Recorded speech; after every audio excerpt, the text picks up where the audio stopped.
Application boiler with an arrest attached. 1830.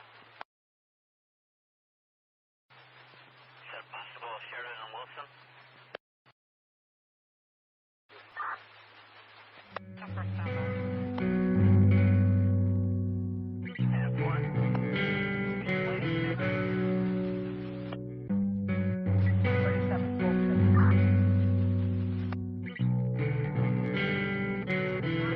Waiting on copy your lunch location. Try that one more time.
with this.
Tougher standby.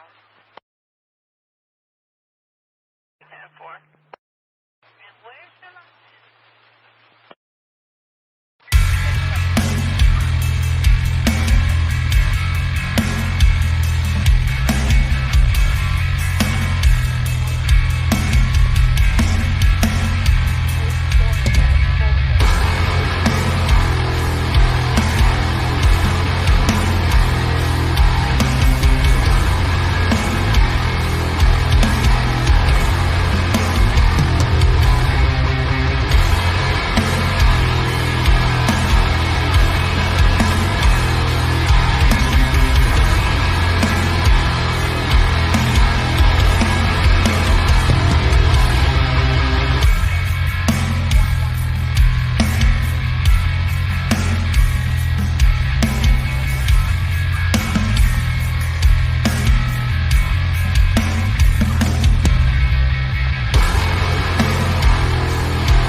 Veteran crisis hotline's calling in, so they have a female veteran off her medication. She's nowhere to safe haven.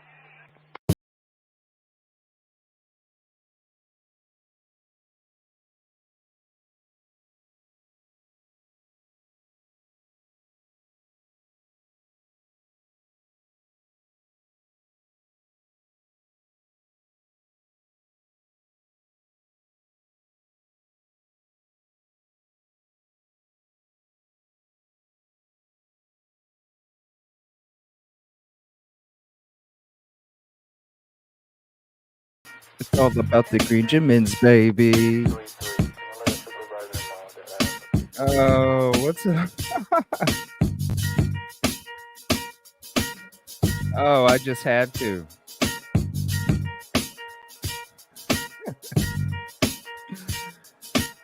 Oh, I just had to tonight.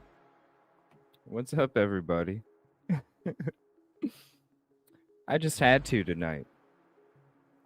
I just had to tonight. I had to start off with the show with the it's all about the Greenjamins, baby, because it's all going to be about Mr. Green tonight. That's what it is. It's all about the Greenjamins. With those money eyes. Red like a snake.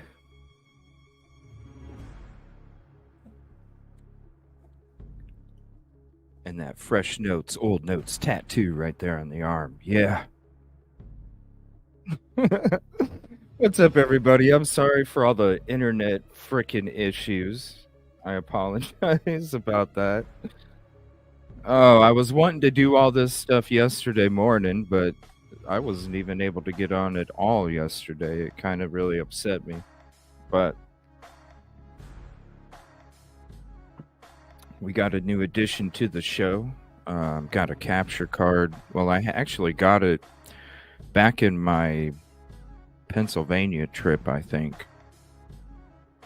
I think is when I got it. Somewhere around there. And because it didn't have any internet or any internet that was really worth a shit yesterday, it finally worked at like 1 or something, 2. Somewhere around there. But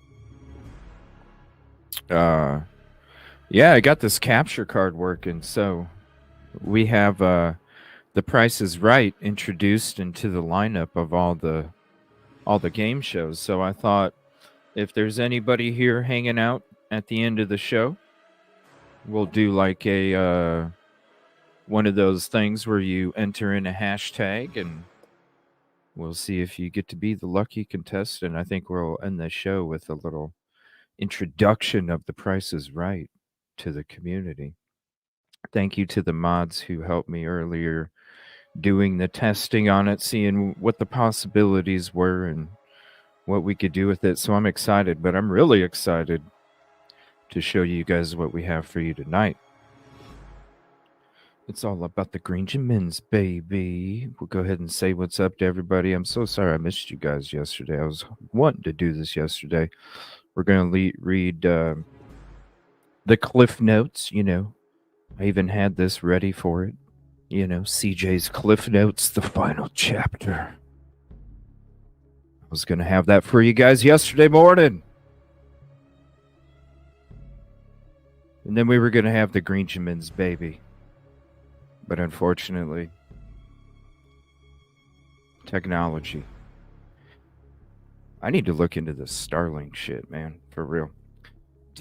Golden ticket number 1, Mary. Thank you for hopping in. Appreciate you. I forgot my golden ticket number from last night, but I know that like there was a whole bunch of chat that disappeared. I don't know why. I don't know why it does that. Kib Kitty ticket 27. Thank you. Appreciate you, Diana. Oh, hold on 1 second. Contribution call out, Christy Poo. Thank you very much for becoming a member. Speaking of, we're going to be doing our. Here's the thing. Now, when we were doing our OJ25 members only, we were doing the replay of the previous week for the people that don't or couldn't afford memberships. But we're going to be doing something different start tomorrow. Tomorrow morning, late morning, early afternoon, around noon, 11, we're still going to be doing our OJ25 members only.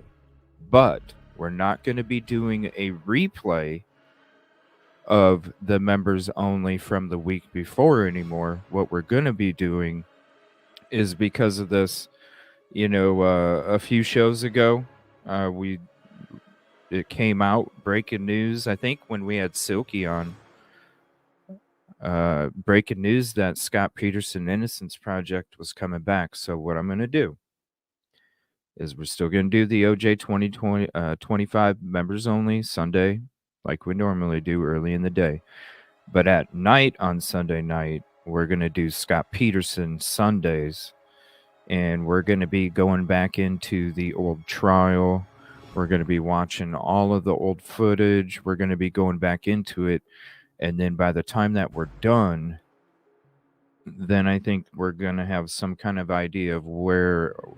Because, like I don't know. I never was into the case that much. I never got into it that much. I had a lot of stuff going on at that time. I wasn't even barely watching TV to even see what was going on.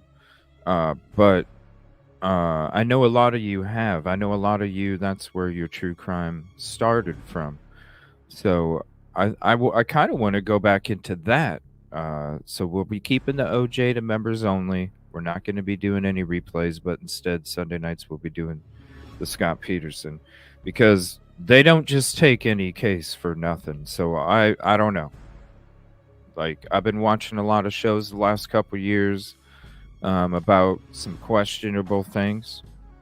And, you come across these, shows on YouTube and, history and things like that. And you're kind of like, you know what I mean? But man, when the Innocence Project is like, yeah, we're going to take on Scott Peterson. Well, I don't know. It says something. What's up, Melissa? Jacqueline, Melissa, ticket number 30. Thank you, detective. Appreciate you. I don't know. Look at this, everybody. It shows the emojis now. Vandals. Whoa, hey, exactly. That rhymes. Thank you so much, Mary. Mama 5, thank you. Janet, good evening to you as well. As always. Ticket number 32. Yoli, ticket number 26. I think I pressed the ticket last night. I know. I don't know where the other chat went because I could tell. Because, I mean, I was even chatting with you guys last night, kind of updating you guys and letting you guys know what was up. What's up to you, Katrina? Aw, prayers, Nina. It's going to be an interesting show tonight. Oh, thank you so much for that, Christina. Damn, that heat is blaring.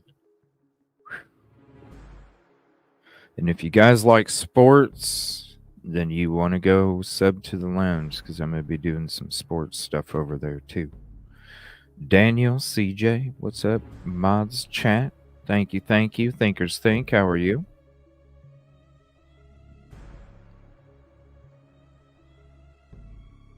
Ticket 41, thank you very much. What's up, Steve W? How are you? OJ was your first case. How many of you? What's up, Riddler? How many of you was Scott Peterson like your first one? What was instead? What was the first case that got you into true crime? I know a lot of it's going to be Casey Anthony, Scott Peterson, OJ.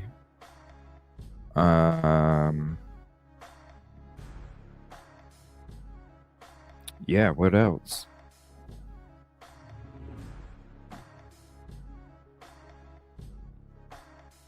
OJ first. Ramsey case. What's up, KO Wingate? Ramsey case, yeah. The West Memphis 3. That's it. Green River.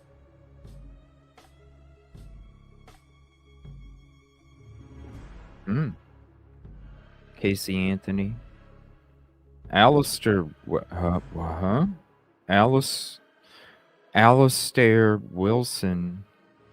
Nairn, Scotland. That's weird. Nancy Drew books. JFK. Yeah, JFK. That's the one when I was what year was that movie with Kevin Costner? Cuz that's the year that I really got into like conspiracies and crime. What year was that movie? I mean, look. I love that movie with Kevin Costner. 1991. Yeah. That's when I was I remember watching that movie so many times too. So many times. Over and over and over. And then you even had like the slow mode on the VCR. Click. You can go frame by frame on that VCR. You remember that? You go frame by frame on that VCR. Click. Click. Click. Sleuthing back then, just. What's up, 49er girl? How's the 49ers still in it, 49er girl? Abraham Lincoln. Yeah. Mhm.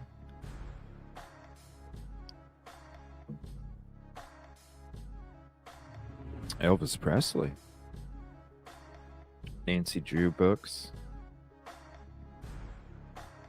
Hmm. Joe McGinnis and Anne Rule in the 1980s. I never heard of that.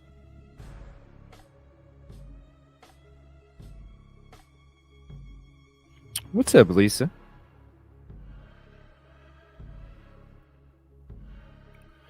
So I want to share something with you guys. Let me do the switcheroo here real quick, and then I'm gonna share this article. Shout out, Caddy.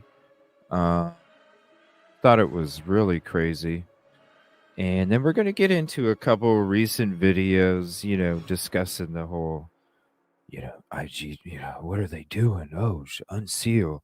You don't deserve to have both. Like, who the hell are you to say that somebody has the right to not deserve an opportunity for freedom if they didn't commit this crime? Ticket number 45. Thank you, Lisa.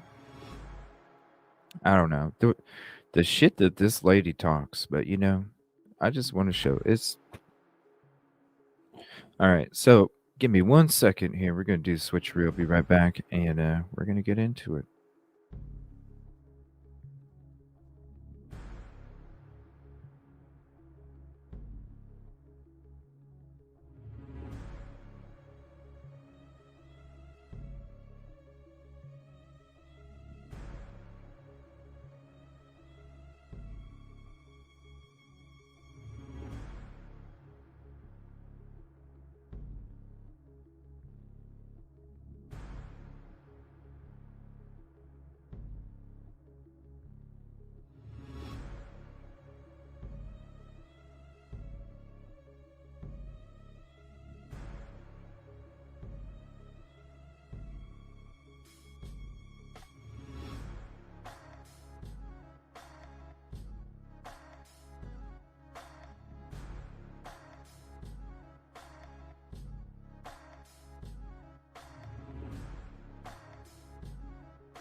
Oh my gosh, frickin' StreamYard.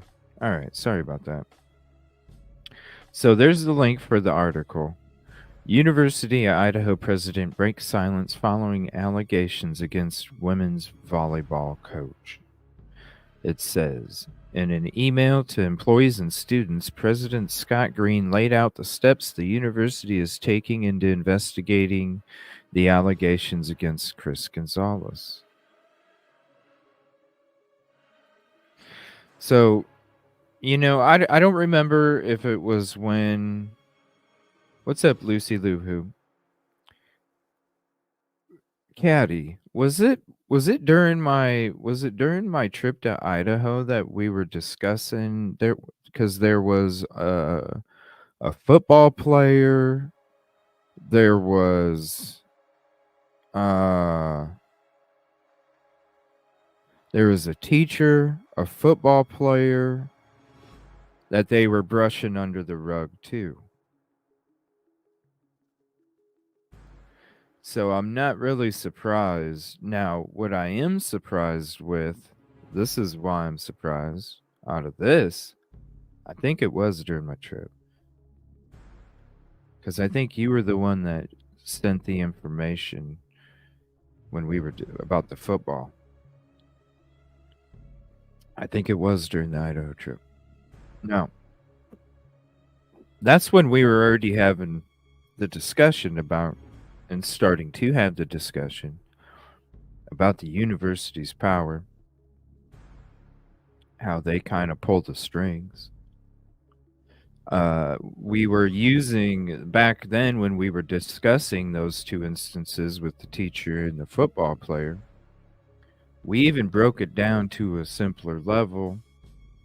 And I was even bringing up the fact that it's not just colleges, because when I was living in Akron, Yo, there'd be so many females talking about how something almost happened or something happened, and they wouldn't even report the shit. And it all goes down to even down to your elementaries not reporting bullying. I mean, all the way down to elementaries not even reporting bullying, and they approach it all the same way. They minimize it so it doesn't become a brighter check mark on their own report card when it comes to how much money they get. So when it comes, the colleges do the same thing, but it goes way beyond because you look at the statistics, it goes way beyond. And it's all about not getting that check mark on that report card for whoever's giving them money. And so when I see something like this, when was this?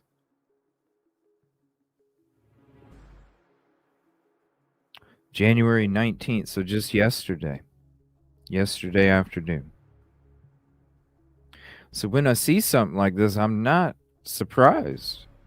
What I am surprised is that there's an actual frickin' email. Because remember back then, we were talking, and I'm talking about the plan of action. They have to have the plan of action.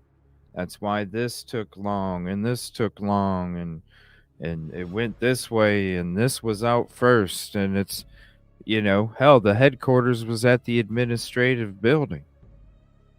Who had the plan of action? This guy, always. Right? Because his plan of action was knowing what to do to make these guys happy.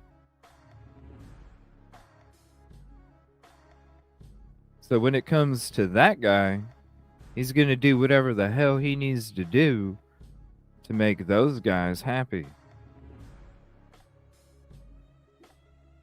That's why Mr. Green is going to be the last piece on the chessboard standing when it comes to those guys up there.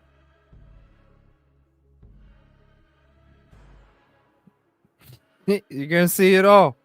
You're going to see it all. D. Marie, ticket 48. Sue, thank you for hopping in. Ticket 49. Advert first time. Oh, thank you, Mark and Betty. Appreciate you. Hopefully you're doing good. A commercial. They must have changed. I don't know. I thought I freaking fixed it.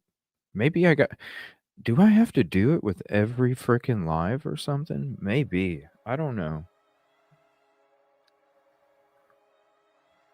But I'm not surprised here. Now I'm surprised there's an email here laying out steps. But of course, there's nothing he can get in trouble for, Mr. Green can, but man, it shows the outline of what right here. University Idaho President Scott Green outlined the resources being provided to players on the women's volleyball team following allegations of abuse against head coach. Head coach Chris Gonzalez. This guy right here.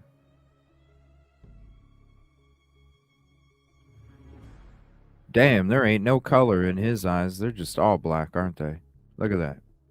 Fucking creepy as shit. This news comes after a dozen. This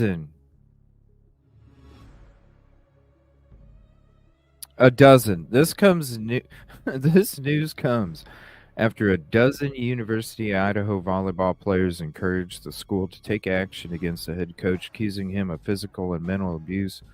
Players previously told Creme 2 that Gonzalez physically pushed a girl to the ground during practice when he jumped into the drill. Players also said Gonzalez called the girls linebackers, implying that they need to lose weight.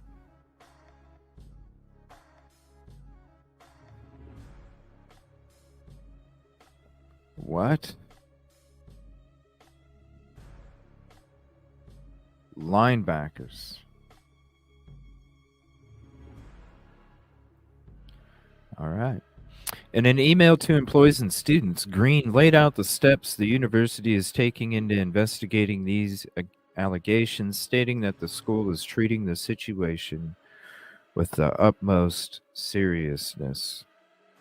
According to Green, the school According to Green, the school has taken the following steps in addressing the allegations. Oh my gosh, this guy. The Dean of Students. A case manager from the Office of the Dean of Students has been assigned to support the volleyball team, and they will attend and monitor all team practices, meetings, and team activities where the coaches are present or requested by an athlete. This person will also be available for any individual meetings between students and coaches, so they do not have to attend alone or without support. The team has already held 2 practices where the case manager was present. So you're making the holy shit. So you're making so over a dozen ladies came forward. And then you have some person sitting in the stands and it's supposed to make it okay. You know how fucking uncomfortable that? Jeez.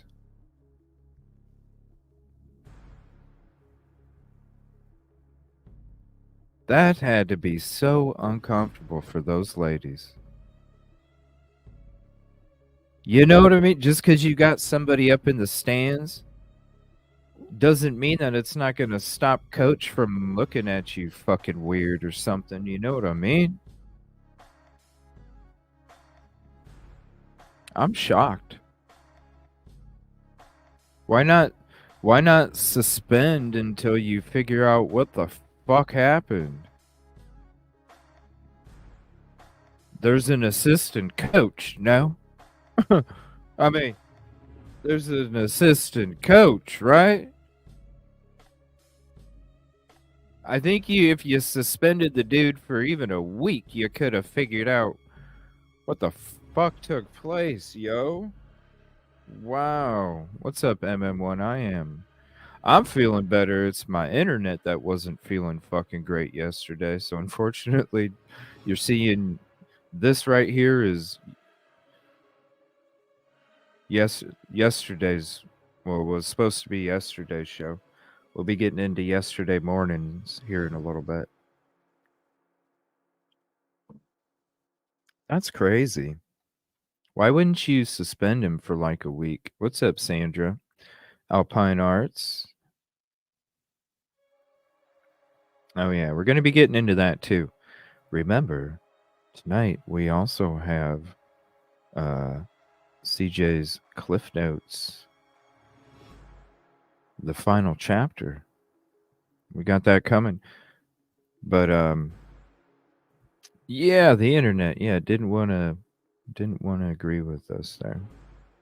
So unfortunately, we'll be doing it here in a little bit, but I got some good stuff for you coming up, you guys.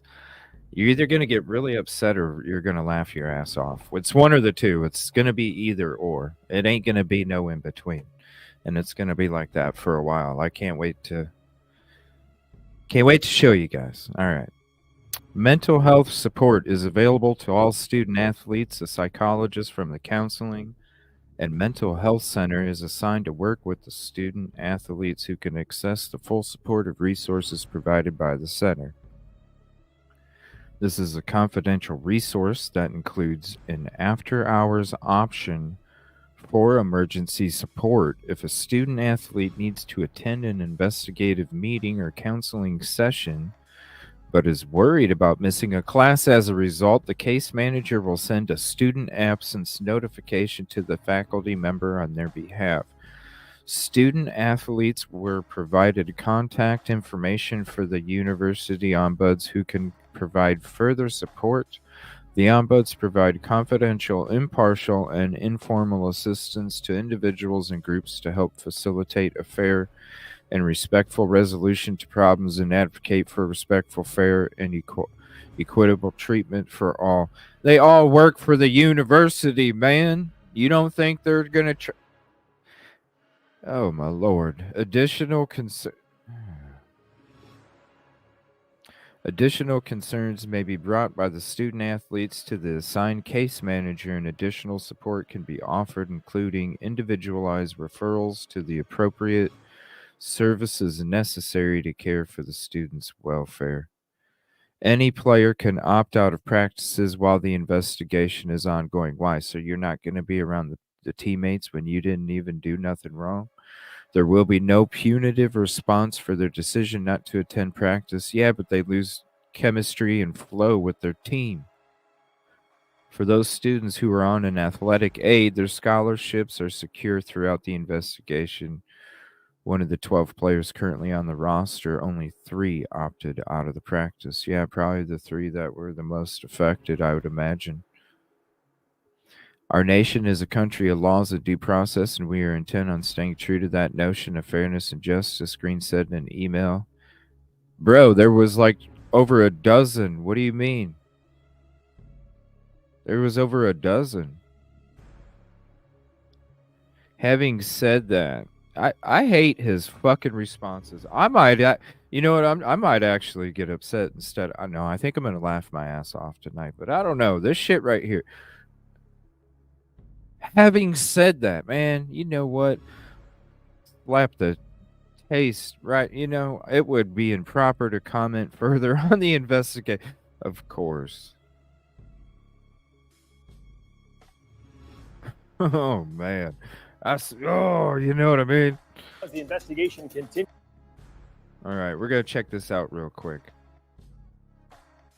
Into allegations against the University of Idaho's head women's volleyball coach. With off-season practice starting today, the U of I confirmed with KREM2 that student athletes can opt out of practices during the investigation into head coach Chris Gonzalez. Earlier this month, U of I said that several players brought up concerns over Gonzalez's alleged conduct that included both physical and emotional abuse over the past 2 seasons. Officials also confirmed the players' scholarships will not be affected if they choose to opt out. For that full story and the latest on the investigation, just head to our website. That's krem.com. Well, today a judge ruled Krem.com. Yeah.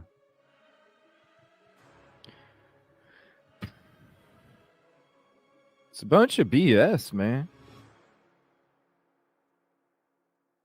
Bunch of BS. Over a dozen. Just like you did, yeah. With that being said, or, you know, like what he said to the family, we understand that people have emotional connections.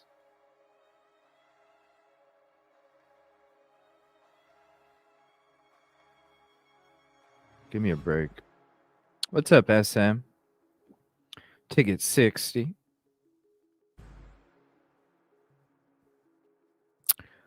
All right, we're going to watch a couple of these small little, I don't understand. What if this was her son? You know what I'm saying? What if this was her husband? What if this was her son? Would she really be saying this shit?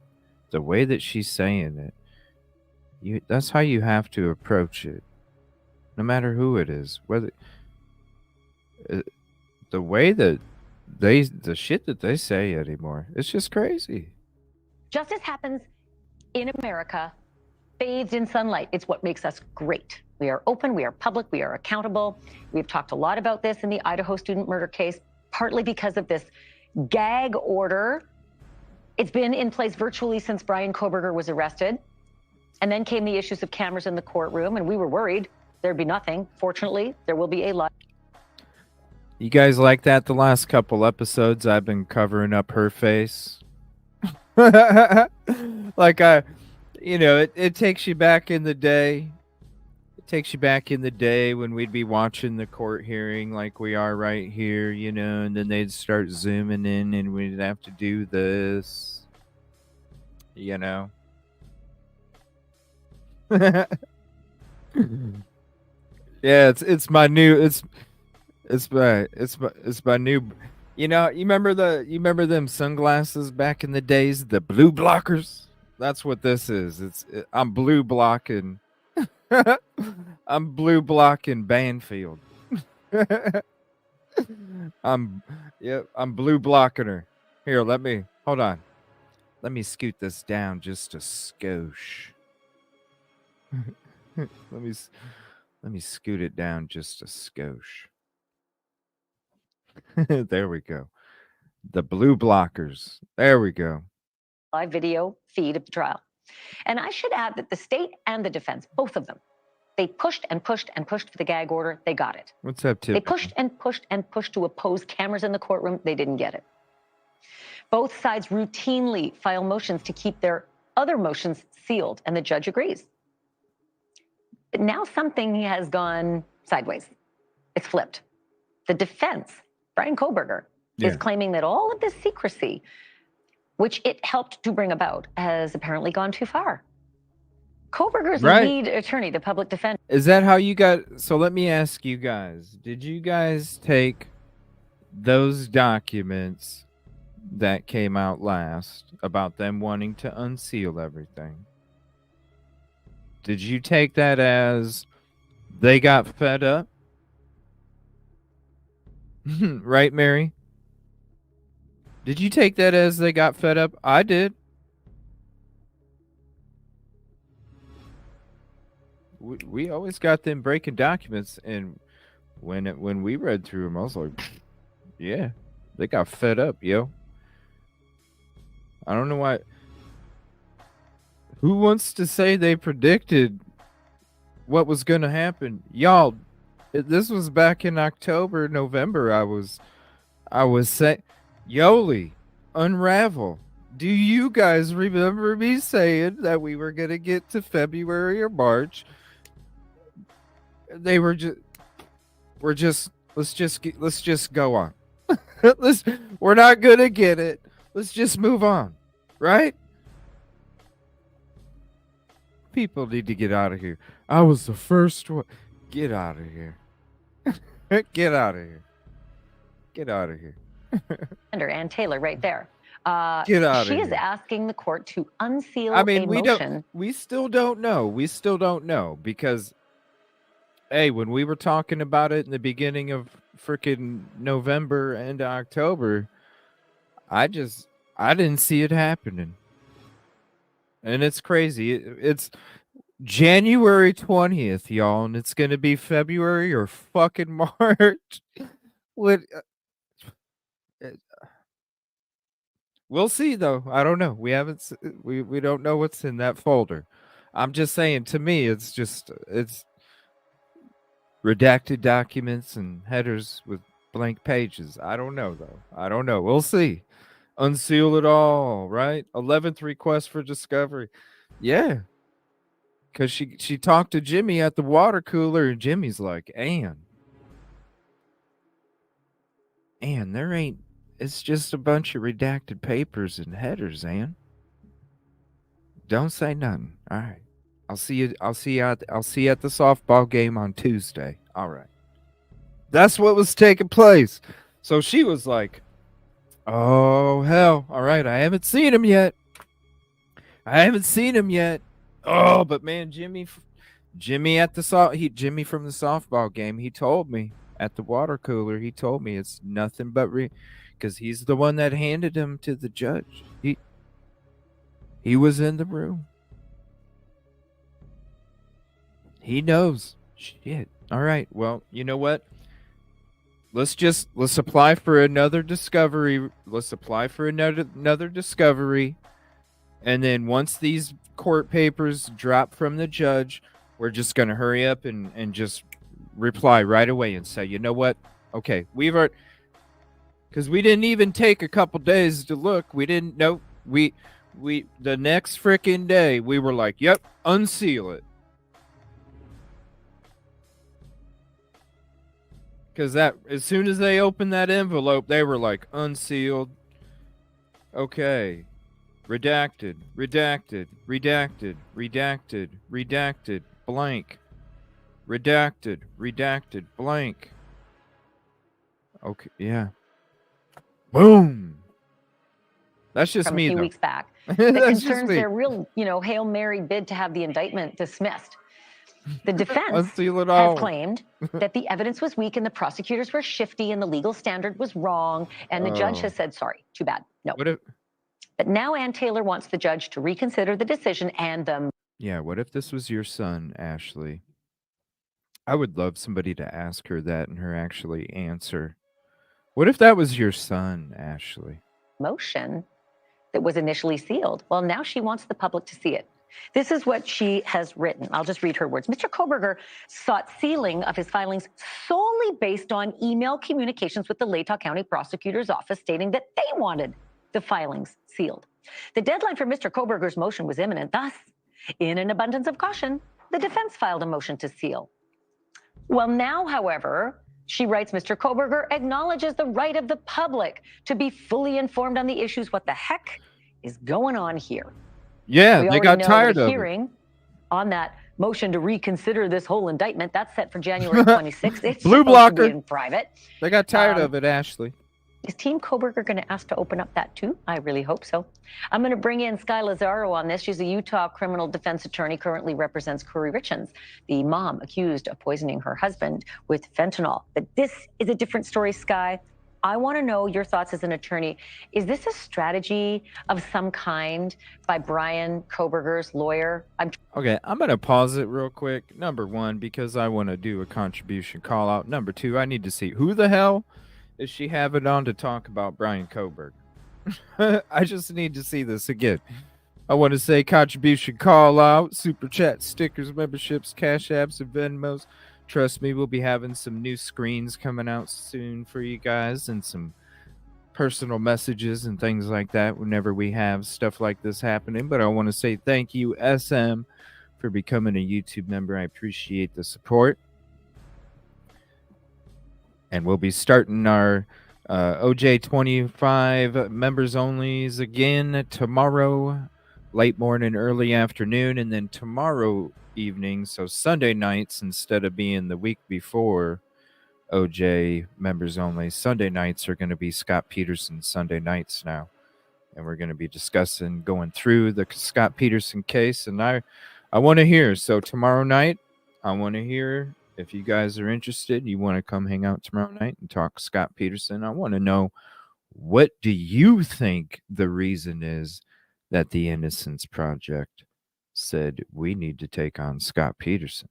Because I bet you all have a bunch of ideas when it comes to that. Thank you again, SM. I appreciate that. What's up, Darkling? How are you?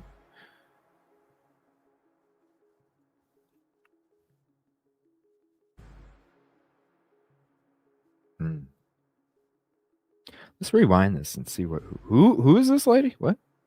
26th. It's supposed to be in private. Is Team Koberger going to ask to open up that too? I really hope so.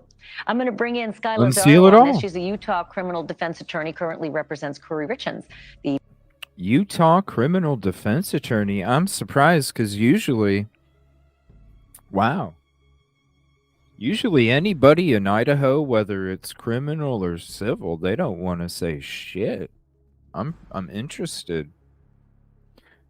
She must go along with the prosecution because that's the only way any of them are talking. I'm just being honest with you. Just like the guy that was saying, what's the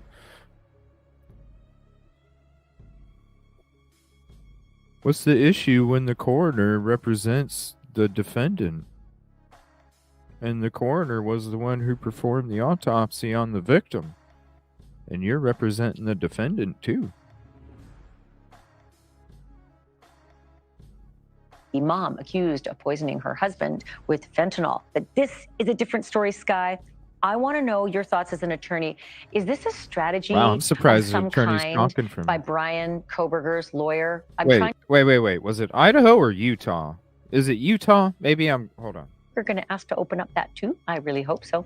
I'm going to bring in Sky Lazaro on this. She's a Utah criminal defense attorney. Oh, Utah. Okay, sorry. Never mind any of that I just said. Attorney currently represents Corey Richens, the mom accused of poisoning Those her husband states, with fentanyl. they But confuse this me is a different sometimes. story, Sky. You know, I want to know your Utah. thoughts as an attorney. Is this a I strategy get of 53. some kind by Brian Koberger's lawyer? I'm trying to figure out what's in it for them to start open up the process now. Yeah, Ashley, it's interesting. You know, defendants have a Sixth Amendment right to have an open public trial. In this case, where there's a full gag order, the only way to get any information out there or your narrative out there is through court filings. And court What's up, filings are Michigan? usually public. So you'll see beefier statement of fact sections and argument sections so that they can try to push their narrative and, you know, perhaps, you know, level the playing field But that's based on weird. whatever style. So this is where I come in on that. Brian Koberger has been dragged through hell, right? The blogosphere, the internet, the podcastosphere, TV shows have all shown this guy, and whatever evidence we know of. Because of you, motherfucker. Oh my gosh. Are you serious, Ashley? You're the one that fucking started all this venom being spewed all over the place. Look at this fucking title you have on this video about him wanting to unseal shit. You don't get it both ways, Banfield? Really? And you're gonna sit here and say this shit about how the people on YouTube and social media have been fucking treating him? Yo! What the fuck? Yeah, I'm awake. What the TV hell? shows have all shown this guy, and whatever evidence we know of so far has not looked good for him. What the Like, it's looked horrible. Wouldn't the time to get your narrative out there have been like, I don't know, in the last 13 months since he's been locked up for that long? No. Yeah, it's interesting to wait till now. Please answer. And especially where they both argued to have it sealed. You don't get it both ways. You don't get to say, we don't want to hear what the victims' families have to say. No, it's called they're tired of being gaslit. How 11 times they're asking for the fucking same shit. Why do you think I came to the conclusion fucking 3 months ago that they're gonna get to a point where it's like, okay, we're not gonna be able to see this shit because somebody within your own organization done fucked up. So can we move on? I just want to make sure that I show the courts that you say over and over and over and over and over that you gave us everything when it's completely fucking obvious to probably people that she has already in contact with, expert this and expert that, where they're going, yo, there should be way more. How am I supposed to give you, you know, when I don't even have all the homework myself? Lady, it's called they're tired of being gaslit. It's called, you know what? You wanted us to demo the house? Fine, you stupid asses, because really it's a win for us. You want us to seal up these documents? Fine. We keep fucking giving you bones thinking that you're going to give us something in return. What? The shit that they keep asking for. And by Bill Thompson coming out over and over and over, well, guess what? They're saying, you know what? I'm tired of asking. I'm tired of asking. So you know what? We did this. We agreed to this. Look, the house is demoed now. We agreed to this. Look, we the half of the agreement is already fucking done. And you still haven't given us anything in our direction when we've given you 2 things so far. What the hell? I'd be tired of it too. I'd be saying, you know what? Fuck this shit. You know what?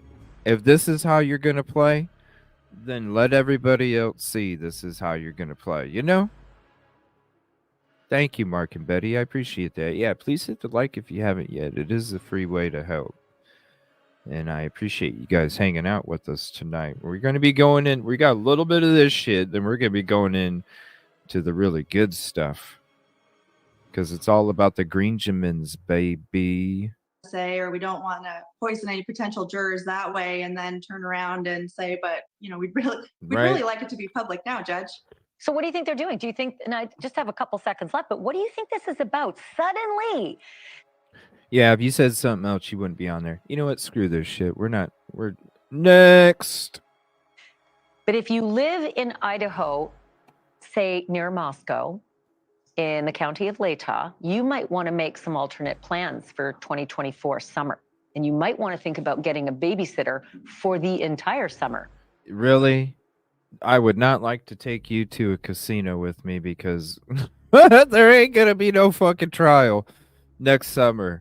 What the hell? Because that's when the prosecutors don't take her in to Brian a casino. Kohberger's death penalty murder case are hoping to try him on 4 counts of first-degree murder. You go home broke. We don't have the official dates yet. They're not set in stone, but they could be as early as next week. You're out of your mind. That's when the hearings plan to start talking dates.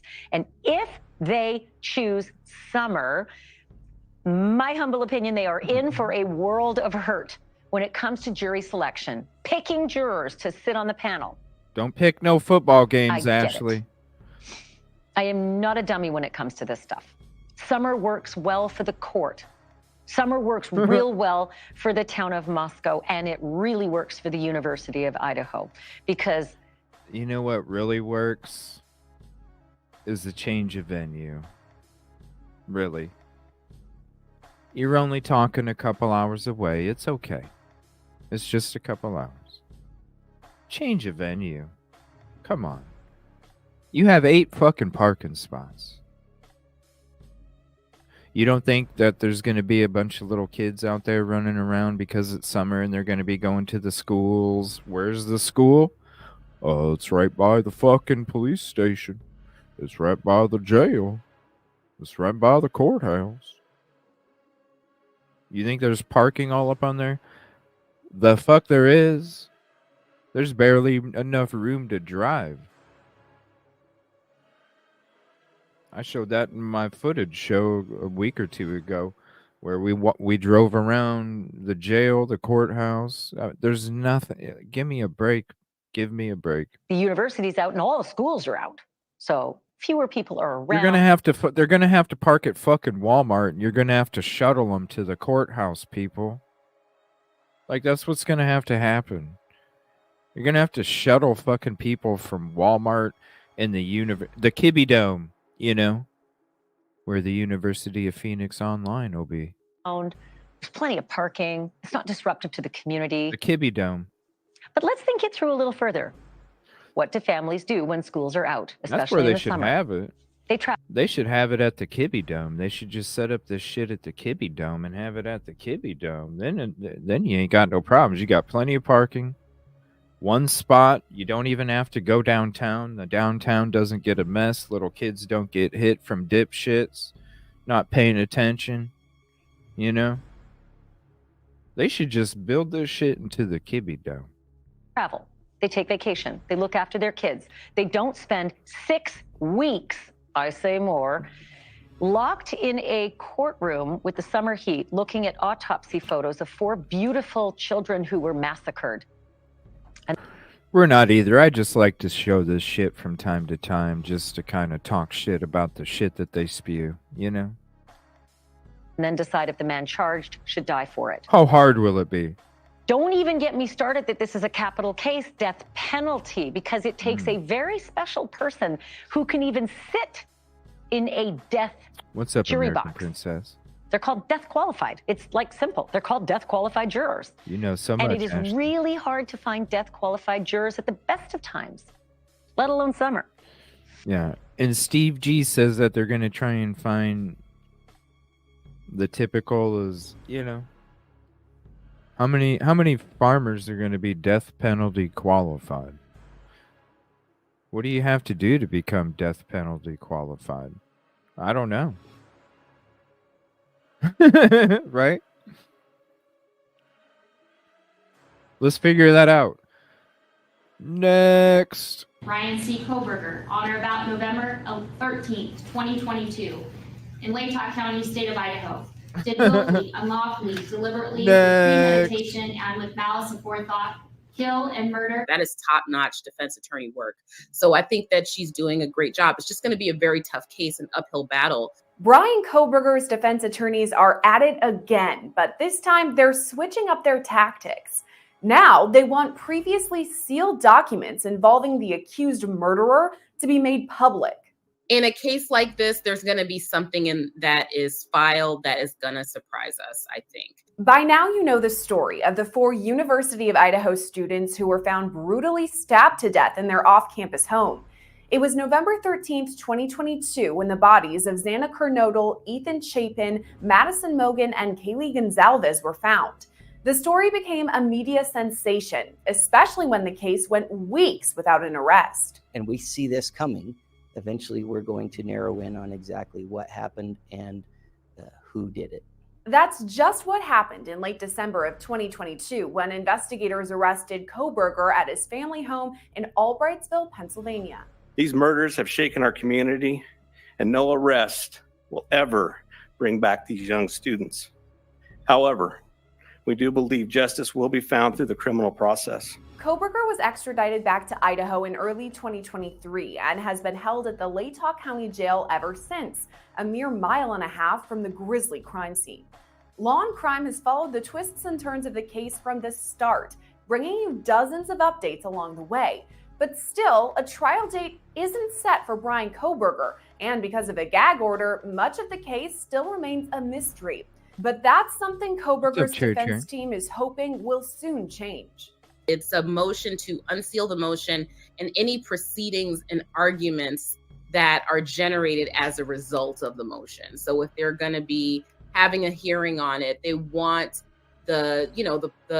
anybody that's a member of the public to be present in the courtroom and see what's happening, basically. We sat down with public defender Natalie Whittingham-Burrell to understand the defense's most recent motion and make sense of where the case stands right now. So I think there might be some things that end up surprising us. And you should never assume, you should never assume in any criminal case. There can always be something there that will turn the mind of the jury or make it so that certain evidence is not admissible. To understand the most recent motion, we have to travel back to May 2023, when Koberger was indicted in the 4 murders. Months later, Koberger's team requested the indictment be thrown out. They argued a few things. First, that the prosecution withheld evidence that would be vital in Koberger's defense. Next, they alleged inaccurate directions were given to the grand jury based on the standard of proof. So the standard of proof is what the prosecution has to prove, has to show in order to establish the case at whatever process that they're at. So at the grand jury stage, that is a probable cause standard. Meaning, is there any evidence that's been alleged that this person has committed the crime in this jurisdiction and that these elements or all the elements of the crime have been satisfied? Probable cause is a super low standard. It's really kind of like more likely than not. Yeah, like the ham sandwich, some evidence of it, right? With some reliability or credibility. At a probable cause hearing, they can use hearsay, which you can't use at a trial. They can introduce things that you normally wouldn't be able to introduce at a trial because the rules of evidence are relaxed. And so for all those reasons, it's very unlikely that a judge will find that the prosecution did not meet the probable. That was not me. Trust me, that's one of the things I do during my intro is I double check my phone to make sure that thing is not turned on. Damn, that hurt. Will cause standard before a grand jury. That proved to be the case. What ended up happening is that the judge denied the motion. He came forward on December 15th and said, here's the reasons why, but we're going to move forward with this indictment. The next things that happened kind of bring us to where we are now, that the defense filed an additional motion asking the judge to rethink his ruling, and then now filed a motion that be made public or unsealed. Can you explain that to me? It kind of seems like a weird motion. Right. Well, Why? they want the case to be in the public eye and no longer want for it to be sealed. Previously, they agreed for it to be sealed. Why And I would it be guess what they're weird? saying is that whatever privacy interest that the prosecution had in doing their investigation no longer exists. And usually the default is that trials are conducted in public, but grand jury proceedings are not. Now, motions concerning the grand jury proceeding or any probable cause proceeding would normally be by default in public unless there was some type of motion to make it happen in private or outside the view of the public. So not only does the public have the right to view trials under the Sixth Amendment of the United States Constitution, so too does the defendant have the right to a public trial. So that's just him asserting his right. Now, Yeah. strategically, why is it that his attorneys would want this hearing to be in public? Turning the tide of public opinion, I would say if this was a private attorney. However, the attorney that he has is, a death penalty qualified public defender. So usually we're not interested in getting publicity for our case or changing the narrative around their case. But we do, as defense attorneys, believe in sunshine being the best disinfectant. People are usually on their best behavior in court when everything is in public, and it dispels any feeling that there could be secrecy or privacy or trying to improperly hide something that should be out in the open. So there's always an interest in having a case in public. It's only really in rare circumstances where you would have things sealed and in private, except for a grand jury hearing, this is different. They're just trying to challenge what happened at the grand jury hearing. They're not trying to get a new grand jury and have that exposed to the public. All this is a far cry from what we usually expect from Kohberger's team, who historically worked to keep the media out of the courtroom. It's something the prosecution and defense actually agreed about, limiting the number of cameras in the case. But just last week, Kohberger's defense attorney, Ann Taylor, drafted up this new motion specifically referencing public interest. The doc reads in part, quote, "Mr. Kohberger acknowledges the right of the public to be fully informed of the issues. Mr. Kohberger has a right for the rule to apply as it is written, rather than disadvantage him with items remaining sealed that are not within." Thank you, Janet. The difference, I'm not sure. First of all, contribution call out. Thank you so much for becoming a member. I'm not sure when it comes to a membership for YouTube itself. I don't know. I just have premium, and that just means I don't have commercials, and I mainly just got it for you guys when I started my show, because when I would be in other YouTube shows and commercials would come up from the host, it was just like, what the heck? Right? So whenever I started my show, that's from the first day I got premium. So that way anybody that was watching a video that I was playing wouldn't have to deal with a commercial. So I don't know what else is involved with the membership with YouTube or premium or whatever they have. I don't know. I'm not sure. But for here, it gives you exclusive access to a library of members only videos, and it allows you to join members only lives, like the one we're going to be doing tomorrow, OJ25. being sealed. Thank you My again. question about this dates back to the prosecution and defense both maintaining a united front on cameras. They were both saying we want to limit the amount of cameras in the courtroom because this case has had so much attention. So why the change of thought there?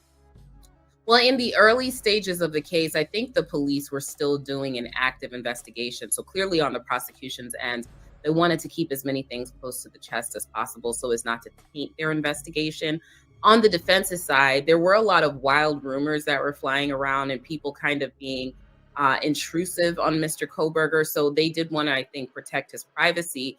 But now the cat's out of the bag. We all know who he is. We all know what he's charged with.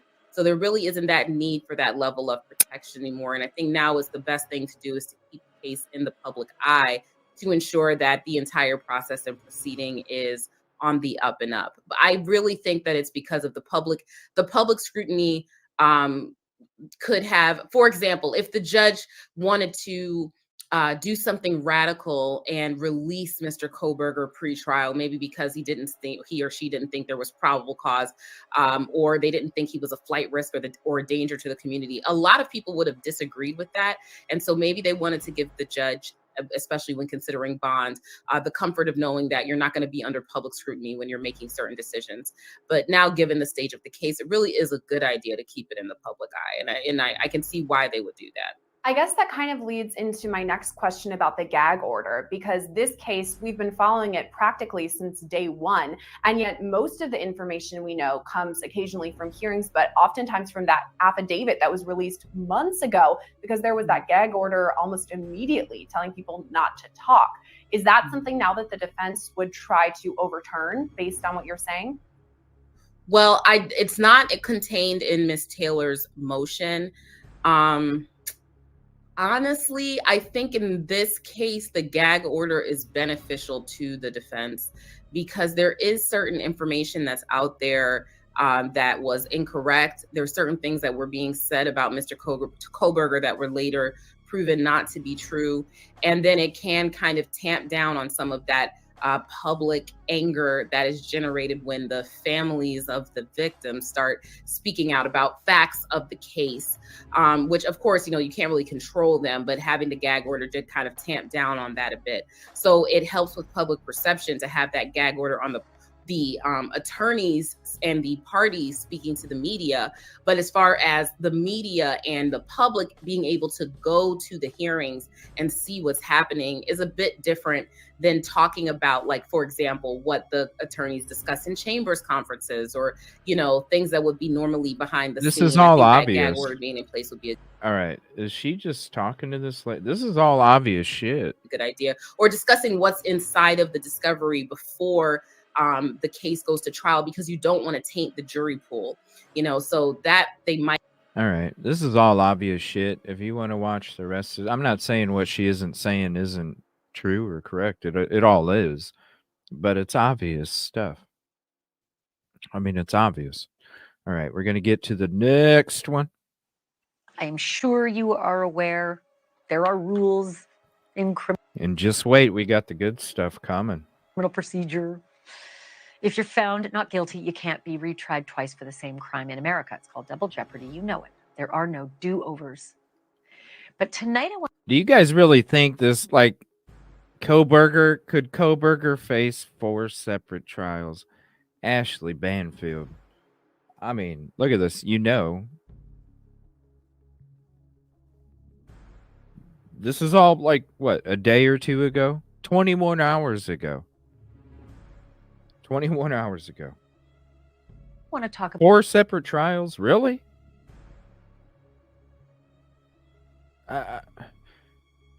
Maybe in a civil, if he gets found not guilty, maybe in a civil court, there would be 4, right?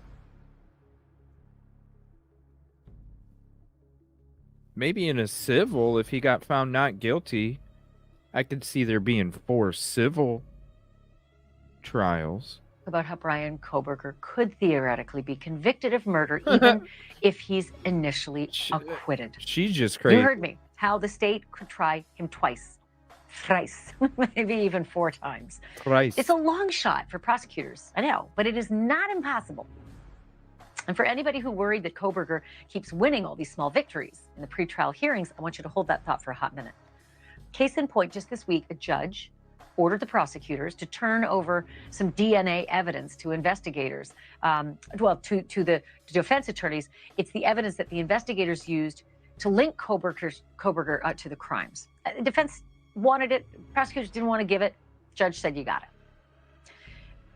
it. It doesn't sound like a whole lot, but it does give the defense an opportunity to pick apart every single piece of the prosecution's case, and that could make a difference when it comes time for trial. I mean, apart from the DNA allegedly found on the knife sheath at the murder scene, which is huge, there's not a whole lot of evidence providing a solid link between Koberger and the murders. And so if he can get that DNA tossed, convicting him could get a whole lot harder. Yeah, and that is why prosecutors may need to get Ashley, have you seen my DNA dirty glove video, Ashley? Do you think that DNA can't get tossed?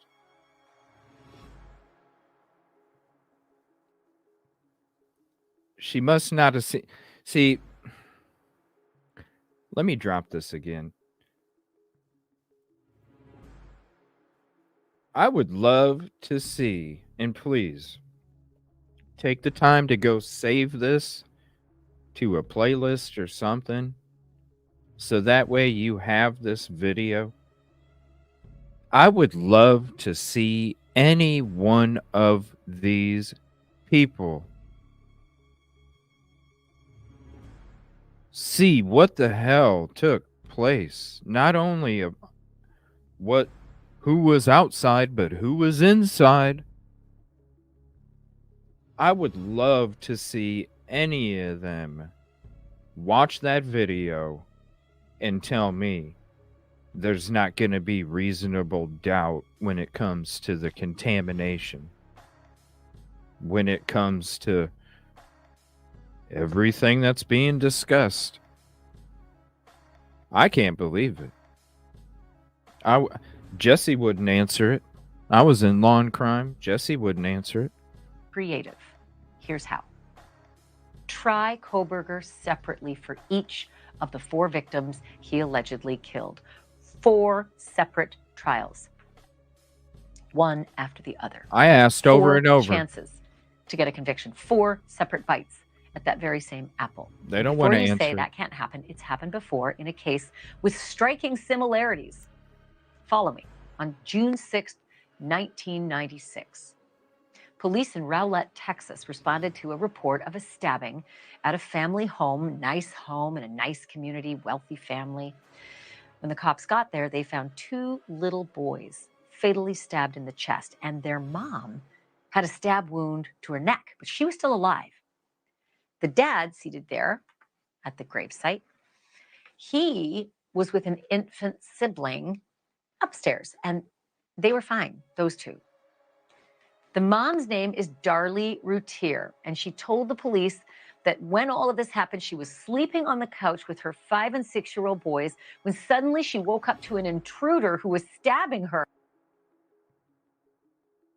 What does this have to do? Yo, the title is Idaho College.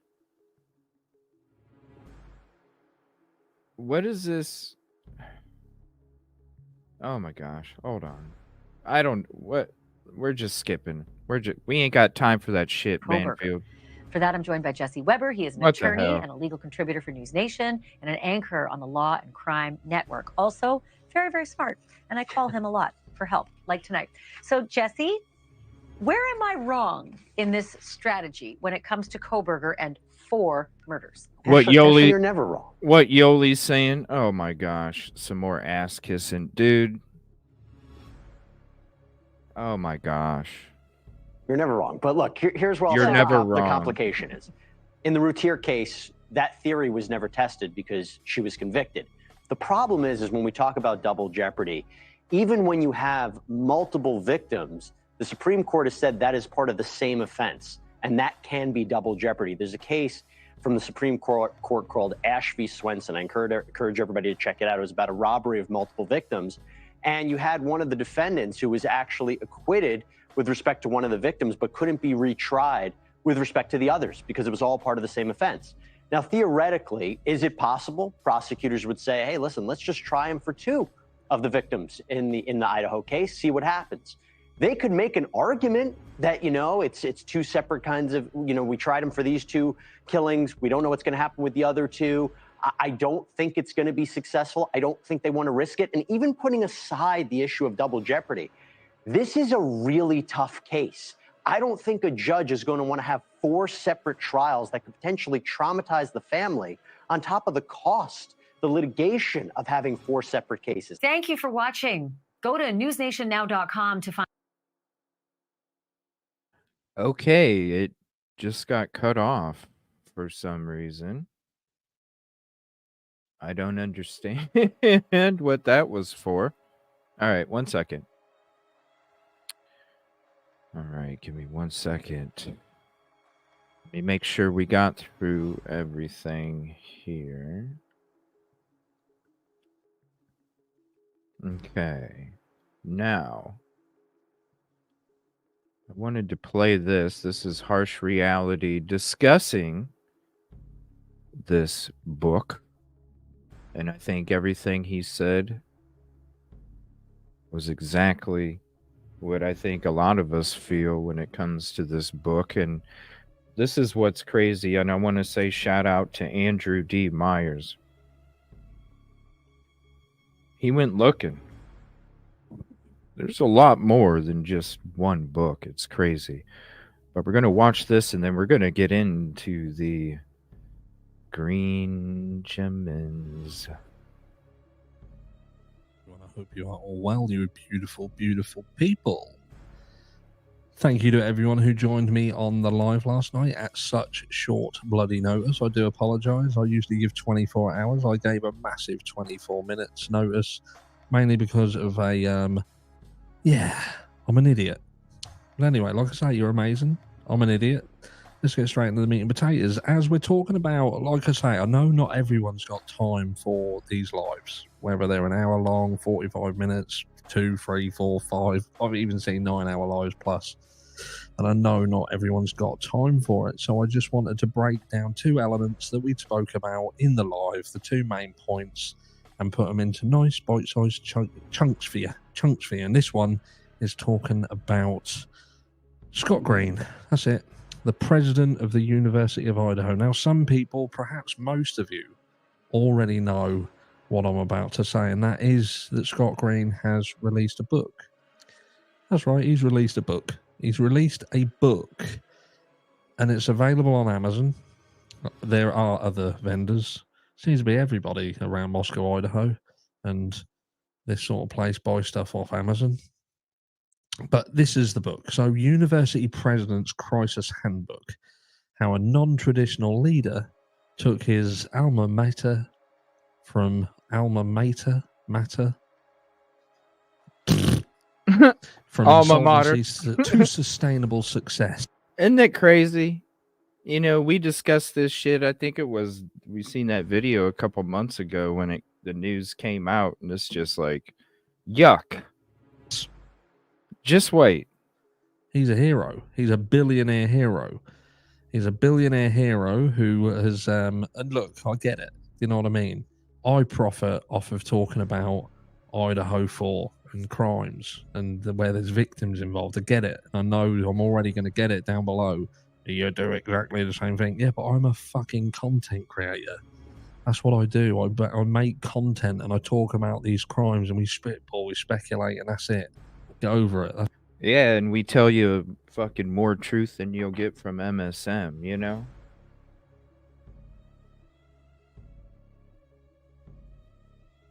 Some just say shit to say shit. Some, it's always trying to figure out, okay, what is the exact truth? That's my job. I don't come to your job and kick the willy out of your mouth.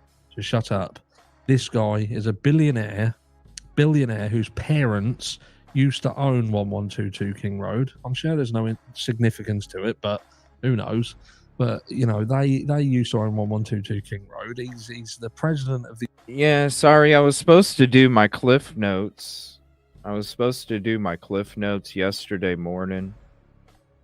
The final chapter. I was supposed to do that. Shout out to Leah. She purchased the book a few nights ago for us. But I was supposed to read that yesterday morning, the CJ's Cliff Notes, and I just had, the internet was just messing up the whole damn day. And we weren't able to. So I'll be doing that tonight as well. So I do apologize. All this shit that we were supposed to be going through yesterday morning and last night. So I do apologize. The university where this crime happened, and he's dedicated an entire segment of this book that was released back on the 23rd of November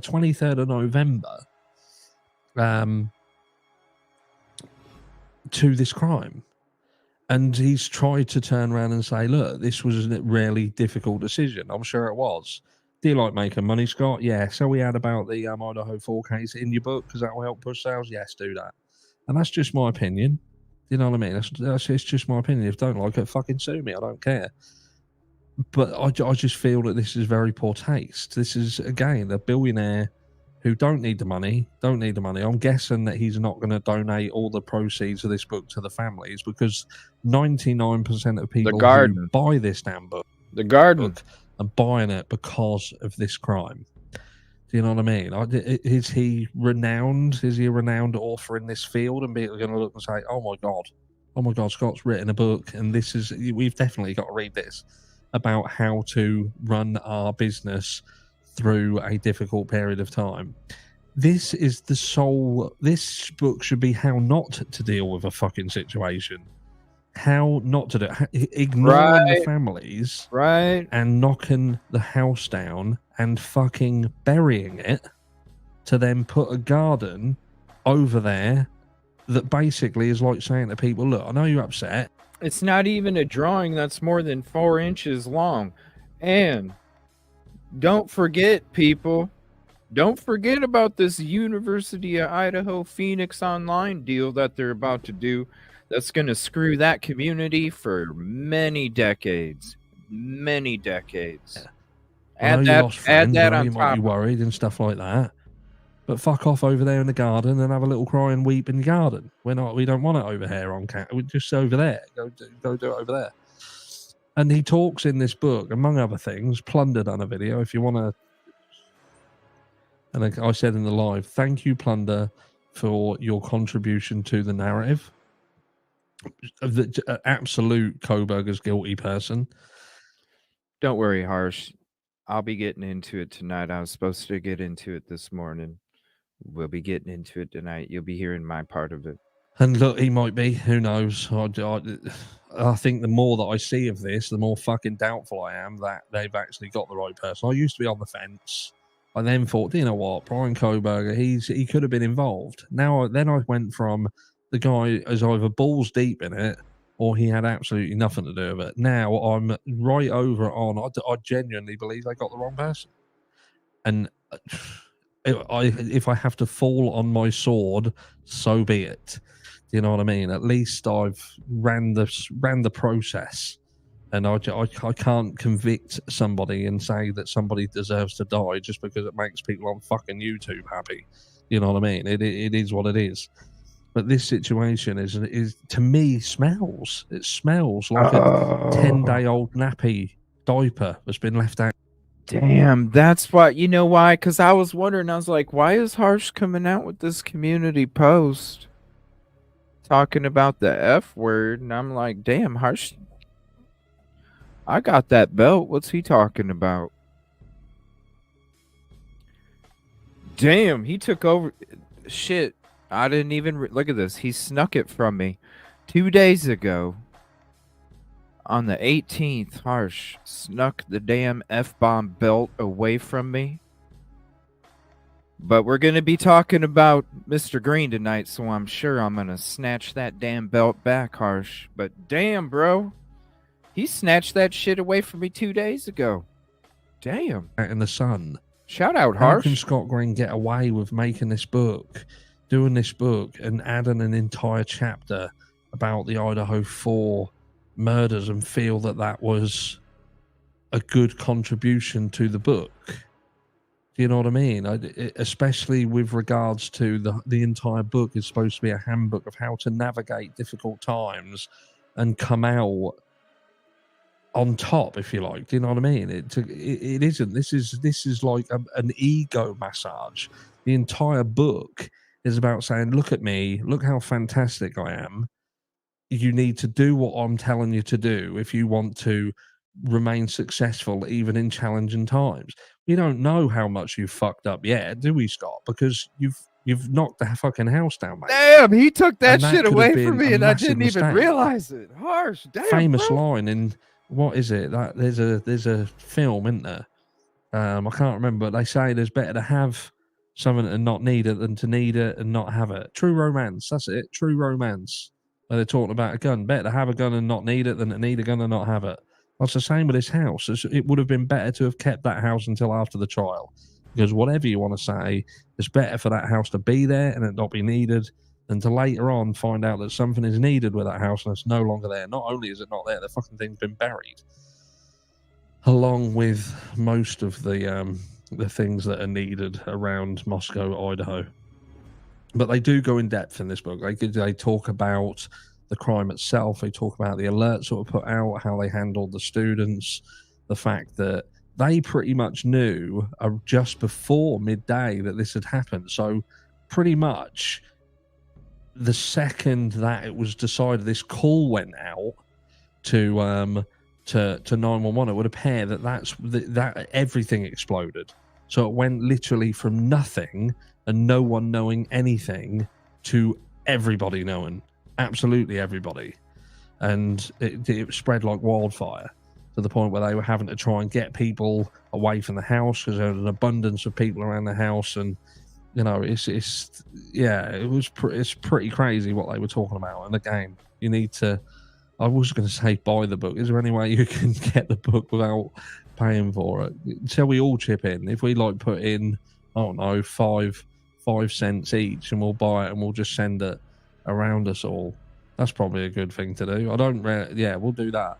Let me know if you're in on that down below with your 5 cents, and we'll get it bought and we'll have a look at it. But like I say, Plunder, she does talk about it. So if you haven't seen her video, I'll put the link in the description. You can go and check it out. But yeah, that's Scott Green's book. Scott Green's book. Yeah, Scott Green's book. Thank you, Aaliyah. I appreciate it. We'll be getting to that here in a little bit.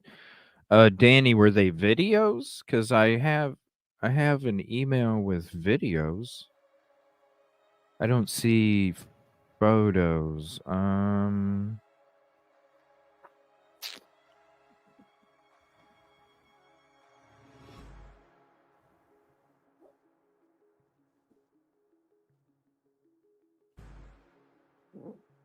Were they videos? I have video links. Videos? And what are they showing? Ticket 80, thank you very much.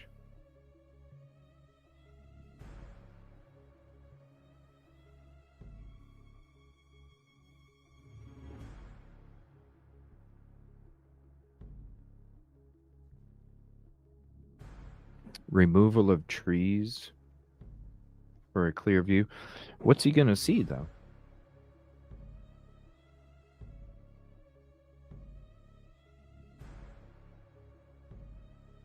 I mean, you'd have to have a pretty damn powerful telescope and hope that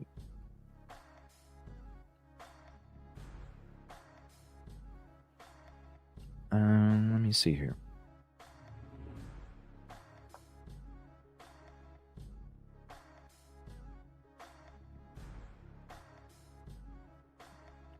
All right, let me see here. Let me share this channel real quick. So here, we're going to show this here real quick. This is this channel.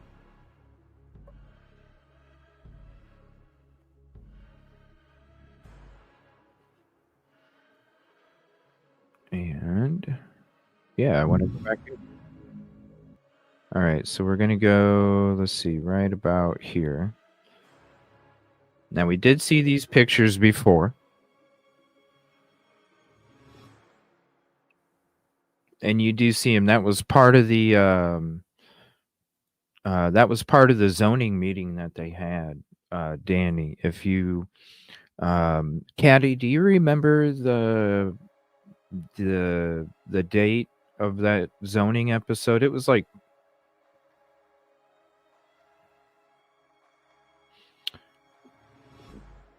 I can't remember what date it was. 2015, I think.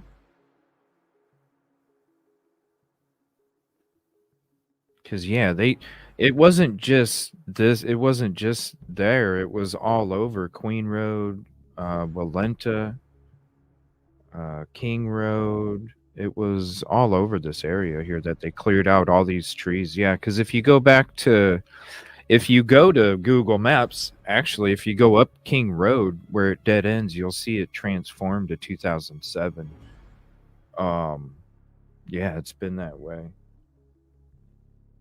Yeah.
I didn't see any surveillance equipment.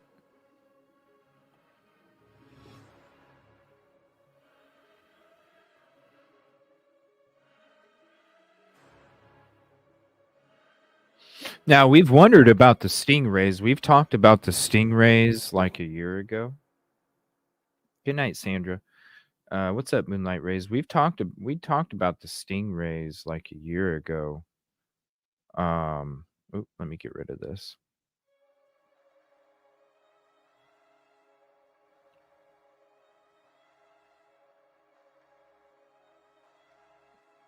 Yeah, we talked about them like a year ago.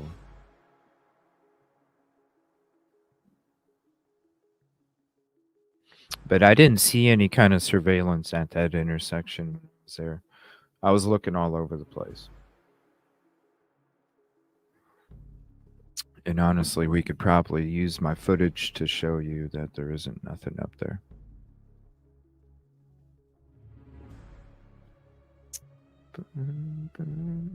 Oh, what's up, Skittles?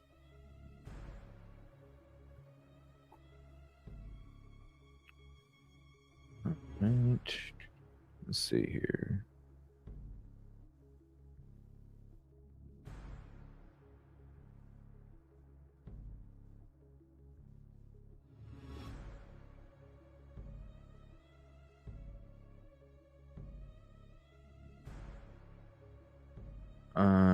Is this the same one? Let me see.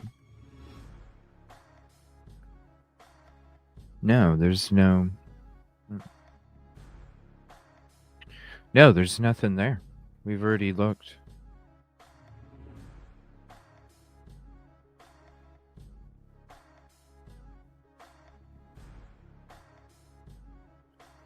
No, there's nothing there. So what is this, like the same thing? Here, I'm gonna share the link with you guys, and it's the same channel of the last one as well. But I was already there. There's nothing there like that. So I can answer his question. No. There's nothing there like that. So there's the link if you want to go check it out. But no, that's the answer to your question. No, there's nothing there. All right, give me 1 second. Now we're gonna get in to the interesting part of the show. Just wait, because I have it all lined up, just ready to go from one to the next. You're gonna enjoy this. Maybe not. Like I said, you might get upset. I don't know. We'll see. Give me one moment. Because I got to play this again. You know?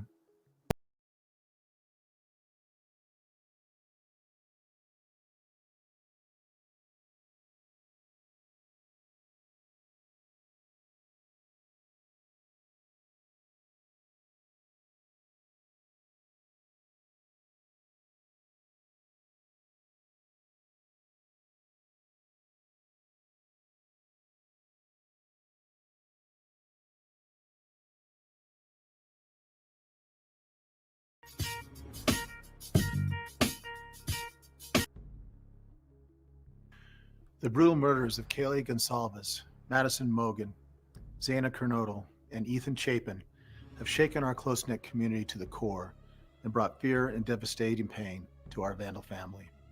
This guy's We are sad and we are angry. We're struggling to make any sense of it. To the families and friends of these 4 young people, I want to extend my deepest condolences. Nothing I can say will make this better, but please know that we stand with you in wanting whoever is responsible captured and brought to justice. In recent days, dozens of law enforcement professionals, from patrol officers to crime scene investigators, have been added to bolster the work of the Moscow Police Department. Even with these extra resources, it is unclear how long this investigation will take. That is deeply frustrating for all of us who are waiting for this criminal to be arrested. We want to take a moment to outline all that we are doing to provide for the safety of our campus, provide access to counseling and mental health resources, and provide guidance on how to best re-engage after the holiday. We also want to share how we can come together and mourn, remember, and support our fellow Vandals. Student and employee safety remains our top priority. We immediately ramped up campus security and requested extra resources, and we will continue to take every step we can to provide for the safety of our people. This heightened presence of law enforcement will continue for the foreseeable future. We're not. This is here, and I'm gonna share. These are gonna be mostly these are gonna be from 3 or 4 years ago, but there's gonna be a couple that are like a year or just a few months ago that are mixed in, and I think these like I said, I got something special for you guys tonight. It was supposed to be special for you yesterday morning because the beginning was supposed to be last night. This chunk was supposed to be yesterday morning, and then the ending is supposed to be the rest of what was going to be. Yeah. So it's I'm trying to stuff 2 episodes into one. But yeah, is he at a church or something? But I will share all the links to all of these so you can have links to each one of them. Not accustomed to this kind of violence in our town. Here's this or at our university, and we are grateful to the Idaho State Police for increasing their visibility on our campus and in our community. Our Safe Walk program remains active 24 hours a day, 7 days a week, and additional safety protocols are in place in our residence halls. If you have any questions about additional campus security, please contact the Dean of Students, Blaine Eccles. Yeah, Blaine. This is a shocking tragedy, and the range of emotions can be complex and varied. Personally, my emotions have ranged from inconsolable sadness related to the loss of our students and what that loss means to their families, to anger directed at the perpetrator of this vicious attack. Whatever you are experiencing, it is appropriate. It will look and feel different for everyone, and that is okay. Students, counseling services remain available to you at the Counseling and Testing Center. After Thanksgiving, drop-in counseling will resume at the iSub. I encourage you to reach out to these caregivers. Employees, you have the added challenge of supporting our students while also dealing with your own emotions, concerns, and fears. This is more than anyone should be asked to do. Thank you for your dedication to our students. Knowing this takes a toll, I encourage you to use the counseling resources available through our benefits. To our larger Vandal family and community, the outpouring of support, kind gestures, and thoughtful words has been true. Is this guy on something? Do you see the way that he's like, thank you, President Green. Thank you, President Green. Thank you for your leadership. Thank you. Tears and more tears. You see the way he's like he's trying to fake tear it, but he's like looking like he's like on some kind of like some kind of downer or something, you know? Just what the hell? Truly moving.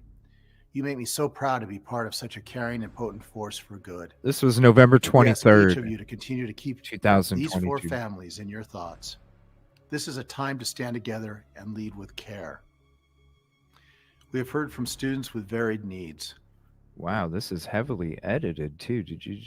It's like constantly. Some are not comfortable being back in Moscow until a suspect is in custody. No, he's not Others bouncing. are asking for in-person Heavily classes edited. and the structure that life on campus brings. Heavily To meet the edited. needs of all of our students, we have asked our faculty to work with their classes to allow each student to complete the semester either in person or remotely. Right, you This need may that take the form enrollment, of baby. course delivery on Zoom, recorded lectures, or myriad other methods which were well established during COVID. Students, your Yeah, instructors will he communicate keeps going in directly and with out you. and in and out. Any concern regarding lack of accommodation should be directed to our Dean of Students office. We will gather in See? solidarity Wednesday, Again. November 30, in a vigil on the Moscow campus that will also be streamed online. It is our hope that we can find comfort from each other while expressing our thoughts and prayers for the families of Ethan, Zaina, Kaylee, At least and stay in the Madison. same spot. If you wish to support the families, GoFundMe pages have been established to help them during this difficult time. Links can be found on the In Remembrance page on our website. If I know one thing about the Vandal family, it is that we are resilient, strong, and deeply connected. He just said what? He just said what? Together we will find the path forward, bringing with us the memories of 4 Vandals whose time here was much too short. Mm-hmm. Madison, Kaylee, Zaina, and Ethan will forever be in our hearts. Thank you. Heavily edited, man.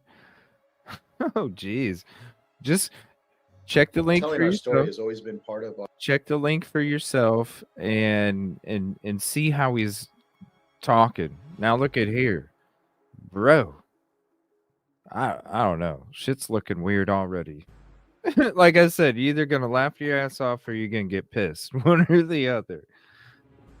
Now that last video, I'm like, you slime ass motherfucker. Now I'm looking at this and I'm like, bro, you look like a carp. What the hell? I got my Vandal cup too.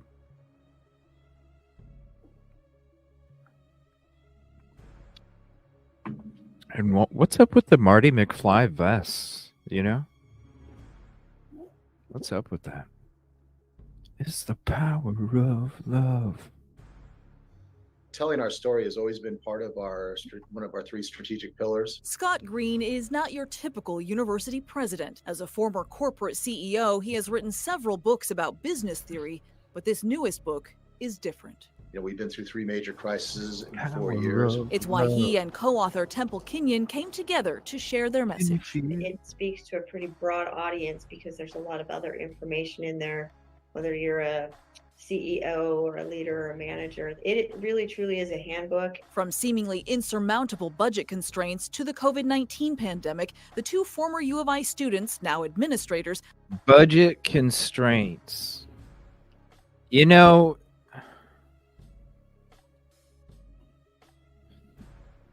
if you've been around, if anybody's heard the story, I've brought it up a couple times in the whole show's existence in the past year and a month or two.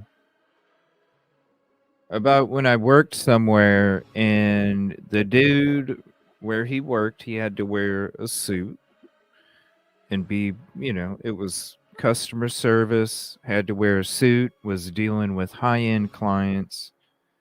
You had to be sharp, And this dude would blame his beard on having to grow it like that to be a Santa Claus. So work couldn't say, "Oh, you gotta do something, right? Hey, I need the beard for Santa Claus at the end of the year." But really, the dude would be getting off work in his caddy, driving his caddy off, going somewhere to park, had his own outfit, would do this shit to his beard, put on a greasy, oily hat and some holy clothes that have stains all over him, slap some dirt on his fucking face, and then sit out there with the sign. And then he would be around us talking about bragging about how he made more damn money doing that than he did working where he was working. And I'm like, damn, how could you even do that, as a person, right? Always complained that he was broke. It's like, dude, you work here and then you go stand out there for 8 hours. What else are you doing? You're not, unless, I don't know, maybe, I don't know. I don't know his back, I don't know who knows, babe. I don't know. I'm just saying, like, damn, dude, you take up all your time with here and there. How much more do you got left? But he kind of reminds me of this guy. I'm poor.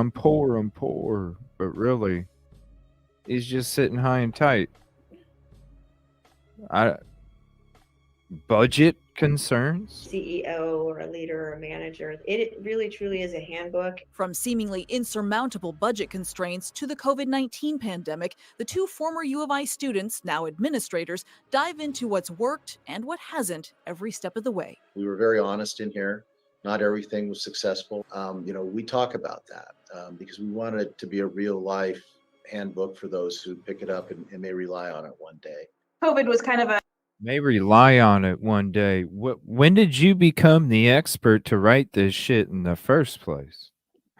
Because I would imagine somebody else would kind of, unless, I don't know.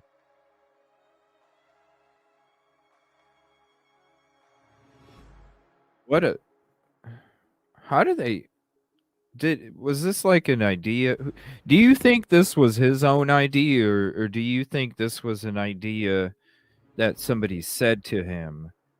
Hey, I don't know. What do you guys think? Do you think this is an idea that somebody said, "Hey, you should write a book"? Or do you think it was him? You know what? Let's do a poll. Give me 1 second. Let's do a poll. And I'm going to ask you, was Mr. Green himself the influence for the book?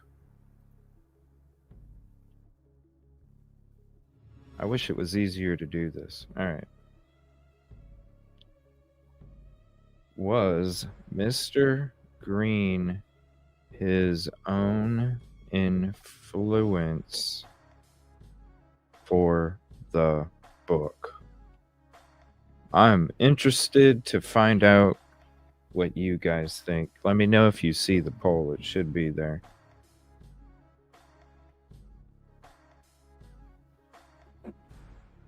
I don't know.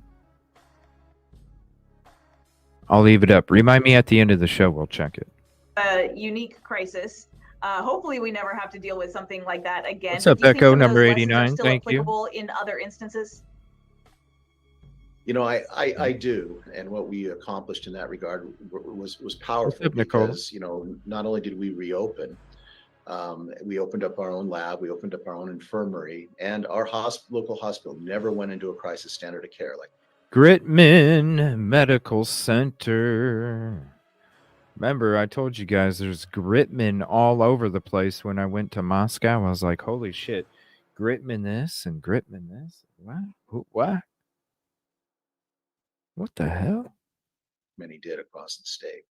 So, that's our community coming together, and we're just very proud of that. This horrible crime has affected all of us. But they both agree nothing could have prepared them for what would come in November of 2022, the brutal murders of 4 University of Idaho students just off campus. It was probably one of the saddest moments for this campus in our history, and to deal with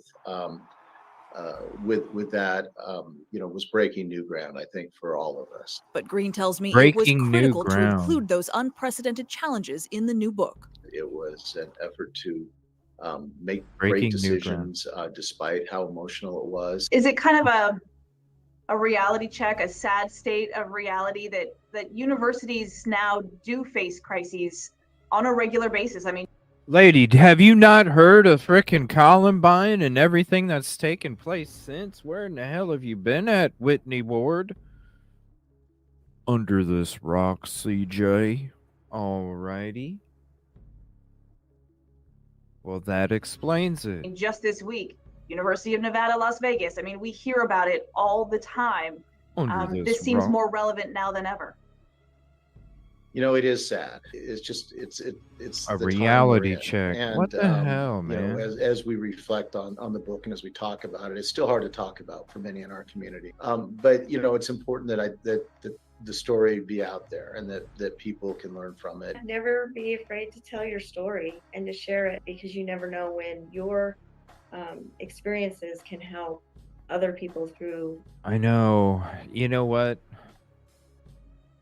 I should write a book. It's a good idea, honestly. Because with all of the problems that I've had with the internet, right?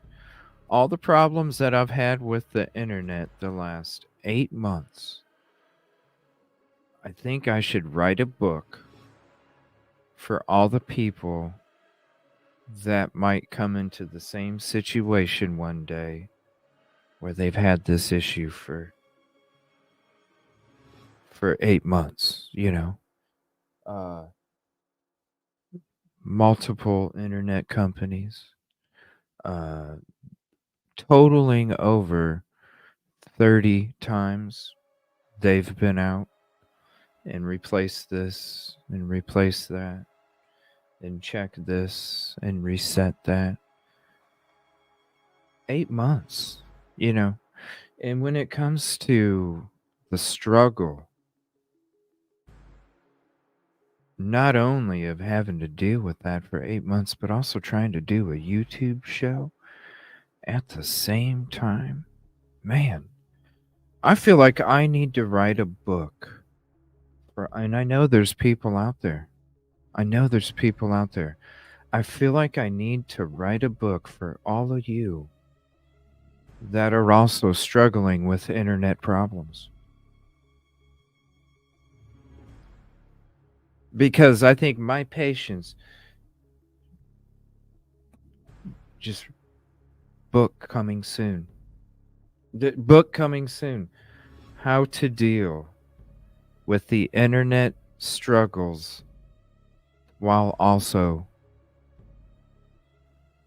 starting a YouTube show.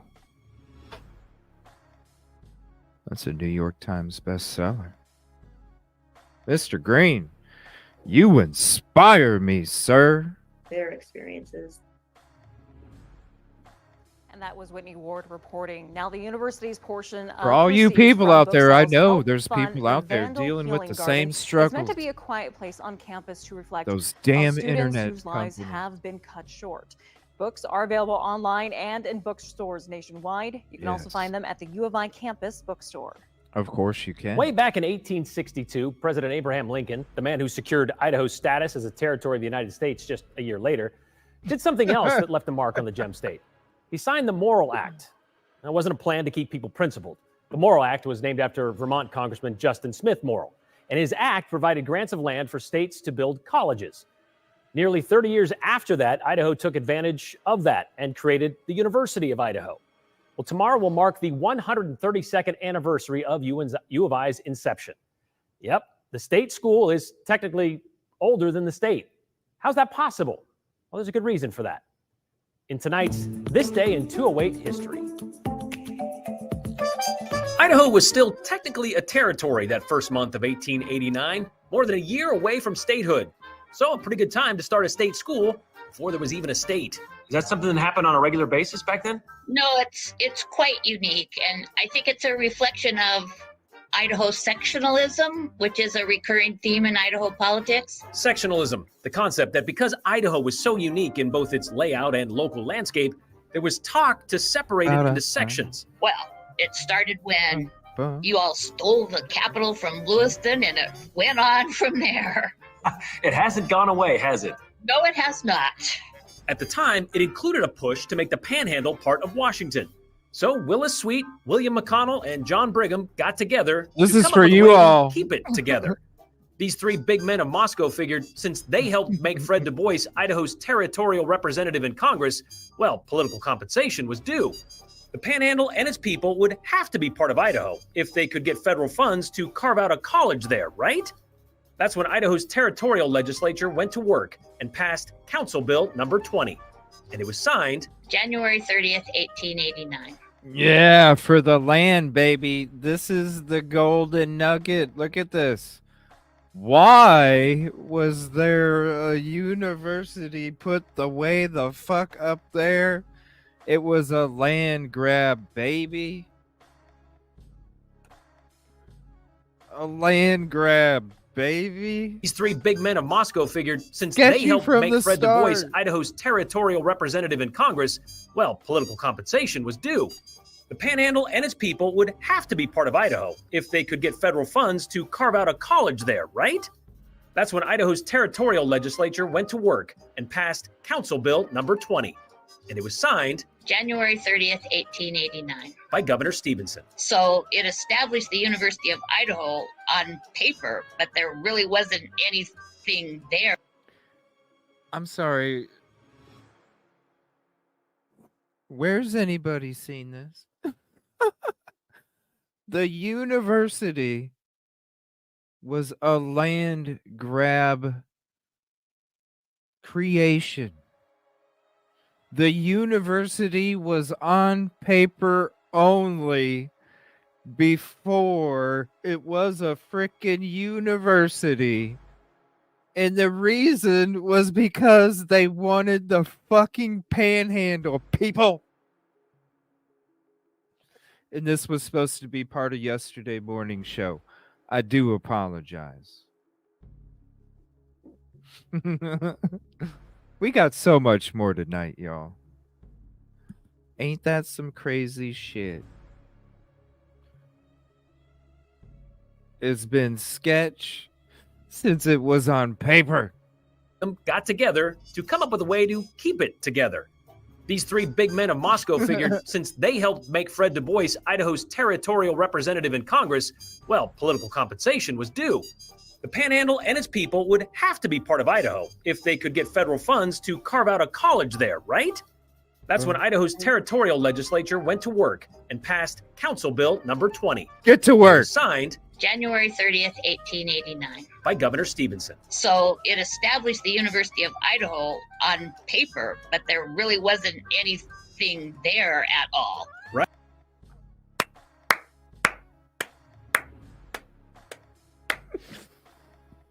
Oh, it's like the stuffed, crumpled up paper inside a Christmas stocking. You guys, they've been doing this since the creation of Idaho. Where in the hell are you gonna see this, people? Tell your friends. Tell them. The reason the University of Idaho was created was to keep the panhandle, and it was just a piece of paper about the university. Here, it's got Larry Bird's autograph on it, I promise. Give me a break. Right. They still had to locate land, like these 20 acres. Oh. And it's on what is always described as this crested hill. Build buildings, the first being the original admin building. Right Find here. faculty, which these guys did, and enroll students, which took some time. So that's why the first students don't come until October of 1892. And it wasn't a big group by any means. So I'm sorry, 1892, and when? I'm sorry, when? 1892. Federal funds to carve out a college there, right? That's when Idaho's territorial legislature went to work and passed Council Bill number 20. And it was signed January 30th, 1889. by Governor Stevenson. So it established the University of Idaho on paper, but there really wasn't anything there at all. Right. 3 years. 3 years. It was just a piece of paper to secure the land grab. 3 years, people. I wish I could have given this to you yesterday morning, because, man, it would have been a hell of a topic tonight. 3 years. Oh, I told you we have some good stuff tonight. There's more. Trust me. There's Right. more. They still had to locate land, like these 20 acres. Yeah. And it's on what I love this music, is always described as this crested hill. Build buildings, the first being the original admin building. find faculty, which these guys did, and enroll students, which took some time. So that's why the first students don't come until October of 1892. And it wasn't a big group by any means. So the first graduating class, which is in 1896, had 4 graduates. 2 women and 2 men. Co-ed colleges, not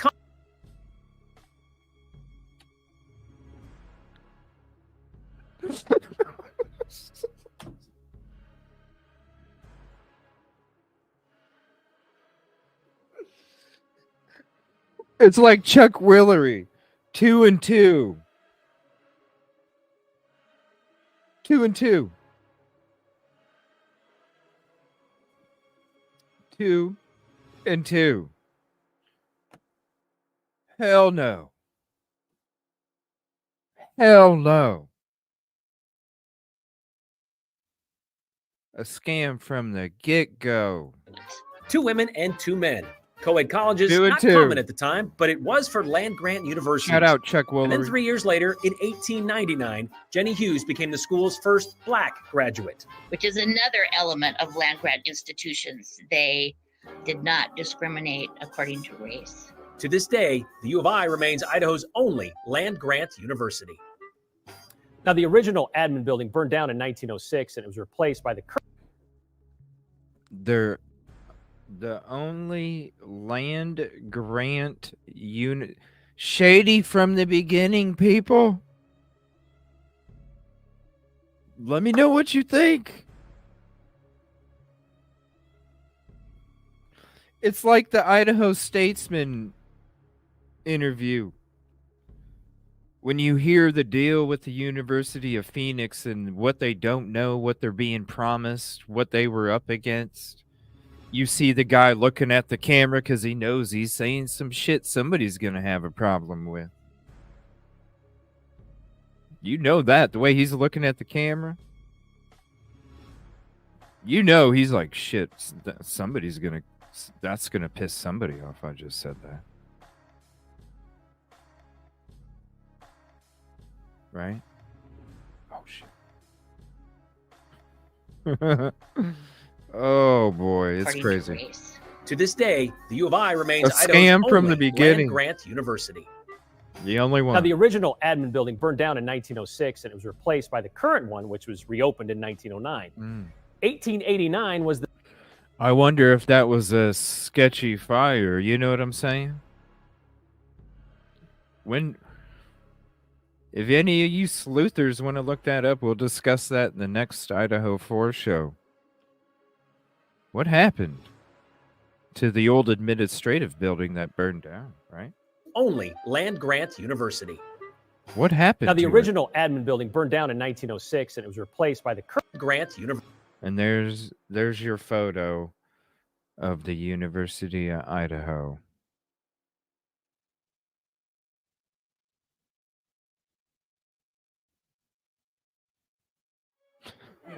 Two guys, 2 girls. You needed that big of a building.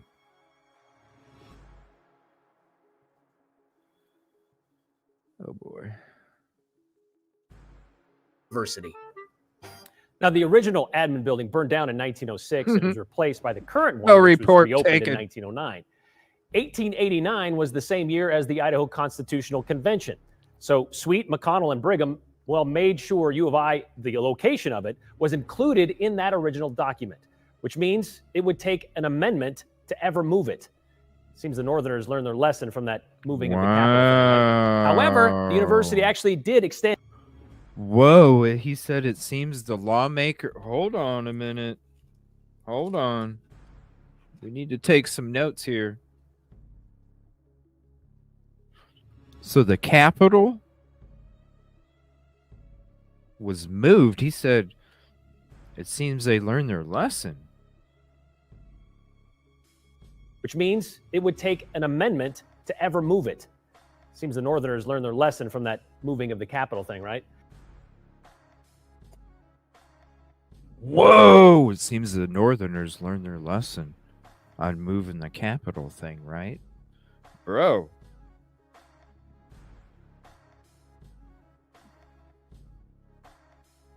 And an amendment to move it. However, the university actually did extend into Ada County in 1910, and they have that water center building in the corner of Broadway and Front in downtown Boise, which has been there since 2004. So it seems what's up actually does come down here eventually, right? Whoa, that was a good video, y'all. Interesting. They moved. What a dig at the. That was a freaking dig. Let me go back to Way that. back in 1862, document, which means it would take an amendment to ever move it. Seems the Northerners learned their lesson from that moving of the capital thing, right? Oh, shit. Damn! Damn!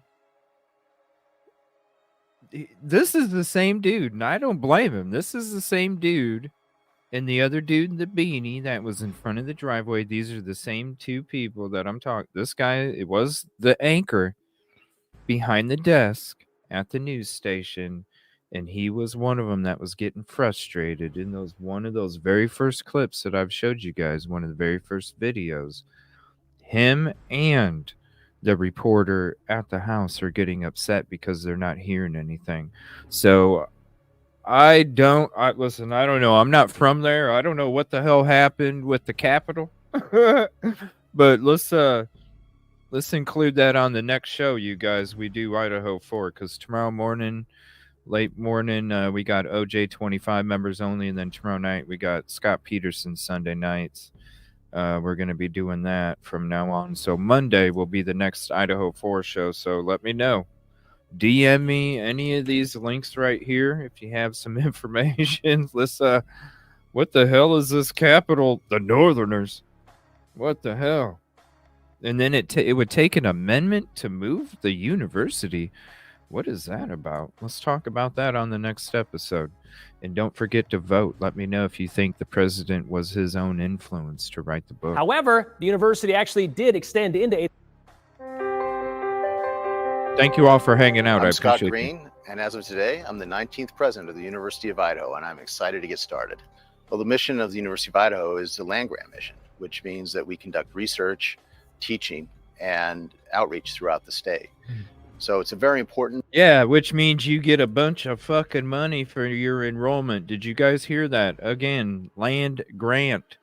I know I've said it from the very beginning when it comes to this university, and they get money from their enrollment because of all the programs that they have. This was back in December of 2022 when we started getting into this stuff. They get so much money. That's why the enrollment is so important. This whole land grab. University of Idaho is the land-grant mission, which means that we conduct Land research, grab. teaching, Not and grant. outreach Grab, throughout buddy. the state. So it's a very important mission. It's one I take very seriously and one I'm very supportive of and will continue to invest in. You know, I'm looking forward to working with our faculty and staff at the university. You know, we truly have dedicated people here. They've stuck with us through thick and thin and came to work every day and provided just a great education to our students and a great experience for our students and supported them. And I'm really grateful for that. And I'm really looking forward to continuing to work with them and to build on their success. Every Vandal I've talked to has a personal story, how the University of Idaho elevated them, gave them opportunities that they thought were never possible. It's truly a special place. And again, everyone has a special story, and that's what makes this place different. Go Vandals! Go Vandals. All right, so here's this link to this video. Like I said, I'm going to share all these with you guys. Yeah, what do you guys think about that? The University of Idaho became a university on paper for 3 years in order to have the land grab. Hey,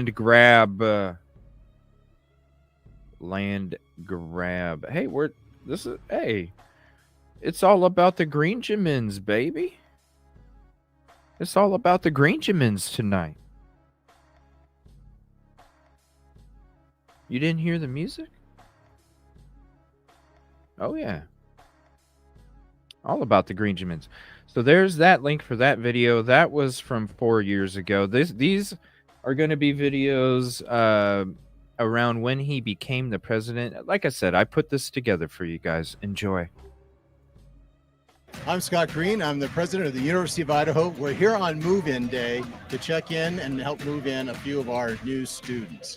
Follow me, we're going to ask them some questions. Is this your first time here? Yes. And what do you think so far? Pretty good. What's the most exciting thing you've seen? Well, I really wish I had one of those little bucket things, but I'm going to go find you a bucket thing, okay?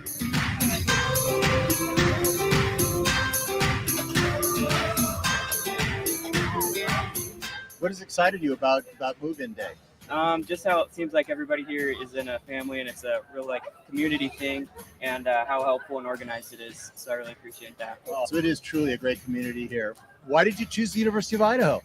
I liked the campus when I came to visit a lot. because it's only 3 hours from home, it was close. Well, because they have apparently one of the best music colleges in the country. Well, it was the only school in Idaho that served architecture. It seemed to be one of the best engineering colleges in the state. So, Joe, did you come down here to help today? Awesome. We knew you'd show up. You're the best. What are you most excited about? Probably starting classes and just getting the lay of the land. I'm excited for the student life to get involved and have fun. What's excited you the most? I'm not sure. Joe, are you a freshman? Yeah. Well, I'm a freshman too. I'm a first-year president. Oh. Yeah.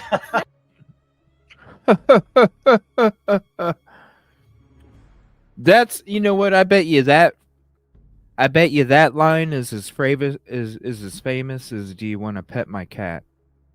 I'm a university president freshman. Do you want to pet my cat? Nice to meet you. Yeah, Scott Green. Really nice to meet you. So you're a freshman? Yes, I am. I'm a freshman too. I'm a freshman president. I'm a freshman president of the University of Idaho. It's really nice to meet you. Are you a freshman? I am a freshman this year. I'm a freshman too. I'm a new freshman. Actually, I'm a new freshman president. I'm president of the University Scott Green. Scott Green, president, University of Idaho. It's just great to see you guys. So Yeah, you guys want to pet my I'm cat? excited for a great year. Go Vandals. You guys want to pet my cat? You guys want to pet my cat? Oh, there's Good more. morning.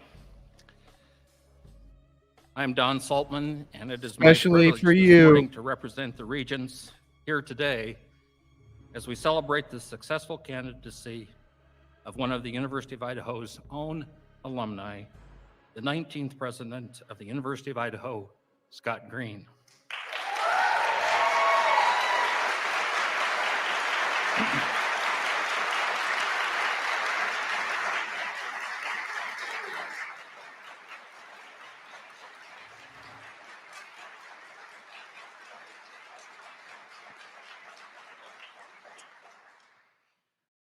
I'd like to thank the screening committee for their efforts in helping narrow a field of 50 applicants. That committee was led by Regent Emma Ashley, and she served as chair of the committee.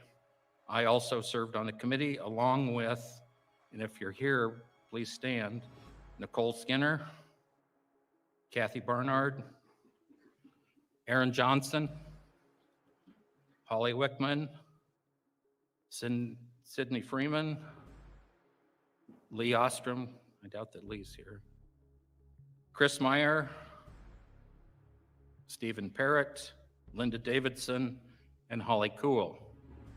So thanks to all of you. I really appreciate your efforts.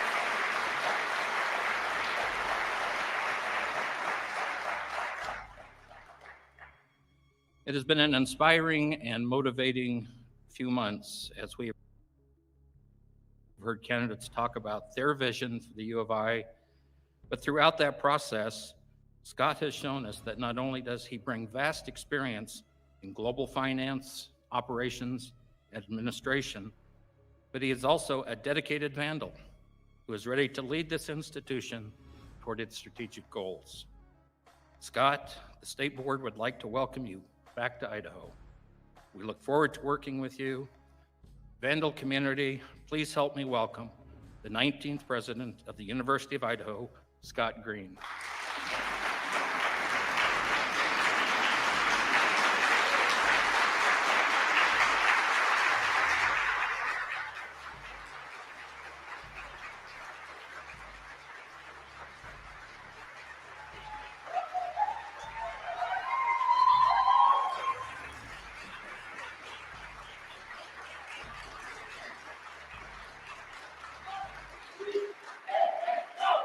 Idaho, Idaho, go, go, go. Wow. Well, thank you for such a warm welcome. And thank you, Don, for the warm welcome. I appreciate the endorsement of the State Board of Education and assure you I'll do everything within my power to meet the high expectations of this president, the University of Idaho, and our role in advancing education throughout the state of Idaho.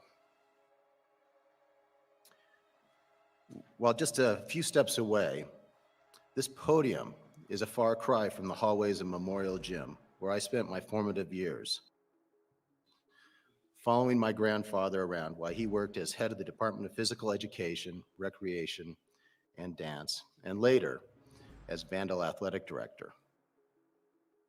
It was in Oh my gosh. It's already a puff piece. Just wait though. I got something even better for you guys right after this. Sorry, I'm making a K cup here. But I want to say contribution call out to Janet Shepard. Just a small thank you for all you do. I appreciate you for being here. And thank you for the $2 super chat. It means everything to me. Crime Solver, $2 super chat. Like Kermit said, it's not easy being green. It's all about the Greenjamins, baby. I appreciate you guys. It's so damn dark in there, isn't it? They love that black and gold, don't they? They love mostly black there. But, I just can't believe they wooed him like that, right, Kelly? Wooing him. Woo! Oh, look at me. He's so sharp. In those early years that my grandfather instilled in me a strong work ethic, paying me $1 a day to wash and fold towels in the basement of Memorial Gym. $1 a day to wash towels. And I want to say thank you. Contribution call out. Where is it? Leslie Densley Watkins super sticker with a coffee cup. I think that's a coffee cup, right? Tired. Aw. I know. I'm making one right now. Thank you. I appreciate it. Because wait, you'll see why I need a new fresh cup of coffee after we see him talk for a few minutes. You'll see what I mean. Thank Although you much so has much. happened Appreciate since you. then, I have never lost sight of this place. It is truly a special place for all of us, the University of Idaho. I'm honored to be selected as the next president of the University of Idaho. Since my time here as an undergraduate, I have looked for and embraced opportunities to advance the university, engage stakeholders, and improve student access to a great education. From serving as ASUI president to serving on the foundation board of directors, the future of this university has always held my interest. This is a place where young curiosity and deep intellectual capability formulate research, outreach, and education into a shared experience.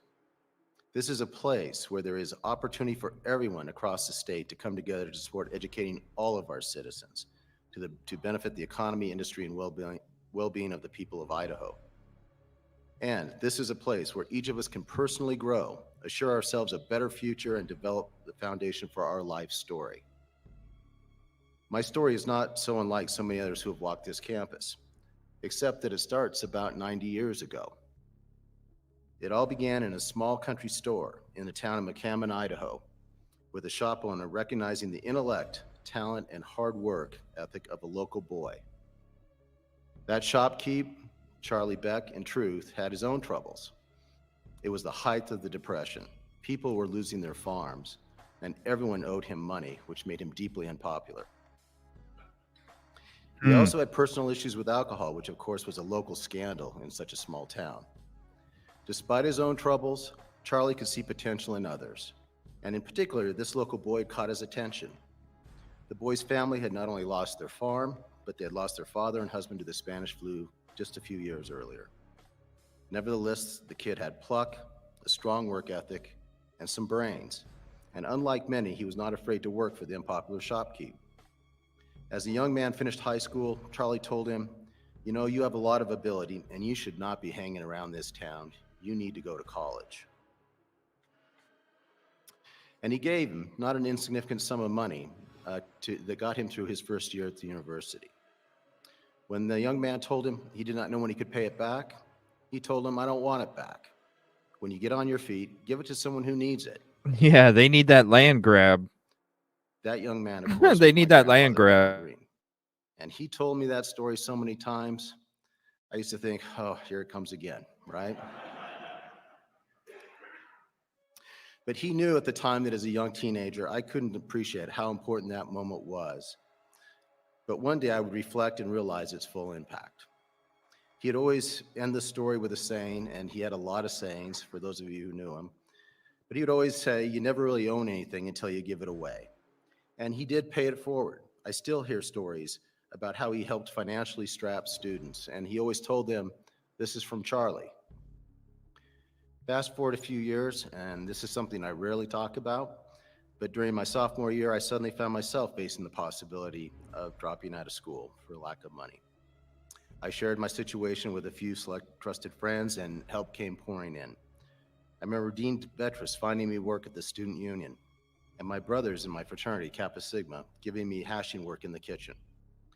But most surprisingly, I received several scholarships through the university and from my fraternity sponsored by names I'd never heard of. Someone, somebody, some soul I did not even know somewhere was playing the Charlie card, giving so that I could learn.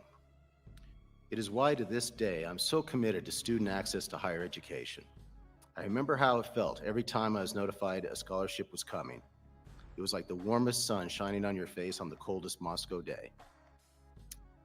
I may have had holes in my jeans and sneakers and had no money in my pockets, but I was happy because I had a chance to be somebody. Now at that time, my dream was pretty modest. I just wanted to graduate and be an accountant. Through hard work and dedication, and certainly not without this early support from people I didn't even know, I went on to have a very successful career in global finance operations administration. And life in New York is certainly not what I imagined on those cold winter nights as I studied here in Moscow. That is one reason I have intentionally and enthusiastically maintained my relationship with the university and with Idaho. I care about this place. I care about the community. I care about the students and their experience here. I care about the faculty and staff who work each and every day to make a difference. I care about the alumni and stakeholders who have given so much back to this great institution. There's much work to be done here. We have a great story to tell of research and the student experience. There are projects. Yeah, Lindsay, we went into this stuff back in the stuff that you're talking about. We went into it back in the spring. And that's when I was already reached out from a couple legal professionals to, politely remove the content of the names regarding their clients as a friendly gesture because they enjoyed the show. So yeah, ever since then we just really don't go too deep into that stuff. But yes, I know exactly everything that you're talking about and so much more. In which to engage and It goes across. build, enhance, I'll say this, Leslie, it goes across the pond even. Okay. and nurture. It's that deep. And I'm ready to listen to each of you. I'm ready to hear your ideas and understand how we can best work together and provide a clear vision of how we achieve our important strategic goals, creating a stronger, more competitive institution. Students, our future alumni, I'm ready to hear from you and work with you to enhance your educational experience. Yeah, he's the freshman president. U of I has a rich land grant history. Very that deep. reaches every part and every corner of this state. And it's an experience that is unlike any other university. I just don't We like have to many talk about stories it to tell anymore. of success and achievement. Those stories come from our strong programs accomplished by our diverse and motivated faculty. Important research attracts research dollars, and a reputation for quality attracts students, which in turn provides more funding and for faculty and programs. It's a virtuous circle. Yeah, if you look up the background of who's wrote all the reviews on the books and everything, look up those people, Leslie. Look up all the people that reviewed the book. Trust me, you talk about a rabbit hole. Me and some of the community were chilling in J for Justice a few days ago, and we were kind of bringing up different things and stuff. It's crazy. It's crazy when you dig into it. It really is. Creating a virtuous self-sustaining circle of success will boost our university and help us achieve our goals, the least of which is helping more students navigate the path to higher education and a college degree, increasing their lifetime earnings by an average of $1 million and enhancing the economy of our state. We have the capacity and the desire to grow, to share the Vandal experience with each and every person who aspires to learn. It's up to each of us to play this role. I'll do my part to tell the story, and I challenge each of you to help me tell that story well.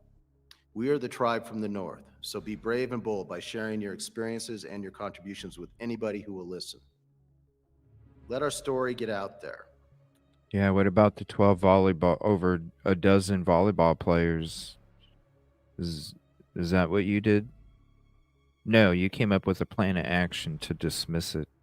Whatever, bro. Let's collaborate with our sister institutions and work together to advance quality education throughout the state. And let's ensure every hardworking and ambitious student is not turned away due to financial need.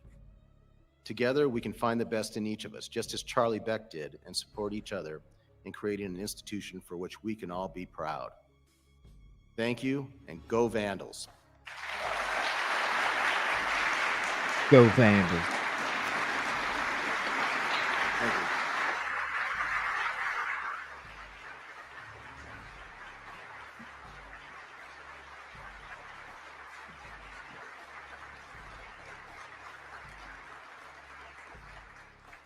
Good morning, everyone. My name is Kathy Barnard. I'm the Executive Director of the Alumni Association. We have a small presentation for Scott. I'd like to call up two members of the University of Idaho Alumni Association Board, Sean Wilson and Rick Sparks.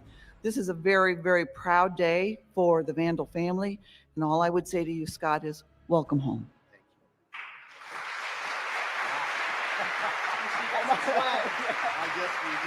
I'm coming home.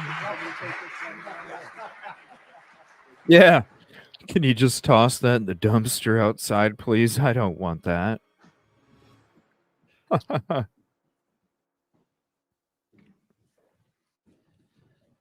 This concludes our formal presentation. Scott will be going over to the Albertson building and the conference room there for a press conference. So, Scott, if you'd like to go ahead and head that way. Thank you all very much.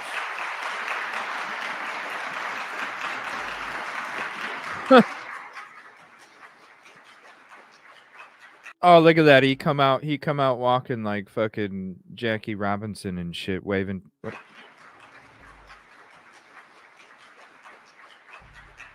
Give me a break, bro.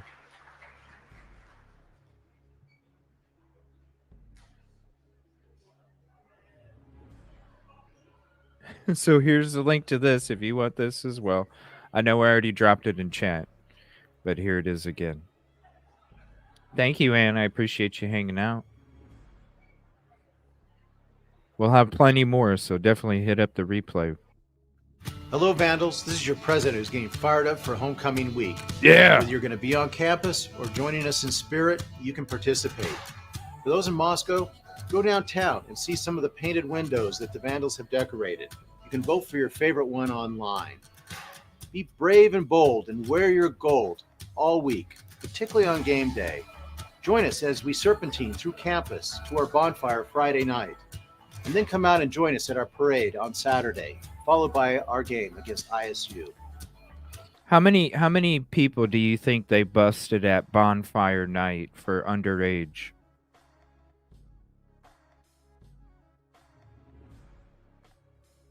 I bet that was a good night for him. All those people. Underage drinkers out there, bonfire. Particularly on game day.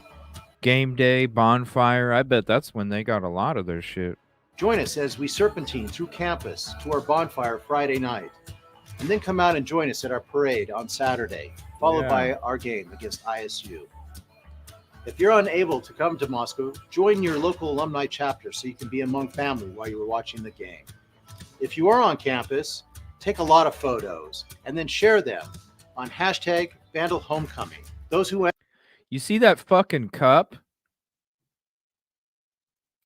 Oh my gosh.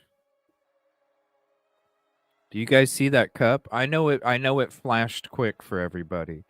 You guys don't. Hold on. Hold on. Look at that cup. It just flashed real quick.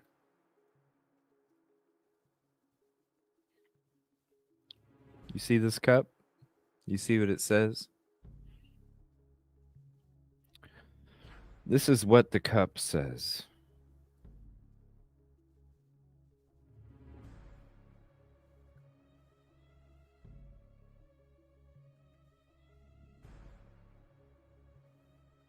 Proud to be 19. Proud to be the 19th president of the University of Idaho. Doesn't that sound creepy too? Nicola, one of the best profession I was in was auto body detail. Auto body, auto detail, decal, all that stuff. Because of those attention to detail. That's a creepy. You don't see a cup? Look under his right hand. Here, let me play it for a second. It goes by in a couple seconds. Hold on. And then share them on hashtag Vandal Homecoming. Those who enter a number of photos. See, it just shows it real quick. Oh, wait, it shows it more, but it's turned, I think. No, it is. It's staged. So that's the first time. Okay. So you'll see it. Then you might see it here coming up. But look, it just shows it for a couple seconds. You can see it at the bottom under his right hand. It says, proud to be 19. Now, you know he loves to use that freshman saying. Can you imagine how... when does he ever have to fucking not... I'm proud to be 19.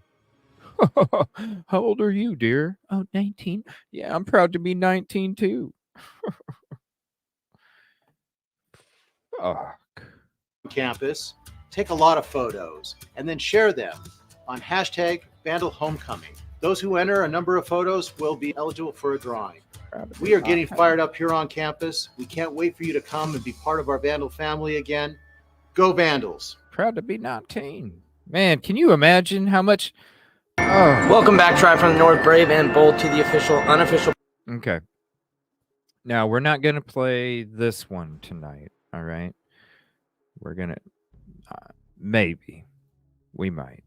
But this is him sitting down, discussing on a podcast that he's a vandal. Now, we will get to it if we have enough time, okay? Because, like I said, I'm trying to cram 2 shows into one.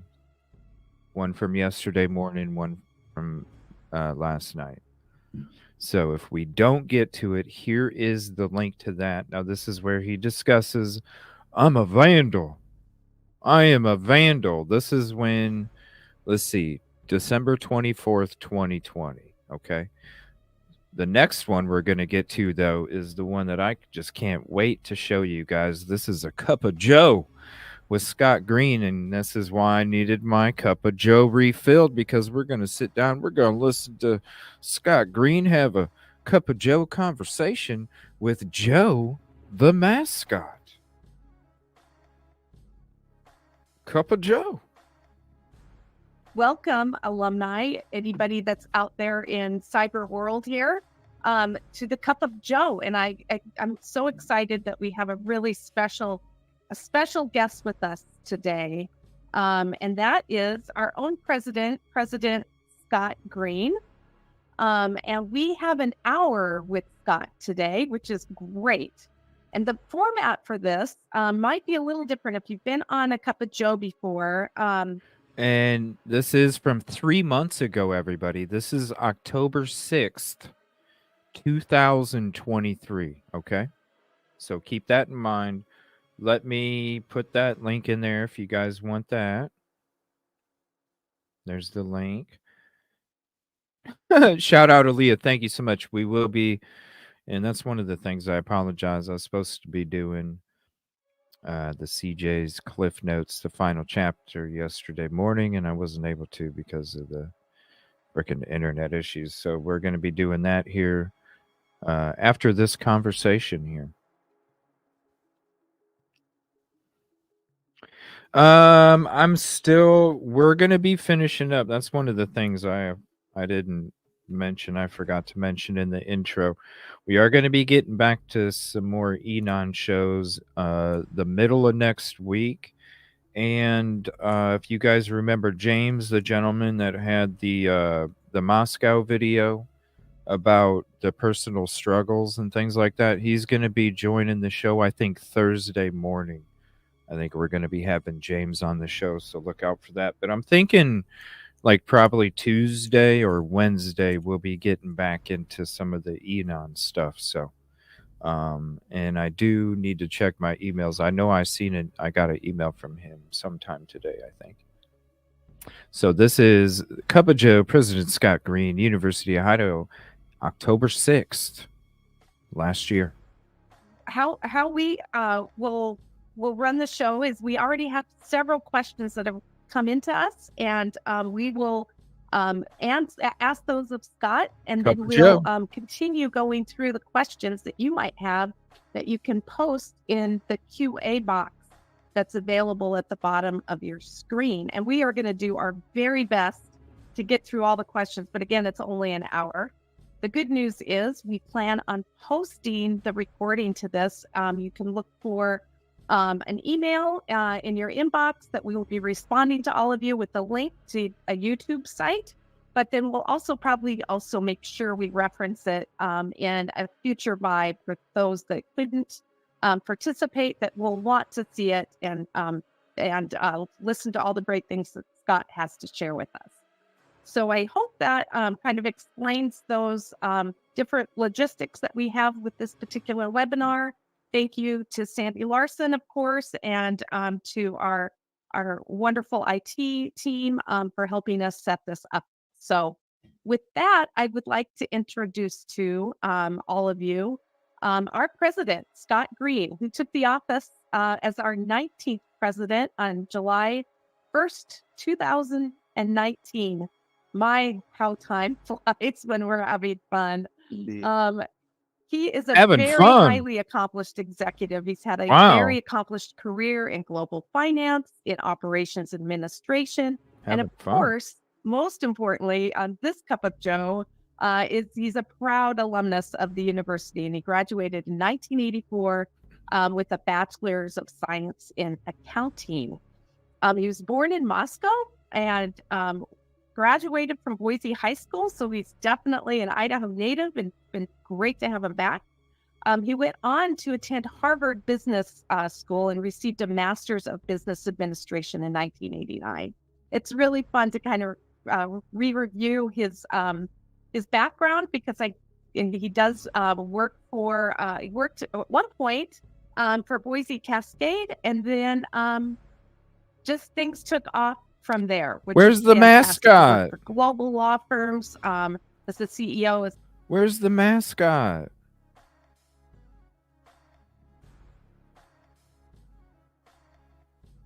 Where's the mascot? Look at the freaking thumbnail.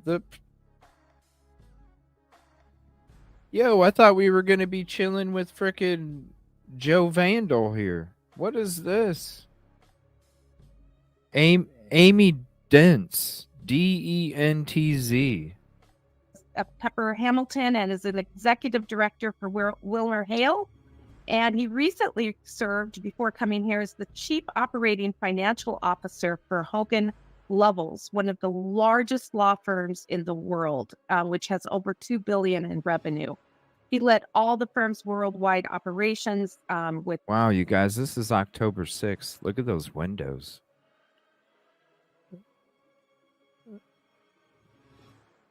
Look at all the grime that's on those windows. That's not fucking December in the middle of the day. That's fucking October 6th. Ooh. With conflicts of finance functions and also the technology component, and responsible for over 3,000 employees. So an accomplished background. He's the first non-lawyer to run an American 100 law firm, and he was recognized as one of the top 50 big law innovators of the last 50 years by the American Lawyer magazine in 2013. So I could keep going and going and going, but I am going to stop because we're going to. Not much, because there's only 282 views on this. The last video we watched, I think, had 15. Trust me, we're the only ones watching this shit, you guys. Run out of time pretty soon. Scott, thank you for joining us for the Cup There of ain't much Joe. on there. And I'd like to just start with any opening remarks that you want to mention, and then we're going to dive into some of these great questions that have come our way. Great question. Yeah, thanks, Sammy. I'll just start by saying thank you for having me, and thank you for, it looks like we have over 100 alumni participants already, and you're just doing a great job. I'm so glad you're with us as well. We've got a great team here at the U of I. We've really built a strong, management team, and I'm very proud of what we've accomplished over the past 4 years. Wonderful. Well, I'm just going to. Why does he always look like he's got explosive diarrhea? You know? Like, bro, you gotta give it some time, man. Your shit might blow out on you, you know? He always looks like he's got explosive diarrhea. I'm going to hit the ground running with a couple questions that came Gotta in take tied to time. the Don't University. squeeze of so Phoenix. It hard. Do you know happens what I to mean? be there's a lot of coverage in the news, of course, and Sorry to say. many of us are incredibly excited because just look at his have face. I'm certainly learned a lot about Just this look at his opportunity. face. Can you kind I'm of give us sorry. some background on and share with the alumni about the University of Phoenix opportunity, and Ooh. how can our alumni learn more and Ooh. show their support? Nice. She's gonna go right in on the University of Phoenix deal. Oh, hell no. Okay, this got interesting now.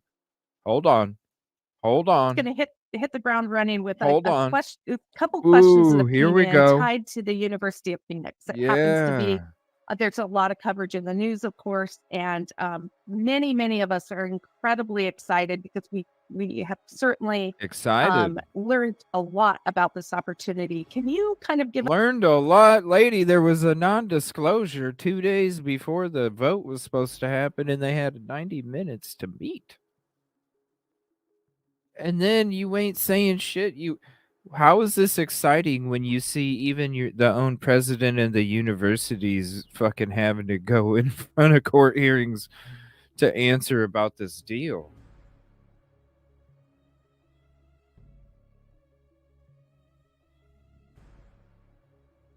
It's like a deer running to headlights. Look at her. She's like a deer running to headlights. Your poor grandchildren, lady. That's who's going to be paying for this bullshit that this dude's about to fucking go down with. us some background Your on grandchildren are and going to share be with the paying for this alumni, dude's mistake. About the University of Phoenix opportunity? And You don't care about your fucking grandchildren having to pay back a whole bunch of fucking money when they... Yeah, son, let me hand you a car that don't fucking work, and I'm going to hand you the car note with it too, so you can pay for something you can't even fucking use. And how can our alumni learn more and show their support for this? Yeah, so I'm sure everybody's No, they won't. I don't see them monetizing the court. I don't see them monetizing the court. aware of this, but Not the streams. I don't. for those who are not, maybe I could just start by Judge indicating Johnson. why we are interested in it and what are the strategic benefits of the transaction. And basically we were approached in early February or thereabouts. You were approached. From some No. folks who were involved peripherally with the University of Phoenix and the transaction that they were trying to You were not approached. trying to close with the University of Arkansas. And we learned that that transaction, they weren't sure if they were Yeah. going to get that through. Yeah. If it didn't go, if we'd be interested. We said, well, we possibly would be, but we didn't want to be used to push up a price or or You lowballed them, bro. be used as a stalking horse for somebody else. You lowballed And them. having said that, they were very upfront with us and said, look, there's a lot of interest in this, and we have other competition, and you lowballed them. But if you're interested, we will go through the process and see where we are, and so we talked to them, and when things got to a point where we were pretty, we thought that it was a pretty good opportunity for us. They shared some information. It's basically management information, but it wasn't detailed information. We indicated we were interested, and they were interested in us because we had a chance to meet with them. We had a chance to meet with their management team, and He's saying that they reached out to him. My ass. Why would they think you're even fucking interested in buying the fuck? Like,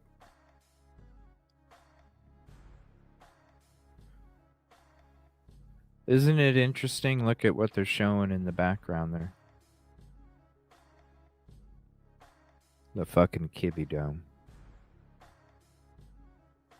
It's not connected to the University of Idaho, even though it's on the University of Idaho's campus. And look at that building. It's got University of Idaho right on it, and it's attached to the fucking Kibby Dome. we were just really impressed with them. So then we It's where the began doing our due university diligence. It's where the university plays, and it's where this nonprofit organization that's purchasing the University of Phoenix online through taxable and non-taxable bonds is where they're going to be located. The address of the Kibby Dome. So that's when things got really interesting. Strategically, this just makes a lot of sense. Where the for us. football team plays. The University of Phoenix, they have focused on, they're primarily online. They focused on adult learners, and that's probably the largest category of educational opportunity in the United States. And it's particularly interesting at this time because we're about to enter what we call an enrollment cliff. And that enrollment cliff is purely demographic, has to do with the Great Recession of 2000, began in 2008, 2009, and families started having fewer children. And so if you fast forward 18 years, you realize that those cohorts, those folks who were born then now are ready to enter college. Well, it's a much smaller population because of the baby bust. Some say it's 15%, possibly 500,000 students that will disappear from college campuses across the country, and so that's going to be a real problem for colleges and universities such as the U of I. Many predict many colleges across the country won't make it, and will be closing down. And frankly, this year, I understand there's already been over 90 colleges that have closed down in this country, and we're not even in the cliff yet. So, there's just a lot of capacity in the country, and we're about to see supply dry up. Having said that, the adult learner cohort that the University of Phoenix serves will be growing over that period of time, about 5% a year, according to to many who follow such things. So I think it's pretty obvious that if you've got one market that's shrinking and the other that's growing, that those revenues can help offset each other and mitigate some of the losses, the expected losses. So, from a strategic standpoint, that really piqued our interest. Also, it's frankly quite a good deal for the University of Phoenix and for the University of Idaho. The University of Phoenix is a for-profit educational entity at the moment, and that's come with a lot of baggage for them. They would like to be a nonprofit, really. Nonprofit, and we provide an opportunity for them to become that. And that is very significant because that means that all the taxes that they're paying, they'll pay about $20 million in taxes this year. And all the dividends that they've been paying, which has been tens of millions of dollars a year, will now be available to both the University of Phoenix and the University of Idaho for student success. So, whoa, you skeezy motherfucker.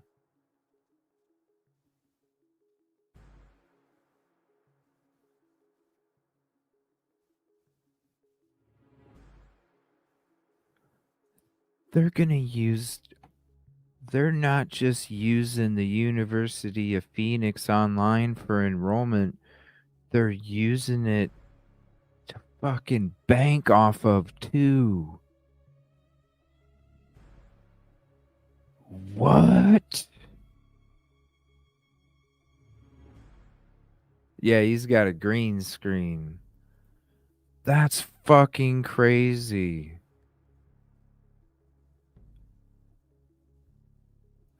Again, here's the link to this video. We are at the timestamp at only 8:23.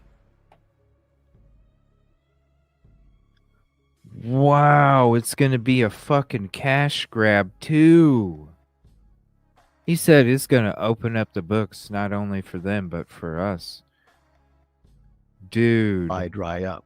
Having said that, dude, the adult learner cohort that the University of Phoenix serves will be growing over that period of time, about 5% a year, 5%, according to to many who follow such things. So I think it's pretty 5%. obvious that if you've got one market that's shrinking and the other that's growing, that those revenues. How is it hold on. How is it 5% when your enrollment last year was 85,000 and your projected for this upcoming next year is going to be 65? How in the fuck do you get 5%?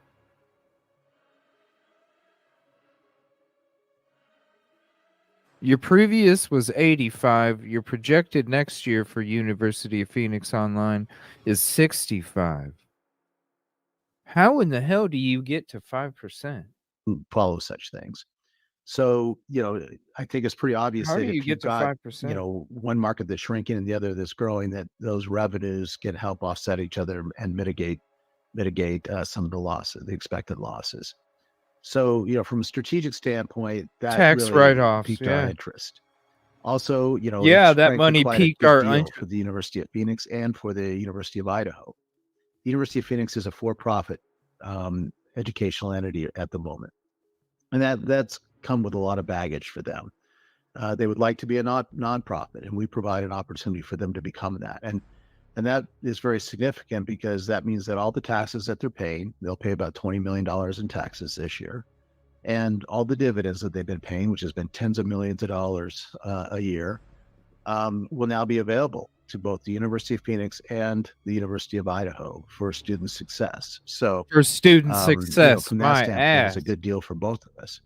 And the not-for-profit we're setting up will acquire this at less than 2.5 times EBITDA. So all those accountants and business people out there, they'll probably salivate at hearing that. I mean, how many deals do you know that have been that have been? So then why didn't all these other fucking universities jump at it, bro?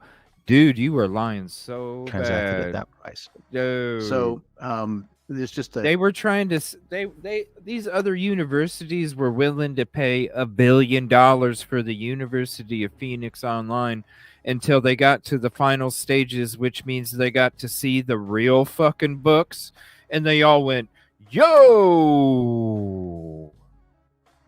bro, what are you talking about? It's just a great fit from both they all went, strategic and financial point of view. And then I'd also just mention, their systems are world class, and we'd be acquiring those systems and make those available for student success at Idaho, in the state of Idaho. Wow. We can leverage their platforms for our on-campus students and all right here, rural-placed citizens. So there's just a lot of benefits. I could go on and on, but that kind of gives you the reason of why we thought we were this would be really good for us. How can you help us? I think is kind of where your question started.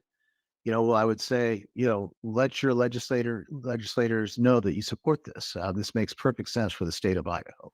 We're a very rural state, and this will give us, the University of Idaho, an opportunity to help reach those citizens. If you believe like I do about this, write letters of support, for this, whether it's in op-eds or to our elected officials. And at a minimum, let's just be vocal about your support to others in our community. Oftentimes, the silent majority goes unheard. No, it's true, man. When the fucking government itself backs away and doesn't want anything to do with the University of Phoenix Online because of the fucking practices and the bullshit that they do to what they're doing is they're They're robbing the people that need it most. You know what I mean? They're robbing the people that need it most. They're the people that can't afford to go to a classroom. They can't afford, they have to do the classes while they're taking care of their babies and, things like this, like, or working 2 jobs. And, that's why they went to do that. And they're using that against these people. That's why there's all these lawsuits happening. Yeah, it's going to only cost you $550 million to buy the damn thing. But guess what? Look at all the fucking lawsuits within the last couple years and tell me that ain't more than $550 million. Give me a break, bro. And there, in my view, there's a very small number of people who are against this, but they're very loud. So Yeah. it's always helpful to have a support of our alumni and let our legislators know how much we care about our university. And there's a reason, because all the other motherfuckers that said, yo, bro, it's people that actually care about that lady's grandkids, and she don't want to give a shit. There's so many great things about this deal.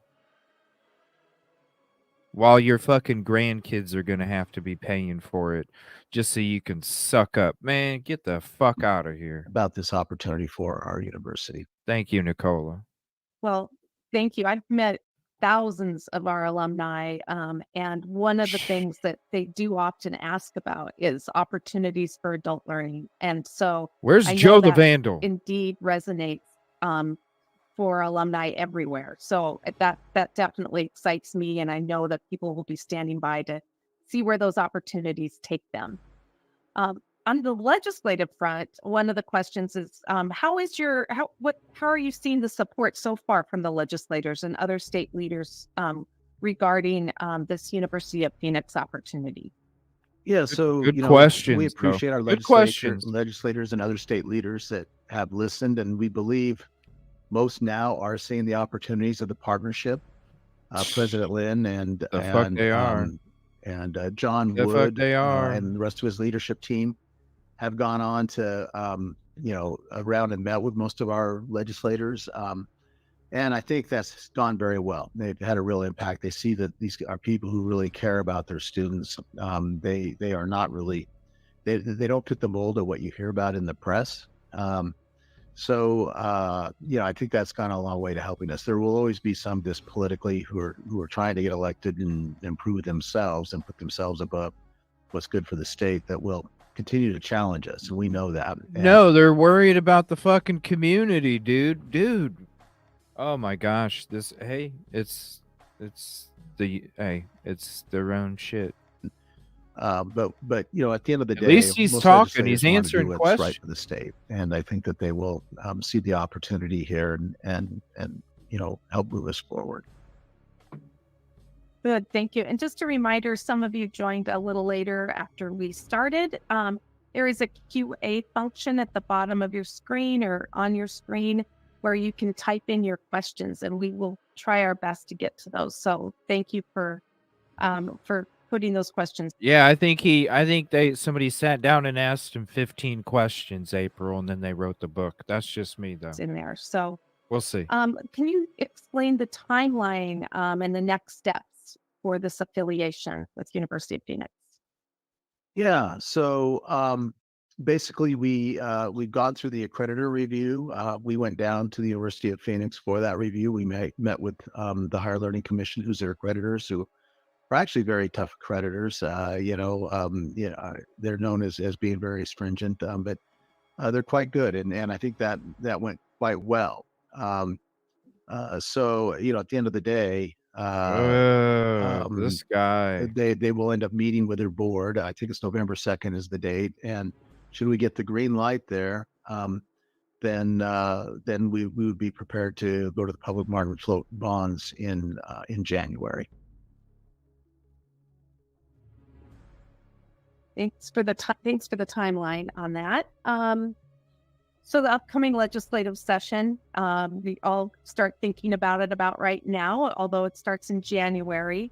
last year, there were a lot of alumni that jumped in and really paid attention to higher education. They wanted to make sure Idaho U of I was doing just fine. But by the funding initiatives, along with an initiative What's up, called Michelle? the Launch Initiative, which really is to help attract students to higher education. And there was a lot of focus on CTE. Are there other University of Idaho initiatives that you can think of coming up that would require legislative support this next session? Well, we continue to focus on cybersecurity and healthcare in the state, and Cybersecurity, huh? we continue to work with the governor's office to try to include lines for those areas. They're both incredibly important areas for our state. We don't have enough healthcare workers in the state. We don't have enough cybersecurity experts in the state, and there's plenty of room for all universities to be involved. That's a good point, Crime Solver. Aired October 6th, 2023, just a short time away. You're right. He does not seem like he has a care in the world. What's up, Thin Mint 501? He was like, hey, I need a way to cover my ass. Make sure you vote. What's up, Susan? Make sure, ticket number 99, make sure you vote. We got a poll up. Let me know. Do you think President Green was his own influence to write this book? Yes or no? And we're going to check the poll at the end of the show. Thank you all for hopping in. Involved in this. So we're going to continue to focus. You'll definitely want to go back to the start of when we did get into President Green. If anybody's coming in late, wait till you see why. Wait till you see why the University of Idaho was created. Just go to the beginning. You'll see what I'm saying. Focus on those areas with the legislature and the governor going forward. Good to know. Well, we'll stay tuned and Thank you. rally the troops. Rally the if troops. Huh? Alumni support is needed to take care of some of those important initiatives that you talked about. In addition to the University of Phoenix opportunity, what other initiatives is University of Idaho go back taking to on it. to help mitigate impacts? Keep from talking about the enrollment University cliff of that you Phoenix. I got to send this to Jay for Justice. Yeah, it's a really good question. It's one I've been thinking a lot about over the years since I took this job. And I think any president, frankly, who's not thinking about that for their institution is not doing their job. I think the best thing that we can do for the enrollment cliff is having our financial house in order. I think which we've done.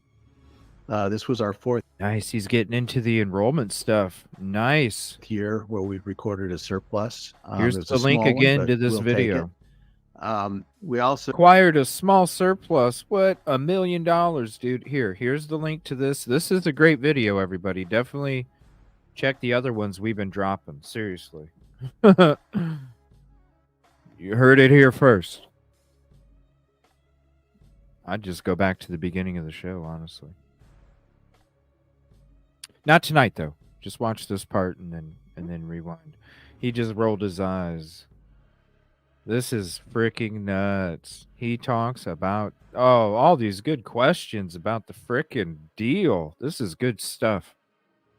Good to know. Well, we'll stay tuned and we'll rally the troops.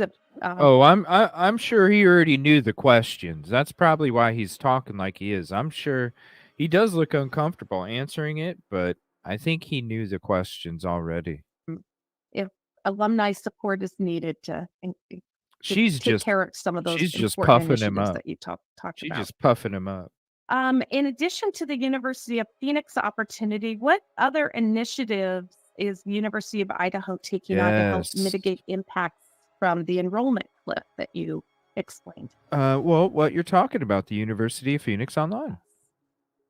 Yeah, it's a really good question. It's one I've been thinking a lot about over the years since I took this job. And I think any president, frankly, who's not thinking about that for their institution is not doing their job. I think the best thing that we can do for the enrollment cliff is having our financial house in order. I think which we've done. This was our fourth year where we've recorded a surplus. It was a small one, but we'll take it. We also have a small one. Because you're buying shit, bro. Yeah, we didn't make as much money as we made last year. Well, yeah, because you acquired more shit. You know how to spin it, don't you, Mr. Business? I know your fucking lies.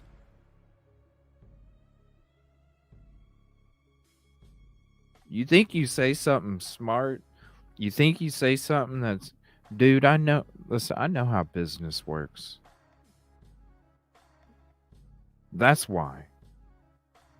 The fucking highest attendance you ever had. Barely had a surplus. Bullshit. It's because you're buying shit, bro.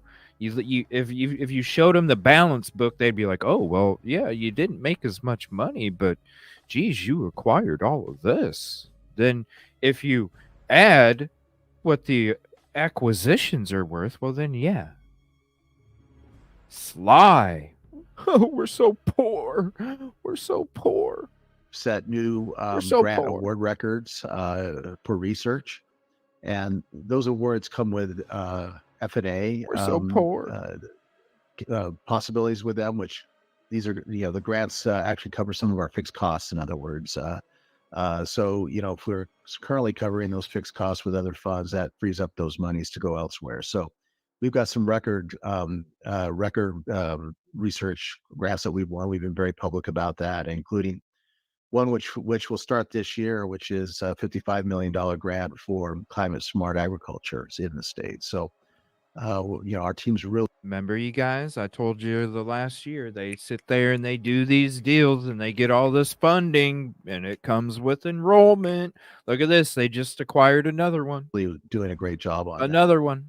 And I'd also say that, raising money to lower the cost of attendance for our students through scholarships and for endowing our professors to keep them in place and keep them paid. And we've raised $400 million of our $500 million goal so far. So we're doing really well on those fronts. And then finally, just making sure we're at full... They've raised 400 million of their 500. They've raised 400 million to 5, including one which will start this year, which is a $55 million grant for climate smart agriculture. Just another one. So, just another one. Our team's really doing a great job on that. And I'd also say that, raising money to lower the cost of attendance for our students. See, when I told you guys you could go on their damn Twitter and scroll through and see all the donation programs they have for this and for that and for this. Hey, we're having a donation program to help make our students' enrollment cheaper. We're having a donation program to make our students' enrollment cheaper. Oh, my Lord. We're so broke. We're so broke. Through scholarships and for endowing our professors to keep them in place and keep them paid. And we've raised $400 million of our $500 million goal so far. So we're doing really well on those fronts. And then finally, just making sure that we're at full capacity with enrollment when we go into the cliff. So we can sustain at least for the first 4 years, with as full capacity as possible. And we're getting there. Our pandemic class is our seniors this year. So if we have another good recruiting year like this year and the year before, we will be in really good shape, I think, heading into the cliff. That's great. In a good shape heading to the cliff. The cliff is at the end of the year, people.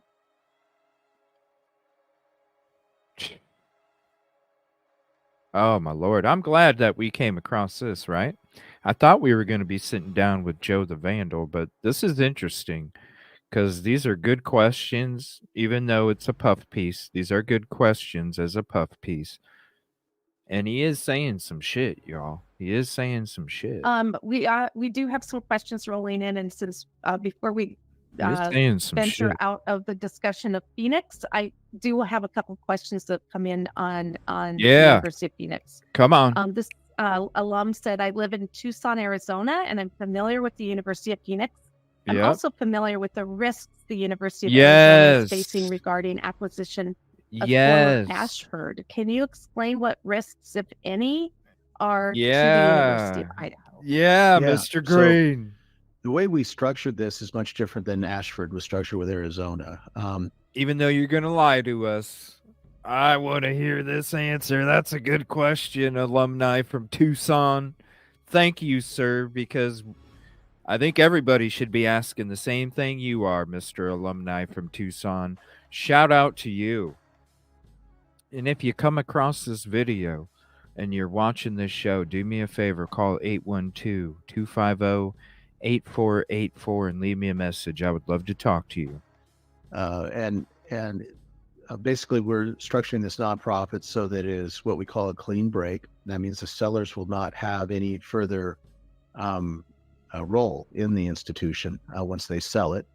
Okay. And it's also so then this is why I want to ask you then, Mr. Green, because a little bit ago in this conversation, you said that they were reaching out to you because they wanted to become a nonprofit organization and you could help them do it. So if they're not gonna have, which we've always stated this, if they're not gonna have any involvement, then why in the hell on October 6th of 2023 are you now saying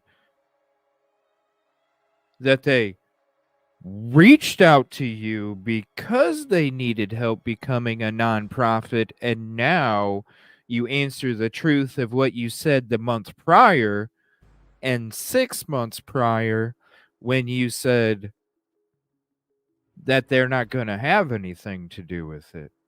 Dude, you just bounce back and forth in the matter of 15 fucking minutes, bro. This is a good video. It's going to be set up with its own independent board. This is a good video. So the University of Idaho Board of Regents will be the sole member. You're the University of Idaho will have an one, affiliation agreement Mr. with Green. the University of Phoenix, but it will have its own independent board and will be overseeing that operation.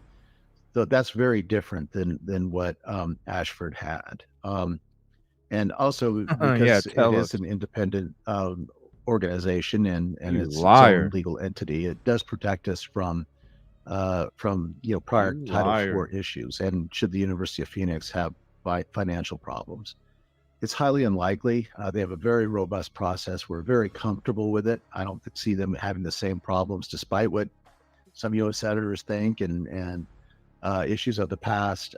They've got a great management team and their processes, are very, very good around student loans and those sorts of things. So, having said that, if they do have issues, $200 million is being left on the balance sheet by the seller.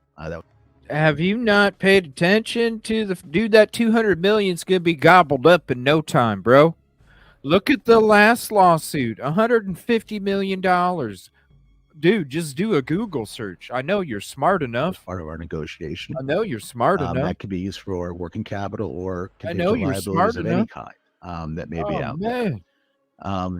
So, first of all, I think that it's, the University of Phoenix is in a better position than Ashford was on student loans. I don't think they've had one that's been by the Department of Education has been put back to them at this point. Doesn't mean there won't be any in the future, but there hasn't been any so far. And they want to do the right things. They do a lot of training with their people and dealing with their students. So my view is that we're in a very different place. Dealing with their students, yeah, dealing with lawsuits because they go out there in the workforce and their degree ain't worth shit because of what they fucking do to people. That's why there's so many damn lawsuits. That's why their enrollment was over 600,000 and 210, and just 14 years later, it's down to 60 projected. Come on. We didn't even go to school for this shit, and we've been fucking knowing about it, Mr. Green. That's probably why fucking alumni from Tucson is like, yo, talk to us. And a very different structure than the Arizona Ashford deal. Thank you. And then there's a question as why does a merger help the University of Phoenix become a nonprofit? Why can't University of Phoenix do this without the University of Idaho or another Dun, party? dun, dun. Well, Great question. I mean, how would they do it? Right now they're owned by a private equity firm, and the Great private equity firm's question. just not going to, I think, turn them over for free. Their options are either, go back and they used to be That's a a public good one. company, with stock out there. They could go back to doing that and probably get a much better price, probably a lot more than what the transaction that we're doing with them. But that takes them back to where they were and creates a problem of this quarterly pressure for returns for your shareholders, right? So it doesn't really leave them in a better place. Affiliating with the U of I and becoming a nonprofit, with the U of I is a better solution, and one that they've actually wanted to, that they've been pursuing for a number of years, that they've agreed with their private equity firm. That's the exit that they would like. They've been pursuing a sale, you lying ass motherfucker, dude. Dude, don't you think if they've been pursuing it for years that the community wouldn't have been surprised when you dropped the fucking agreement 2 days before they had to vote? If they've been on your shit for fucking you lying ass, dude. And Lying. the reason for that is it aligns them Lying. with their educational mission. Rather than having to please shareholders or investors, they can focus on student success. And by being a not-for-profit, they don't have to pay taxes. They can reinvest that in student success. And they found a 'cause great they're partner going with the U broke. of I. And They're going broke. We've done our due diligence, and these are good people who. Because they need a fucking source of income, because all their income's going to fucking lawsuits and their enrollment's dropping. Yeah, they need another source of income, Mr. Green.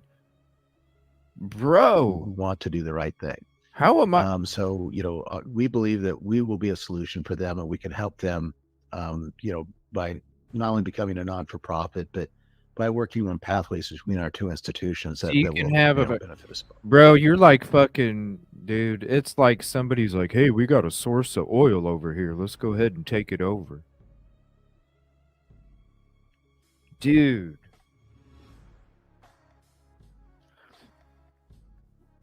This thing ain't gonna pass, but it's up for vote in a couple weeks, you guys.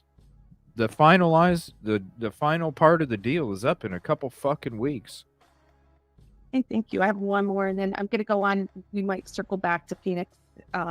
We have time. But what collaborative opportunities do you foresee for adult education consultants? We might have a few of those at our alumni that are asking that question. Well, again, I think there's always a need for service providers. I don't know what kind of education consulting he's talking about. We have everything from, and the University of Phoenix has everything from, folks who, regulatory consultants to. Wow, you're already talking like the deal's finalized October 6, 2023, and the deal's not even up for a final vote until February of 24. Dude, you're banking on this, aren't you? Look at that. He's even including the University of Phoenix in the questions when it comes. Instructors who are part-time instructors or consultants, to labor. I mean, we use more consultants than you can shake a stick at. So my guess is, especially as the private universities, which I think are going to become a thing of the past. I just think there's so much government focus on them, and the government doesn't like them, that at some point they either need to find a partner or they won't survive. So there probably is opportunities there for consultants to get out there and help these universities find a partner and get them integrated. So those are the opportunities that I see. Thank you.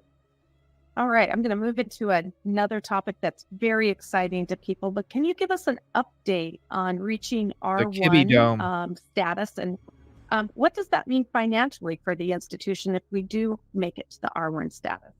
Sure.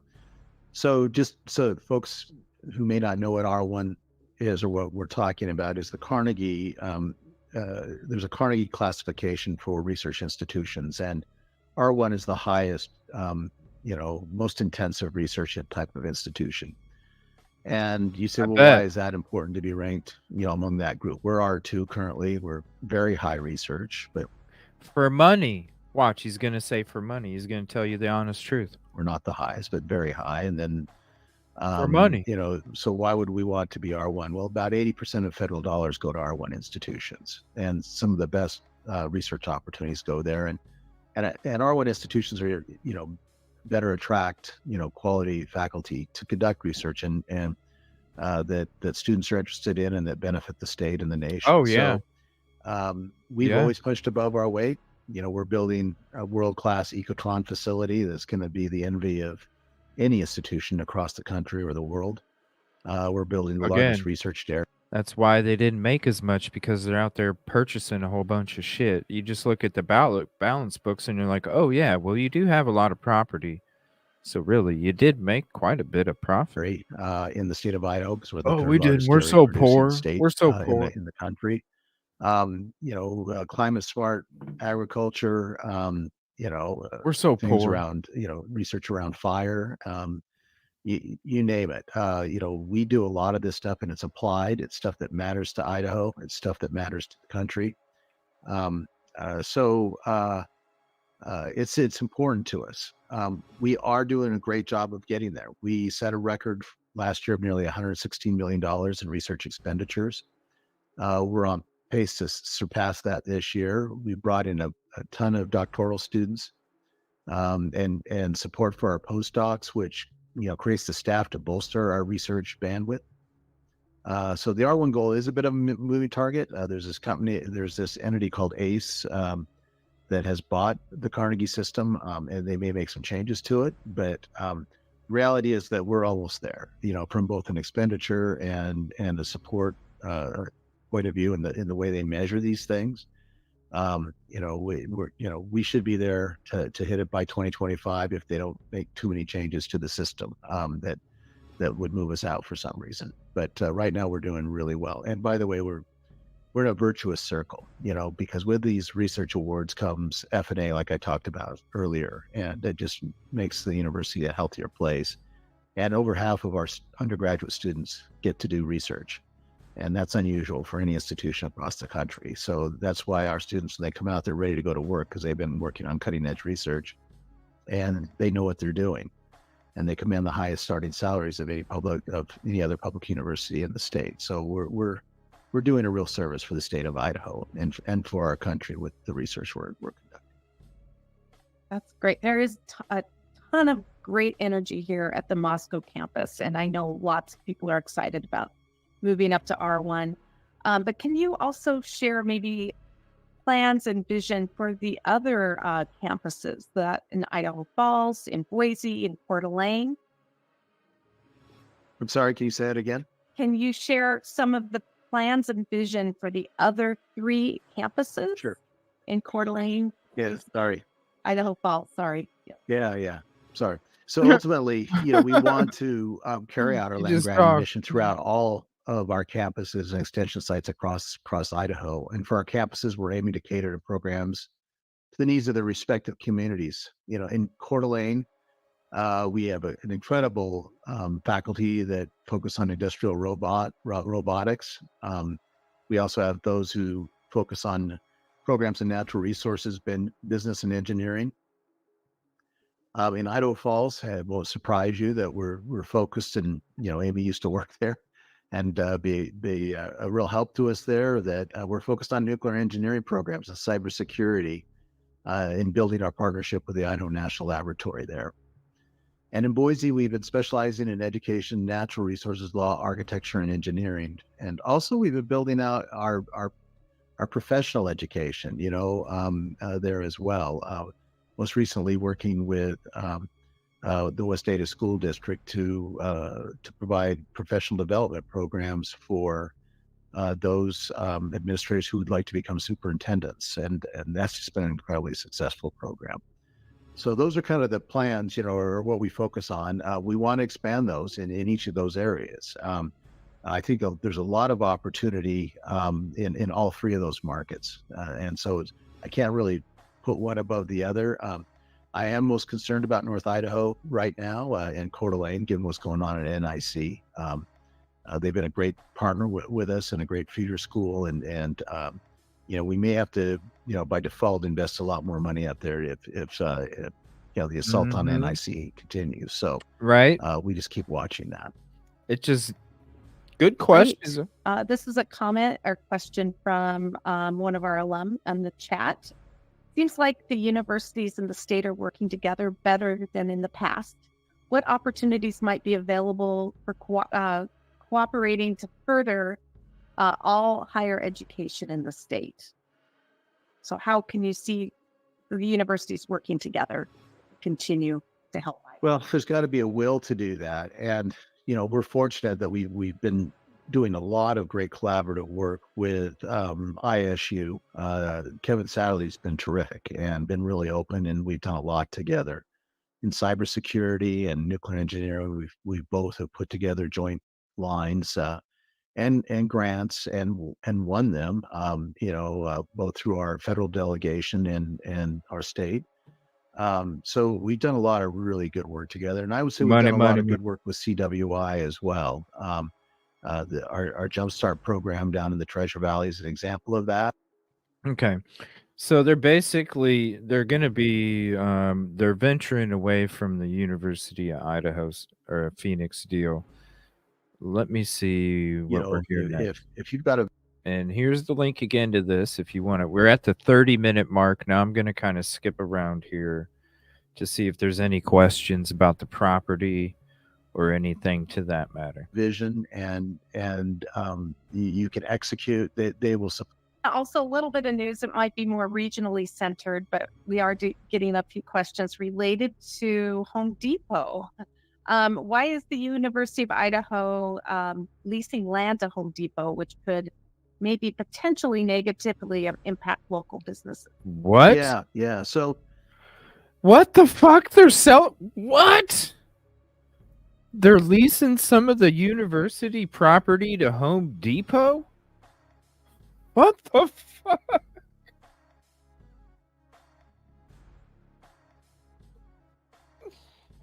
Oh my gosh, this video was nuts. It's just one after another. Now they're oh my gosh, and it affecting the other businesses negatively? What the heck? Both our university. Now they're getting money from Home Depot too? Yes, me too, definitely. What the hell? Well, there's been also a little bit of news. It might be more regionally centered, but we are getting a few questions related to Home Depot. Why is the University of Idaho is this coming from? Leasing land to Home Depot, which could maybe potentially negatively impact local businesses? Negatively impact local businesses potentially. Where in the hell is it? Like, listen, I thought that I didn't even know about this shit. I didn't even know about this Home Depot shit. Yeah. So, this is a bit frustrating, to me in that, we've gotten some criticism for, leasing some land where the Home Depot will come here in Moscow. But, frankly, my job and my focus is on what's best for the University of Idaho and its students. And Home Depot was going to come to Moscow whether we leased land to them or not. So why we're the target is beyond me. They were looking. Because it's university property, bro.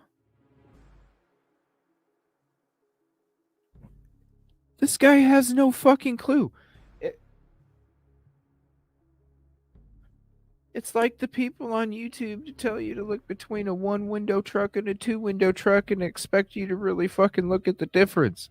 Like you're not gonna notice. Like you're not gonna notice as soon as you see it played 3 times in front of you. Well, one truck has one window and the other one has 2. Oh my Lord! Land, throughout Moscow. They're leasing land to Home Depot now? They preferred where we were. We were able to come to a good deal. Why are they attacking us?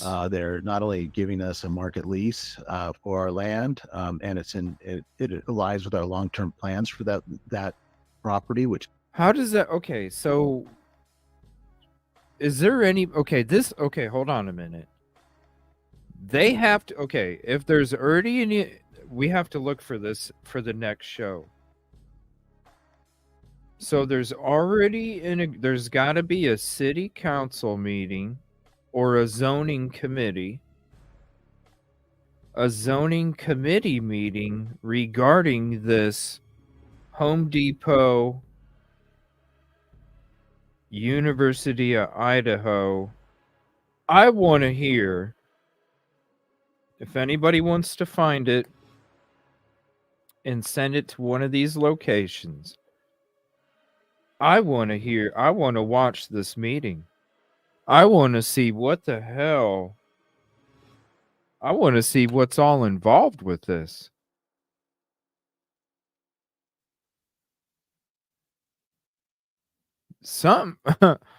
That's got to be in it. It's got to be public, right? This Home Depot, it's a zoning. It's a zoning thing. It's a committee thing. They have to approve this. They have to,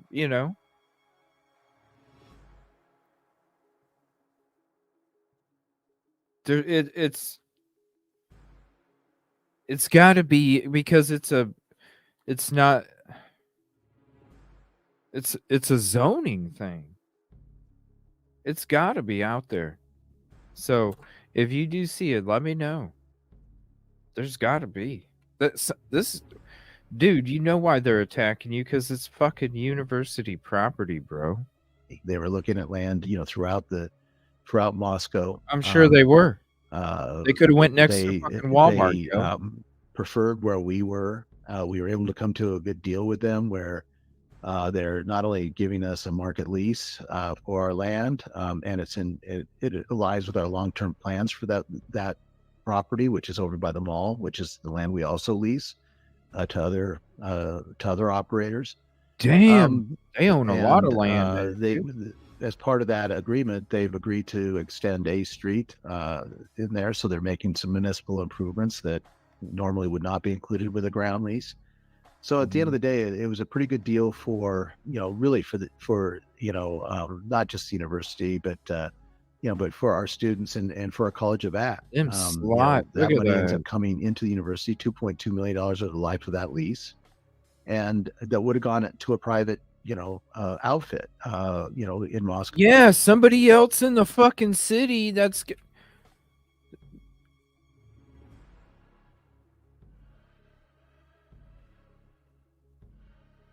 yo. So I gotta send this to Justice. J is for Justice. She's gonna shit when she watches this. We still have a Home Depot, so she's gonna again. shit. I don't see it as my job to prevent competition from coming into town. We have elected officials to do that, city officials and county officials. That's their job. My job is to educate people and to look out for the best interests of the University of Idaho and our students. And that's what I'm doing. Thank you. So fall enrollment. We are already into September, and so students have been back for a little bit. How does our fall enrollment look? It looks pretty good. It's our incoming class isn't as large as last year, which was our largest class in our history, but it'll probably be the second largest class. Well, it will be our second largest class, I think, in our history coming in. So the numbers, and then you add Phoenix, and you got they're looking real good. And our core enrollment will likely be up over 2%. And dual enrollment. Ooh, 2%. Maybe that's what they only ask for now with the way the economy is, because it used to be 4 to 8%. Maybe they dropped it from 4 to 8 to 2 to 4. I mean, you know what I mean, because it's probably what they did. Used to be 4 to 8, now it's 2 to 4. It'll be back to shit next. It'll be 6 to 10 when the economy comes back. Still coming in, so those numbers won't be every quarter finalized in total and no matter what.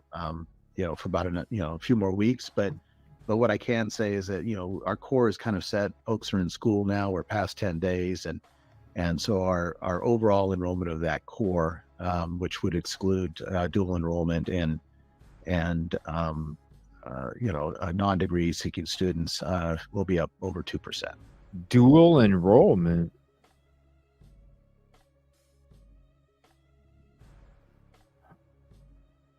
Dual enrollment? Why? Because you got to scan.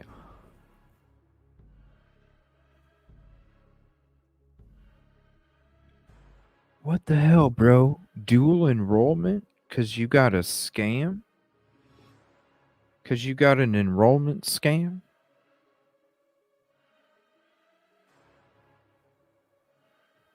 Are you fucking serious? Why would you ever have to take, why would you ever even have to bring up dual enrollment? Dual enrollment should be under 1%, right? It happens here and there.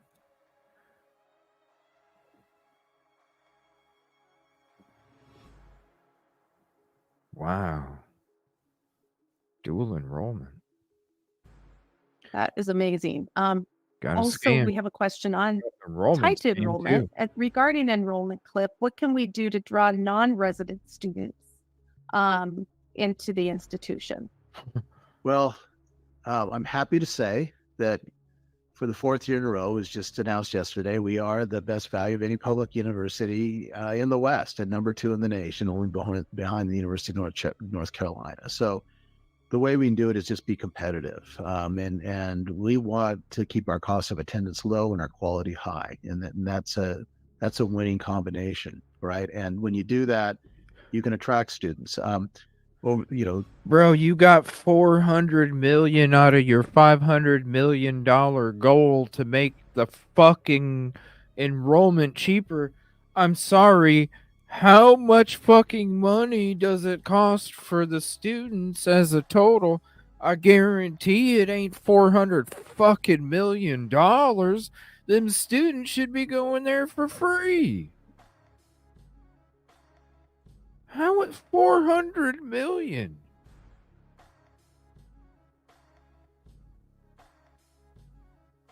Bro, you got 12,000 fucking students. During, what are you through the talking pandemic, about? actually until this year, most of our enrollment growth actually did come from the WUI states. This year it's been a bit of a shift, believe it or not, and most of our success came in state. Which I'm happy for as well. I Wow, take this growth is wherever we can way find more it, than what but my sense is the out of I state's going to even get even thought. more competitive because again, the demographics outside of Idaho are worse My and I'm gosh. going to hit those areas worse, particularly in the Midwest and East Coast, but also California.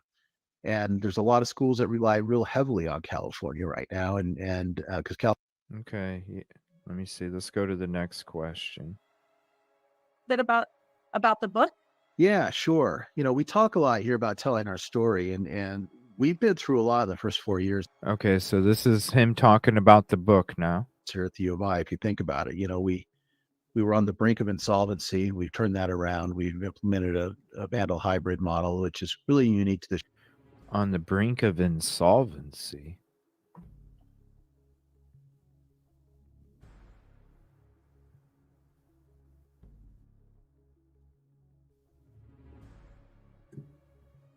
The state of being insolvent, inability to pay one's debts.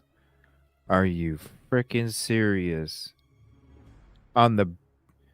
You were on the brink of insolvency with the inability to pay your debt wow, dude, wow, wow. Because the first 3 years out of your 4 years as being president, you fucking sucked? Is that why you were on the brink of insolvency? Bit about the book? Yeah, sure. We talk a lot here about telling our story, and we've been through a lot of the first 4 years here at the U of I. If you think about it, we were on the brink of insolvency. We've turned that around. We've implemented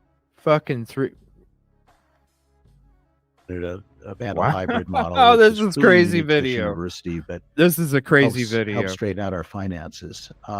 We've been through a pandemic. We're one of the few universities that opened their own lab during the pandemic and kept our hospital out of probably uniquely in the state, and of not hitting a crisis standard of care. Very few hospitals could say that. Our community did much better, and we're really proud of that. And we remained open, we remained solvent. Wow. And then we also just experienced, as everyone knows, a capital crime on campus, which shook us, and we're still recovering, if I'm being totally honest. So, we thought we ought to tell that story, and so we, broke. we're Yep. doing that. So Where broke.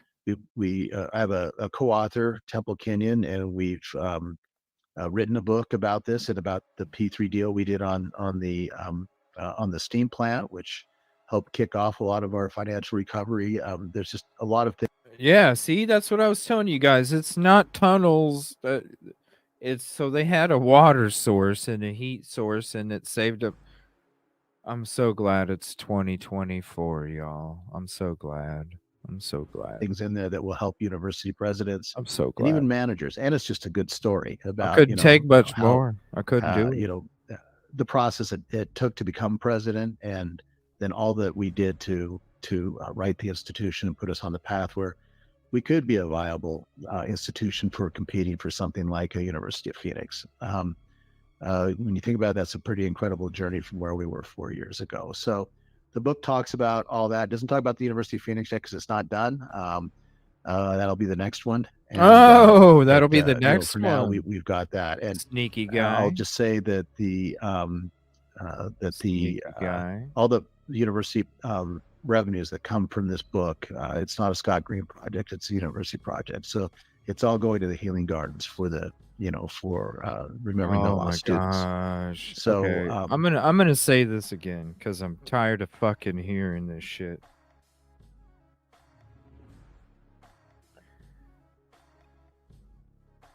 When we watched A Year to the Day, we were in Moscow. We watched the program from the local news, A Year to the Day. And that's when they talked about this welcome garden. That's when we saw that it was fucking November of the next year. And they literally had a drawing the size of this right here. That's how big the drawing was. It wasn't even filled in. The trees weren't even fully colored. When they showed you a shot, they showed you a shot of a couple foot area on an edge of a lawn that had a rock and a little bit of sand and wanted to give you this detail. If they gave a fuck, don't you think that they would have already had the design and plans already done and completed at the end of the school year? And then everybody that would have had a part of building it would have done it during the summertime. So that way you could truly honor the students. So then when everybody comes back the next year, they come back to the Healing Garden. It's a fucking piece of land that has sand and rocks.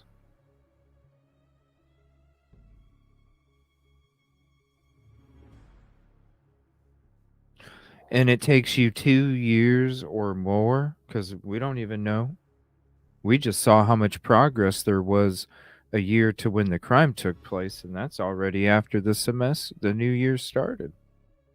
And you fucking care? If you don't know what I'm talking, go. It's I think it's Creme 2. Creme 2.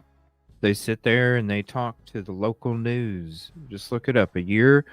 It was the year episode. They talked to and you got fucking Jimmy Neutron out there. Yeah, this is where it's gonna be, and it's just a bunch of fucking grass. It's bullshit. We encourage you to go out and buy it. I understand that you're going to send bullshit. That type of information, a QR code. You can I'm just tired order of the hearing book, him talk. after The fucking follow-up email. bro, you already have how much fucking money going to the fucking wellness garden? Like how many you got all the No, it's and we're just excited so for people to fucking read it. much We think it's really bullshit. good. most people, that have had the opportunity to read it tell us, Fucking Home this Depot. is What's up, it's Tiffany? going to be a Ticket number really useful 90. book for not only just those in education, but for all managers of Useful all book. kinds. So Yeah. Yeah. And I'm gonna be writing a book about my experiences and trials of dealing with a fucking shit ass internet for fucking 8 months. Okay. So that way anybody that's either dealing with it or about to deal with it in the future, you can read my book and you can make it through. Okay. We will The definitely fuck. send out that information on how people can get that book, along with the link to this webinar that's Yeah, going on now. So my struggles we're dealing with excited for that, and we're also dealing with very a shitty fucking internet company connection and trying to have a fucking YouTube show. Yeah. proud Yeah. of We'll the we'll write accomplishments that book. that you took on Help head you guys on, out, and we're in a much better place. So I'll be one of the first people to buy that book. I promise you. Yeah, I bet you terrific. will. We appreciate it. Yeah. There is a question. You brought up the healing gardens, Oh the my loss of our gosh. students. Here we There go. was a question regarding Yeah, why wasn't the it built King early? house, Ooh. and that this particular person said it Ooh. used to be a 2-bedroom house when they were living here on campus. What's the Ooh. latest on what's going to be? Wow, it used to wow. They said it used to be a 2-bedroom house. Get that book, along with the link to this webinar that's going on now. So we're excited for that, and we're also very proud of the accomplishments that Thank you. that you took on head on, and we're in a much better place. So I'll be one of the first people to buy that book. I promise you. Terrific. This is gonna be a good question Yeah. here too. This whole episode's been good. There is a question. You brought up the healing gardens, for the loss of our students. There was a question regarding the King house, and that this particular person said it used to be a 2-bedroom house when they were living here on campus. What's the latest on? Okay, that's the first time I've heard it was a 2-bedroom house, you guys. It was an old mining shack at one point, huh? What, the very bottom? Just the basement? Just the basement? Is that why it had so many utility rooms in there and shit? What?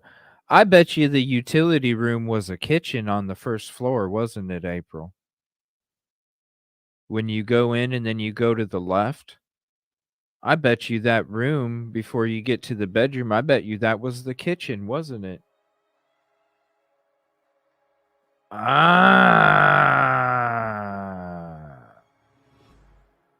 Uh-huh.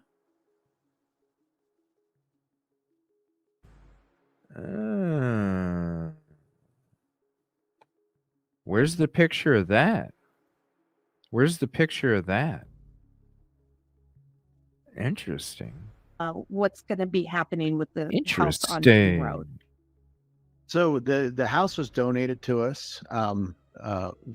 Frankly, there was a lot of damage done to the house, and it really was not safe as part of the investigation into it. And all that had to be remediated before we could do anything with it. So we've completed that remediation. We've taken all the personal items out of there and given the families an opportunity to retrieve what they wanted, and we safely disposed of the rest because a lot of it was contaminated. So you're telling me that a lot of it was contaminated? Hold on. So you're telling me that the family members wanted to toss shit?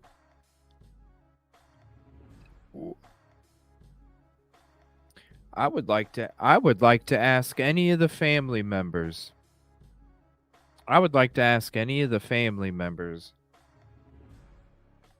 If they decided, is this true?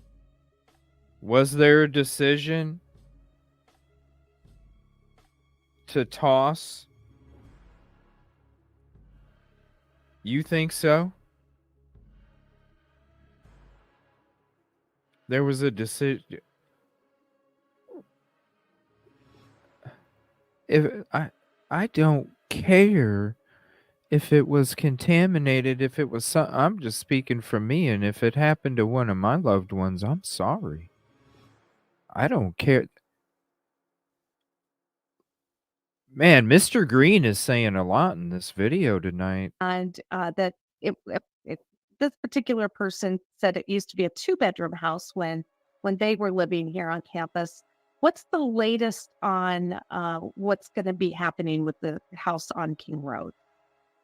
So the house was donated to us.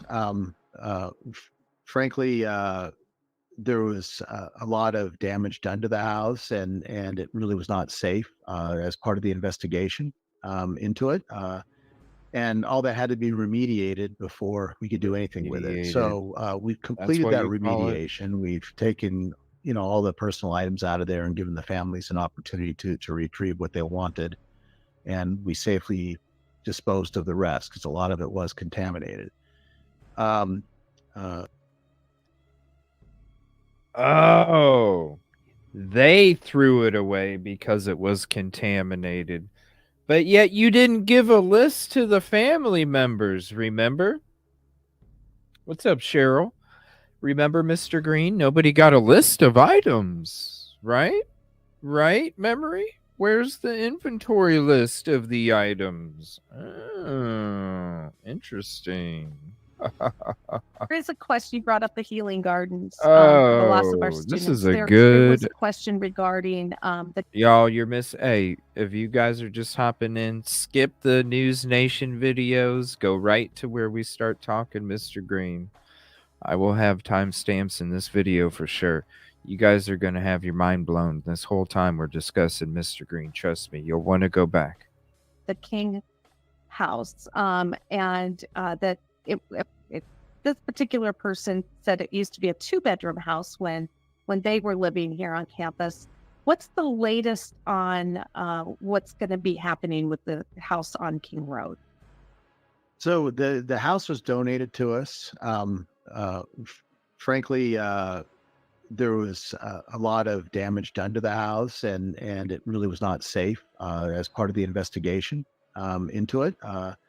And all that had to be remediated before we could do anything with it. So we've completed that remediation. We've taken, all the personal items out of there and given the families an opportunity to retrieve what they wanted.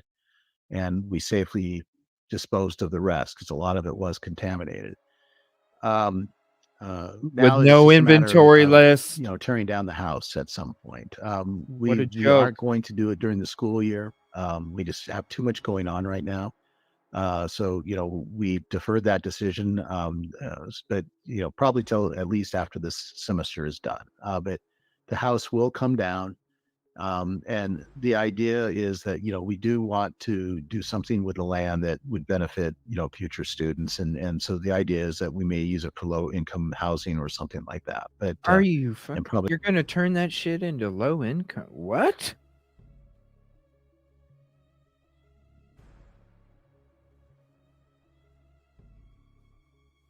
What the fuck?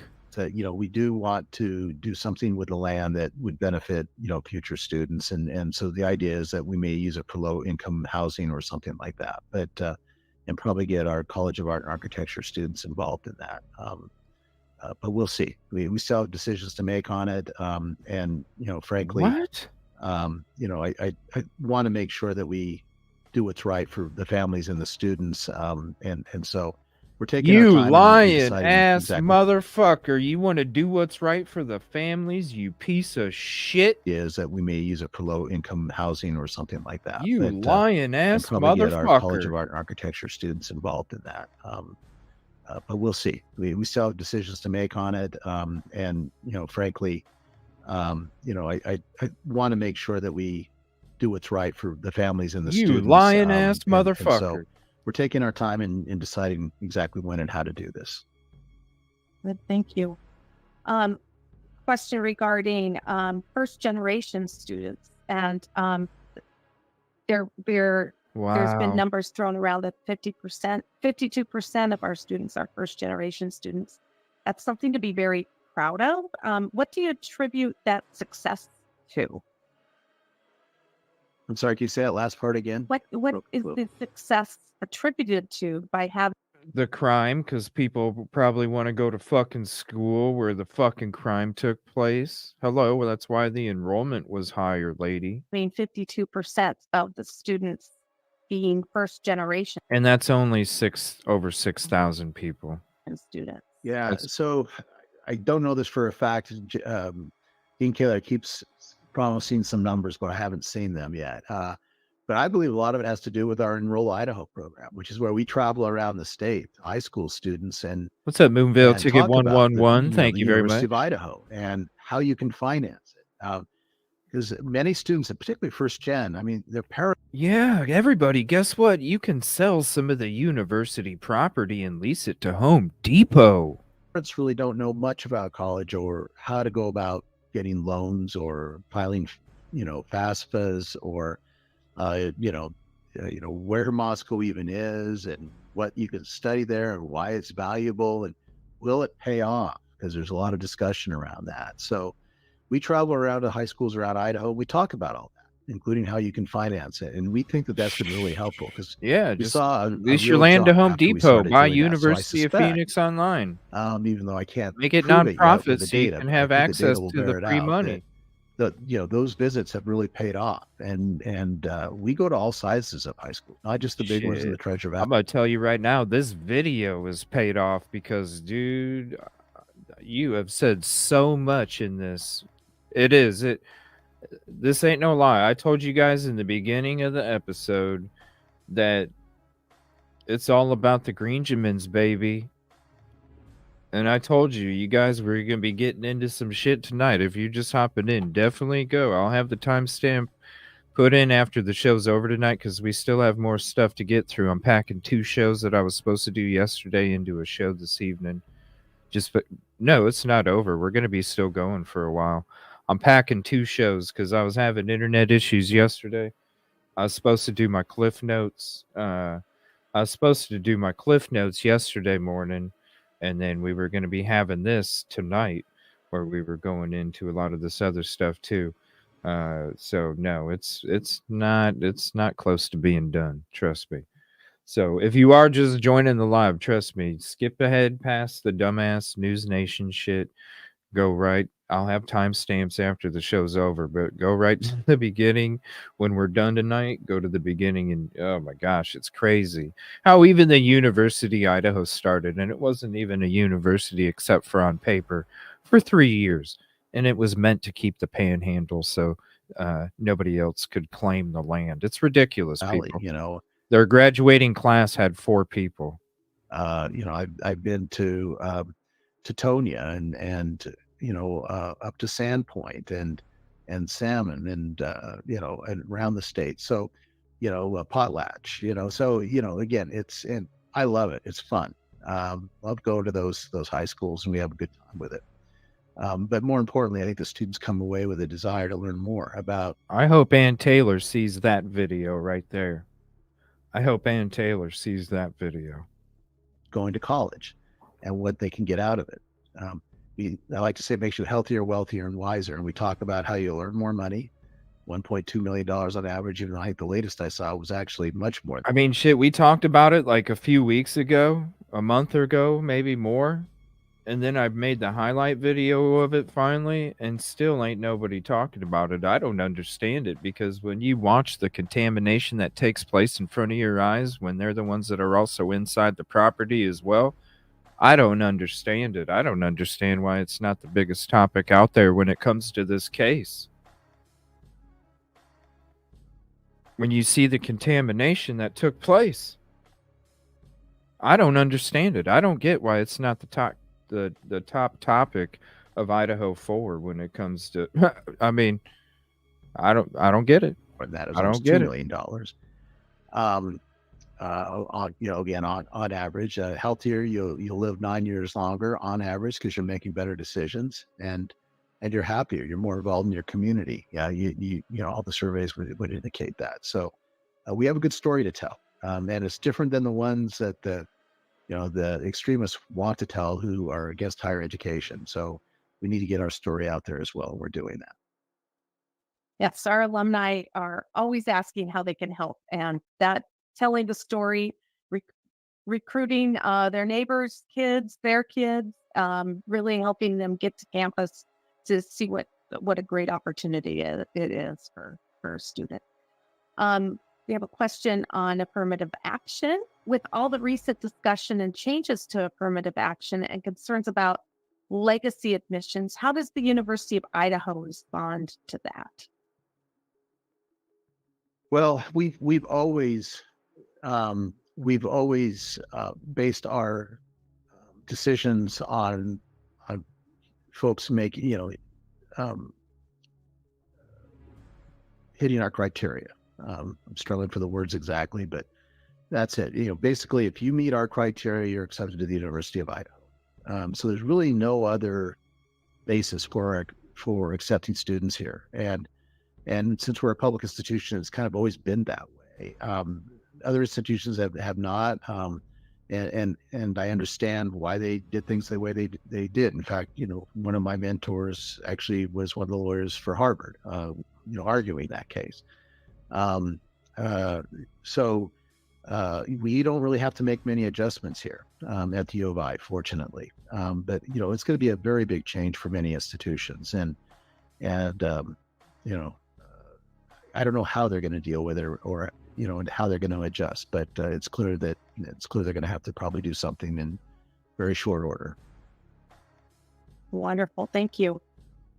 We do have time for a few more questions that I wanted to circle back to on University of Phoenix. They keep flowing in a little bit. So I think we still have about 10 minutes with you. Nice. So I'm going to ask a few more. Here again, I'm going to give you guys this link. I mean, oh my gosh. This video is a gem. This video is a gem. Here's the link again. For those, if you don't mind, and then leave some time for you at the end. So while this alum supports the University of Phoenix opportunity, they're concerned about the degradation of the University of Idaho brand. At what point do you see rebranding to U of I online, name to be determined? They're not. Unlike. They're going to keep it totally separate, but have access to the books, people. Purdue Watch. Global / Catholic. Yeah, so many of the issues that have been raised with Purdue and Ashford and others is what we call they didn't have the clean break I was talking to earlier, and that's comes from both sides. It could be they've got operators, sellers who were also operators who are still involved, or they don't have their own independent board. They've been merged into their operations. We're going to operate as separate institutions and be separately branded, and we still have our own online operation. We have Idaho4, U of I 360, which is our online operation. We're going to learn a lot from the University of Phoenix, and that affiliation is going to help our online operations, but it's not going to replace it. And we'll build a lot of pathways for our students to the University of Phoenix and vice versa. You can imagine with 85,000 students a year, if we get a small portion of those to go on to graduate school or for their PhD at the U of I, you've done pretty well. You can imagine with 1 million alumni out there, they start watching our football games or coming to the Kibbe Dome. See what I'm saying? Oh my gosh. I just need to quit second guessing my damn intuition because I just need to flow with that fucking shit. So, man. I think This is still have about 10 I've minutes. been calling with this you, shit, so, man. This is I'm so gonna fucking ask a crazy. few more of those if you don't mind, and then This is so time for fucking you crazy. at the end. Oh. So while this alum You're a supports the conspiracy University of theorist, Phoenix CJ? No, I'm not. opportunity, they're concerned about the Just degradation because I of don't have a the degree. University of Get out Idaho of here. brand. At what point do you see rebranding to U of I online, name to be determined, not unlike Purdue Global / Catholic?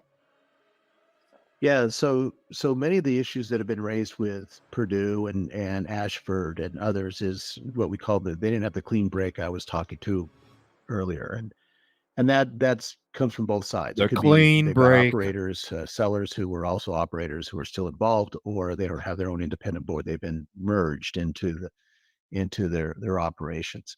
We're going to operate as separate institutions and be separately branded, and we still have our own online operation. We have Idaho4, U of I 360, which is our online operation. We're going to learn a lot from the University of Phoenix, and that affiliation is going to help our online operations, but it's not going to replace it. And we'll build a lot of pathways for our students to the University of Phoenix and vice versa. You can imagine with 85,000 students a year, if we get a small portion of those to go on to graduate school or for their PhD at the U of I, you've done pretty well. You can imagine with 1 million alumni out there, they start watching our football games or coming to the Kibbe Dome. A very small portion of that million, it could have a huge impact. So we're pretty excited about that. But I'm less worried about brand degradation. We will always be the University of Idaho. They're going to be the University of Phoenix, at least for the foreseeable future. And I think once they're part of our ecosystem for quite a while, I think you're going to see all these issues around Part of our because they were private ecosystem. and, or are private. Oh my But gosh. operating as a non-for-profit with all their incentives that are aligned with student success, I think you're going to see a lot of those issues go away. Their accreditors think very highly of them. They've got a 2-tiered system, HLC. And in the last go round, their creditors actually put them on the higher category where they gave them a lot of self regulation. And it's because they really like this management team and they like what they see. Despite what, don't believe everything you read. And they did pay a big fine. Yeah, they did pay a lot of them too. Yeah, don't believe everything you read that you can easily search up on fucking Google. Mr. Businessman, come on, bro. You know better than that. That's the first day of class, just like the DNA dirty glove lady was. Come on. The first day, man. But they did not the indicate first guilt. day. I think most of them are regretting that now because, again, they've never had to, they've never really been convicted of anything, unlike some of these others who actually had a finding, right? Again, it's that was a business decision they made. May not have been the best one, but these people, this management team, at least that we're working with, are very good people. They've been up here to talk and meet our faculty and our students, and people have gotten to know them. They've met with the legislators, and they sell themselves. I don't have to once they've met them. It was the same thing when we met them. That's why I decided, listen, this is worth going after, and that's what I told our board. These people are not what are not what you think about when you think about private operators of educational institutions. So no, I haven't seen that episode yet. Good. I haven't seen that episode yet, but I did save it. I do want to check it out. I do have one more Phoenix question. The question is one more. Oh my gosh! With yes, $500 million debt. Listen to these questions. $70 million of debt service each year. It seems like there would be less money, not more, available for the student experience. I got to email Can Jay. you walk us through the finance? Yeah, no, I got to email. Yeah, Jay. no, they generate about $150 million of EBITDA every year. So you add $20 million to that because they won't have to pay taxes anymore, and then do your math. There's going to be a substantial amount of money left over for reinvestment into the University of Phoenix, which they will need to keep their systems world class, and for the U of I and our affiliation. So, the numbers are just spectacular, and anyone who can't who doesn't see that, probably is not in the business world. And I it's not a criticism. I'm just saying that there's a lot of people who don't get it, who just think it's some toxic asset out there, and it's just not. It's an incredibly profitable operation and growing. This is probably one of the best opportunities I've seen as a business person in my career. So it'd be crazy for us not to consider it. Okay, good. Getting off the Phoenix topic real quick. Crazy of us. I like this. Crazy of us not to consider it, dude. You are out of your fucking mind, bro. This question, it's a lot of fun. How do U of I students differ from 30 years ago to today, and 10 years, and maybe even 10 years ago in terms of goals and motivation? Yeah. Yeah. Well, let me start with how they're the same. Yeah.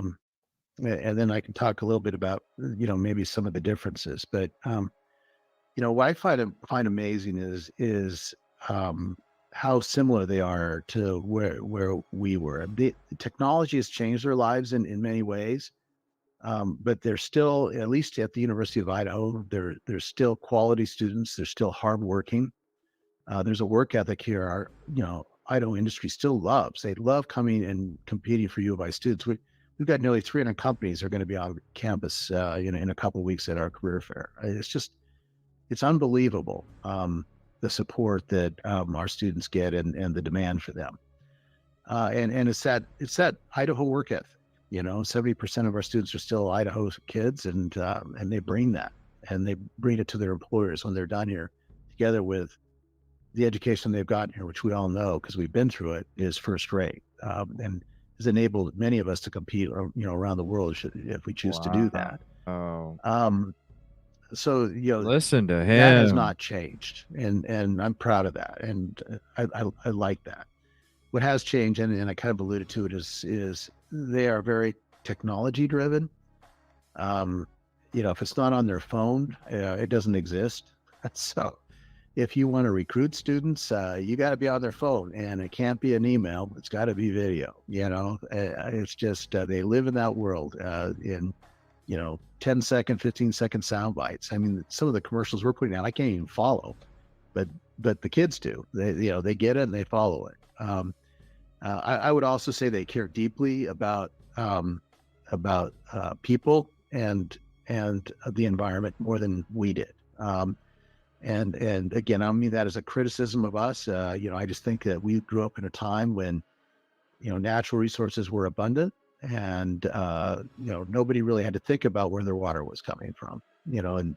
And that's changed. And these young See, I told you guys they have to worry about water because they don't have a water source. It's I'm so glad it's 2024 and we're past the tunnels. I'm so glad. That, I'm and so they care, glad. and they want to fix it.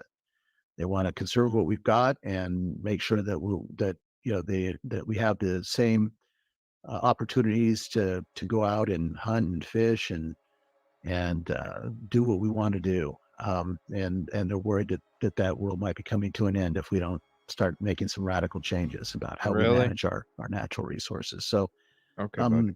I'm just impressed by how they care about each other, about their community and the planet. And I think we're in good hands. I do, going forward, even though they're a different cohort. I think we're in good hands.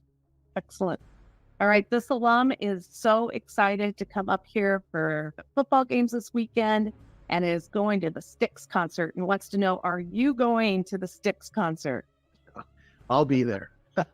Interestingly, the Styx was the first band I saw, live concert I saw as a kid, because they're one of the few who came through Boise. So, it's going to be interesting.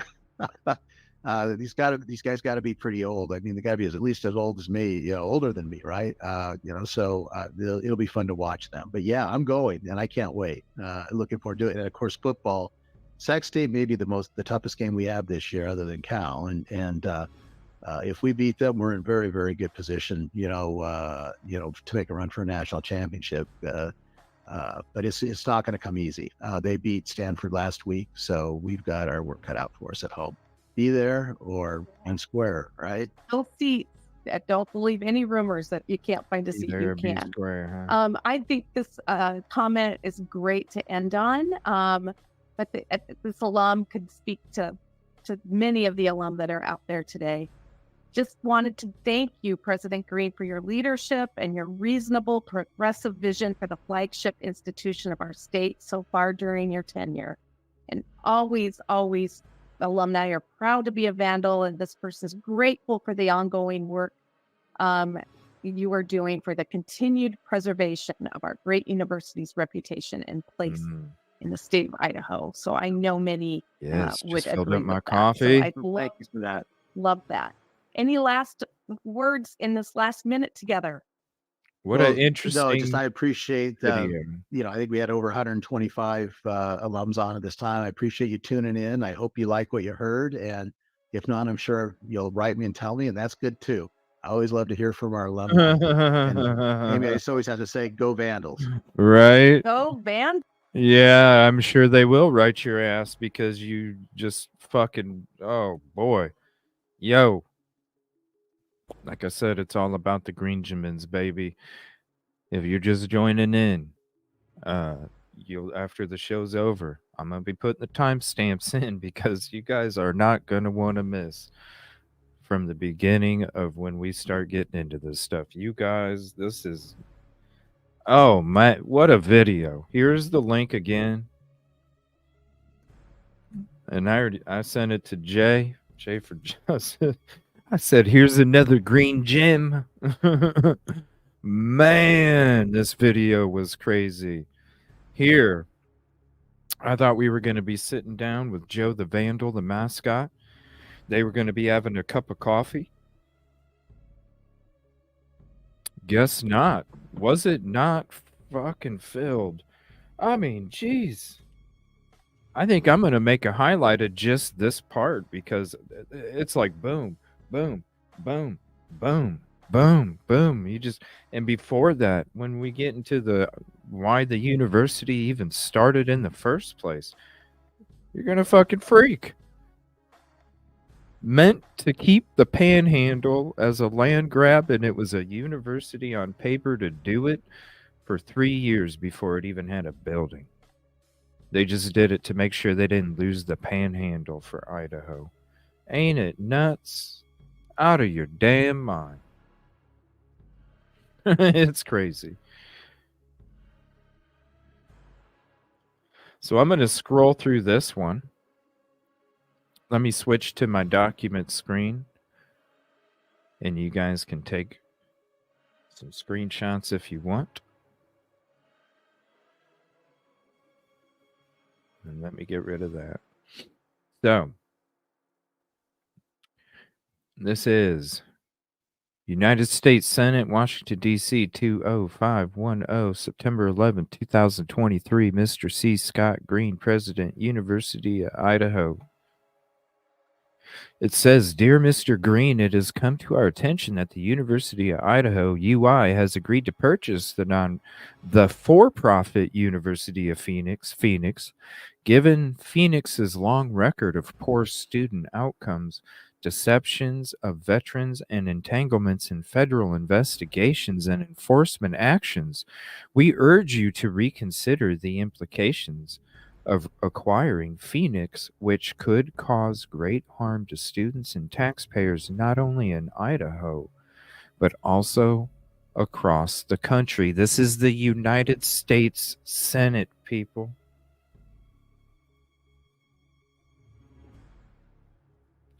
This is the United States Senate reaching out to Mr. C. Scott Green. Take a fucking snapshot.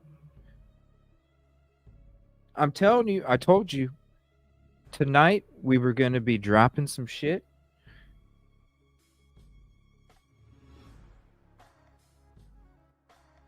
The United States Senate.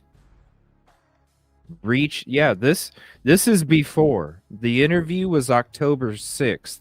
This was almost a month before the interview that just took place. Okay? The United States Senate, shout out Caddy. United States Senate sent this to Mr. C. Scott Green. And I'll read it from the first paragraph again. Dear President Green, it has come to our attention that the University of Idaho System, UI, has agreed to purchase the for-profit University of Phoenix, given Phoenix's long record of poor student outcomes, deception of veterans, and entanglements in federal investigations and enforcement actions, we urge you to reconsider the implications of acquiring Phoenix, which could cause great harm to students and taxpayers not only in Idaho but across the country. Has that not been what evil fucking CJ has been saying?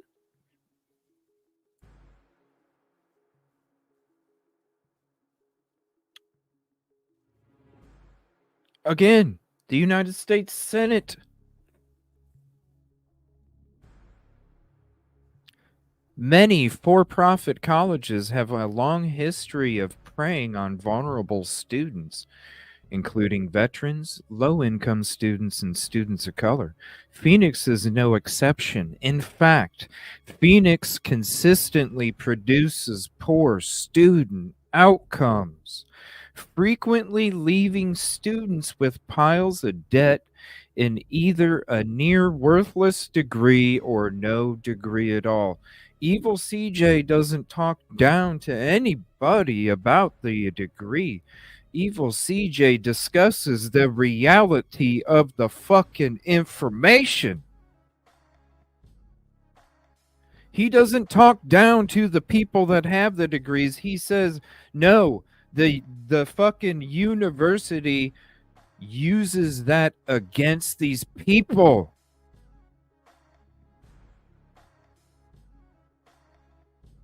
Phoenix's graduation rate is just 27%. Furthermore, median earnings 10 years after enrolling at Phoenix are only $39,382, and only 48% of graduates earn more than a high school graduate. By comparison, UI's graduation rate is 60%, and median earnings 10 years after enrolling at UI are $51,325, with only 67% of graduates earning more than a high school graduate.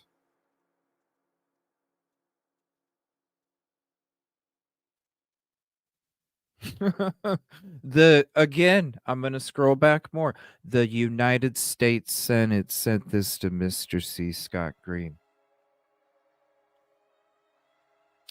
Phoenix also has demonstrated a pattern of predatory and abusive behavior. In 2015, the Department of Defense temporarily suspended Phoenix from receiving tuition assistance funds due to evidence of illegal recruiting practices aimed at military service members. I wasn't bullshitting when I tell you, if the fucking government says hell no,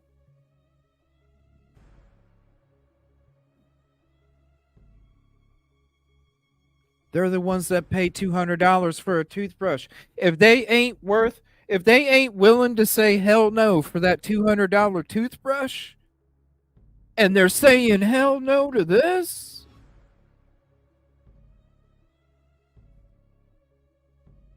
in 2019, the Federal Trade Commission, FTC, investigated Phoenix for deceptive advertisements that targeted service members, veterans, and Hispanic populations. These advertisements falsely implied Phoenix had employment partnerships with major companies including AT&T, Microsoft, Twitter, and Yahoo. Wow, it sounds like OceanGate saying that they worked with NASA and Boeing, right? That's not too soon, right? This misconduct resulted in a $191 million settlement, the largest settlement ever reached between the FTC and a for-profit college. Since the 2019 settlement, more than 2,100 consumers have submitted complaints to the FTC about Phoenix. So when Evil CJ says, yeah, they're only buying it for $550 million, but wait till all the other lawsuits that are going to be coming, because it's going to total more than $550 million. And when you just see this last one that was $191 million, and you have 2,100 consumers submitting complaints to the FTC about Phoenix, I don't think they're all in the same one. In 2022, Phoenix appointed George Burnett as president. Burnett previously served as CEO of now defunct Westwood College. Now defunct. There you go. Which the Department of Education, ED, found systematically defrauded students for years. So let's go ahead and hire this guy as the president. Yes, because he aligns right with what the fuck we're doing. Scamming people. After Edie questioned Burnett's management of Westwood, he stepped down from Phoenix. Although ED took swift action to protect students and taxpayers, Phoenix's decision to name Burnett as president demonstrates its brazen indifference to quality, affordability, and integrity in education. And again, this is from the United States Senate to Mr. C. Scott Green. We are aware that faculty and staff are concerned that UI's purchase of Phoenix could harm its quality and reputation. We share these concerns. Furthermore, we are concerned that the UI's acquisition will allow Phoenix to continue to abuse students under the guise of a trusted public university. As UI moves forward with the acquisition, we request that you provide a response to the following questions by September 30th. And if anybody has this, if there is video of it, please send it to this location, in one of these locations. I'd appreciate it. I'll get to your guys' chat here in a second.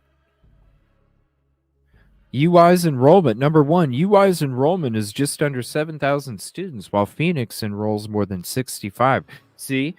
Was I not bullshitting? They all say 85, and CJ said 65. Look at this right here. 65,000. Man, don't listen to Mr. Green. Listen to fucking me. A, what is UI's plan to improve outcomes for Phoenix's students and to address the 7 programs at Phoenix that currently are failing the gainful employment rule? And B, how will UI ensure current UI students continue to receive academic and student support services? Oh boy. Number 2, ED recently discharged loans for borrowers who attended Ashford University. Remember, he kept bringing up Ashford through borrower defense. An ED official stated that ED will seek to recoup the cost of these discharges, meaning the University of Arizona, which acquired Ashford in 2020, financially could be on the hook, just like you're going to be on the hook for all these other ones. You're going to be paying more than what you're paying for the fucking business before the... This is why the United States Senate is sending this to Mr. Green, everybody.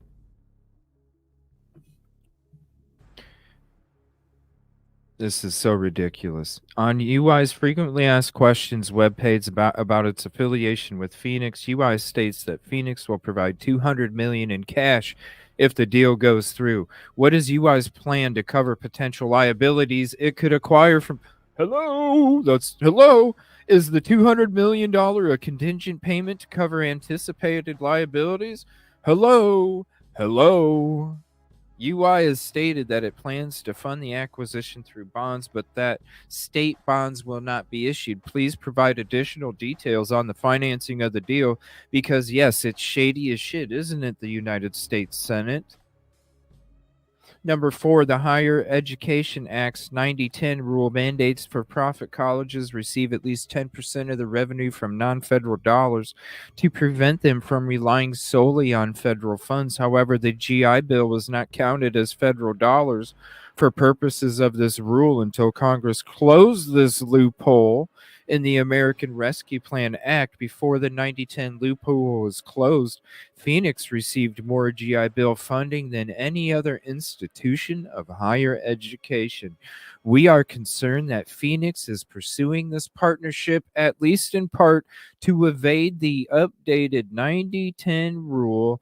How would UI ensure that veterans are not targeted through predatory recruiting? The United States Senate sent this to Mr. C. Scott Green. Other public universities have purchased for-profit colleges, including arrangements between Kaplan University and Purdue University in Ashford in Arizona. Arizona was one of the colleges that was also looking to purchase the University of Phoenix Online for close to $1 billion, and when the deal got close to it, they backed the fuck out. just like all the other ones. In these arrangements, the for-profit college sold its school and entered into a long-term agreement with the public university to receive payment to provide recruiting, educational, and other services. Such arrangements allow predatory for-profit colleges to masquerade as legitimate, reputable institutions while evading regulations and lining the pockets of their executives. Interesting. If UI purchases Phoenix, does it plan to enter a service contract? Would UI carry over Phoenix employees, specifically employees who work in the marketing and recruitment? Wow. C. What entity would lead marketing and recruitment efforts, including setting enrollment targets? Will the new entity have UI or Phoenix branding? Thank you for your consideration, and we look forward to your response. Sincerely, Richard J. Durbin, United States Senator; Elizabeth Warren, United States Senator; Richard Blumenthal, United States Senator, and all of these as well. And again, sent from the United States Senate on September 11th, 2023, to Mr. C. Scott Green. Yikes.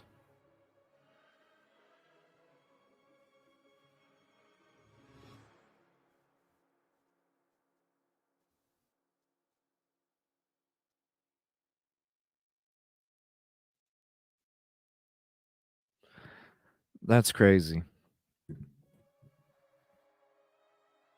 The freaking Senate.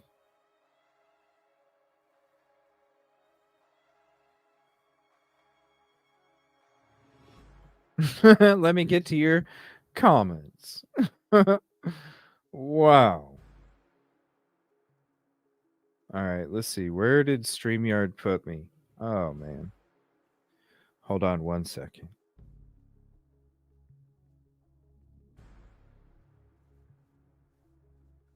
This is crazy. Is the freestyle truth of green and... Oh my gosh. Can you believe that shit? Really? From the Senate. The Senate, you guys. The Senate.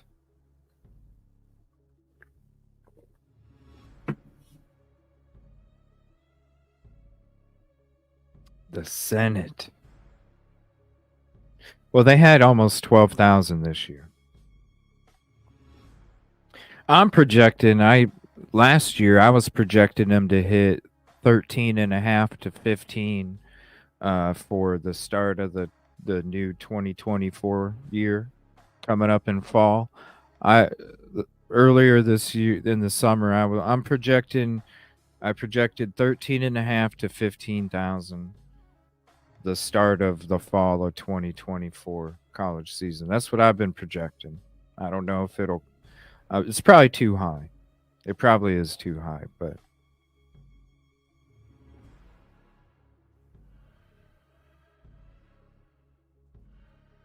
crazy, y'all.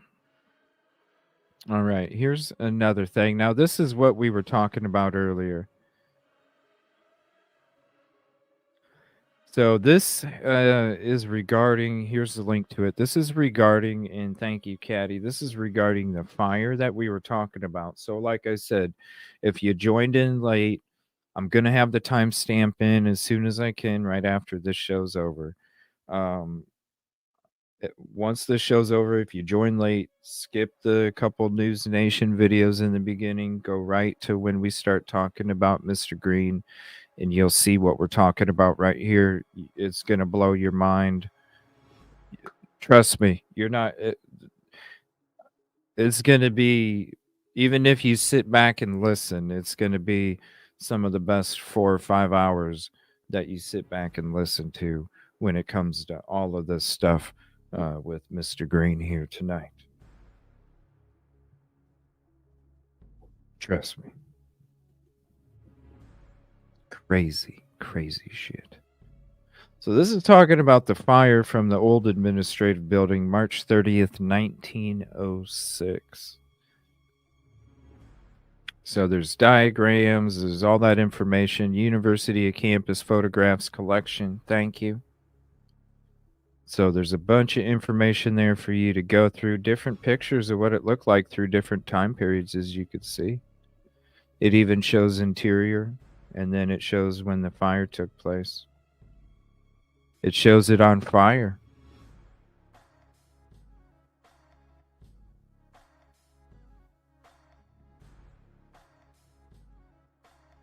And then it shows when it got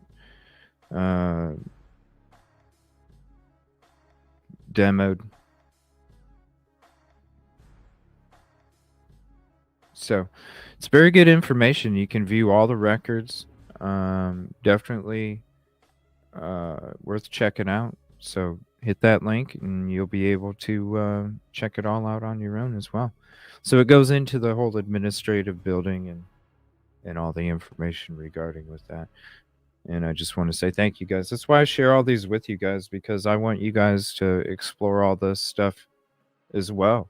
I don't want you to totally think that, you know, I want to give you the stuff that you can sleuth as well, because, hey, I don't want you to come to this show and think that, you know, you don't have a voice or an opinion, or that you don't feel like you're part of it, because everybody's part of it. And that's why I share everything with you. Because look, after my show's done, who says you ain't going to start looking into one of these links, and then you go down this, and then all of a sudden, hey, you got something else you want to send to. It's a beautiful thing, you know. It's a beautiful thing. So I appreciate you guys. All right. Now this is shout out Caddy. Thank you for this. This is Home Depot hosting community meeting Friday morning regarding proposed Moscow store. Now, this is November 20th, 2023. Here's the link for this article for you to have for yourself as well. I'm not worried about the mother's arrest, Johann Apple. That's why I don't really talk about her. I'll talk about her. I'll talk about her when it comes to not wanting the demo to happen. You know what I'm saying? Other than that, what she gets arrested for and what goes on, and it's her own personal business, and I'm not a show that is going to highlight somebody else's misfortunes. You know what I'm saying? Nobody's perfect. We're all human. And there's no reason. I'm not about that energy. I'm about the peace, positivity, and progressive energy. And I only have to, you know, I only fire rounds if I need to. That's it. And when I give 150 when I'm firing rounds, it's because I've been pushed to a point where there's no other choice. So I don't. When it comes to, you know, I'm not saying you're wrong if you discuss it. I'm just saying it's just not my vibe, you know. That's not the kind of energy that I want to promote, or I want to, you know. So, you know, hopefully I don't even know what it's for, honestly. I really don't, because I haven't even looked into what it was. But hopefully whatever it does, you know, prayers, hopefully it gets better. You know what I mean? Maybe it's because I have, you know, there's people that I know personally that struggle with different things, and you know, and so I'm not, you know, I don't know how else to say it. Yeah. No, I mean, there's plenty of other people that talk about it, but I'm just not one of them. I try and do the Hadouken with positive energy instead of negative. You know? That's all. Home Depot is hosting a community meeting Friday morning regarding its proposed Moscow store. So here's the picture of the proposed Moscow store. Farm Road. Now, if you're not familiar with where Farm Road is, Farm Road is where you get into Moscow. It's the one of the first stoplights there. I think it's the first. And when you I think that's the one that you. No, that's the one after the one you go to Walmart. Yeah, so that's the second stoplight, Farm Road, as you're going into Moscow from Pullman. The first one is like Woodbuckle or something. Something. I can't remember it anymore. Something like that. If somebody knows, drop it in chat. I'll remember as soon as you type it. So there's that. All right. Now, I know it's late. So what we're going to do, let me see here. Oh, here we go.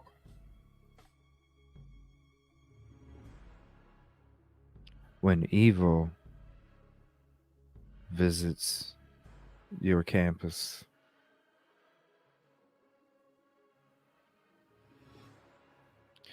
So give me one moment here so I can get this added.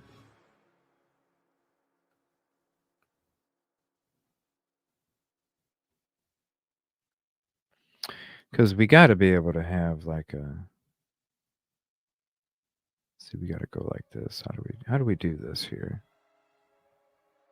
Like this, right? Can we do it like this? Is it working? Where's my camera? Why don't I have a camera?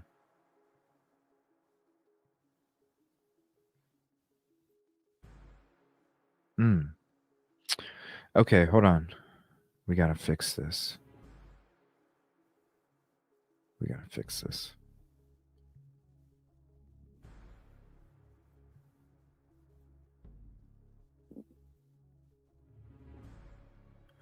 Whoa, why is it not showing the background here? That's weird of frickin' StreamYard. It's not showing the image. I got to cover the book here. Hold on. It's not showing me the image, so I'm just guessing. Hold on.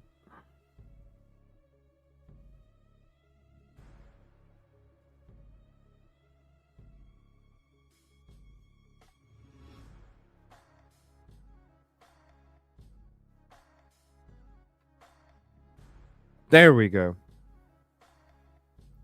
See? The final chapter.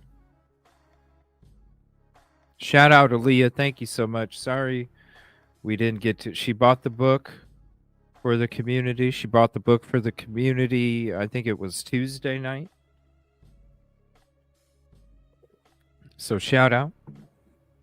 I apologize that we couldn't go through it yesterday morning. I appreciate you very much. So let me go ahead and get rid of that. Yeah, we'll throw it back up there. Why not? I haven't a clue. Ticket 113. What's up? Thank you for hopping in. The ticket is your like number. So if you know your like number, just type in it's your ticket number in chat. Well, there it is right there, Nightbot. It's your like number. You type it in chat and I call out your ticket number because I am here to serve you. I think some are interested in the mothers because I mean, what is it? I mean, I know what you talk when it comes to substance route because we explored that in the springtime, Cheryl. There's plenty of shows in the springtime where we did explore it, and I got to a point in my research where I needed more to introduce that more into the conversation. Not that it's saying it couldn't happen. Not to say that it's not possible, but for me, when it comes to being respectful of the victims, I can just only go so far myself. when it comes to that part. Oh, thank you, Ali. I appreciate it. It was supposed to be for tomorrow morning. It was supposed to be for tomorrow morning. Or yesterday morning, I mean. All right, so again.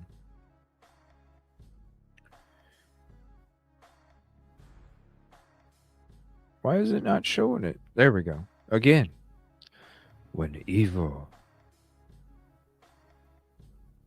visits your campus.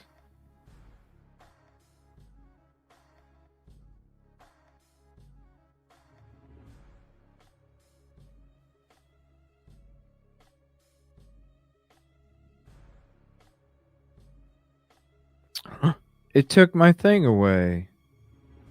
What the hell? Something's going on with StreamYard. Hold on.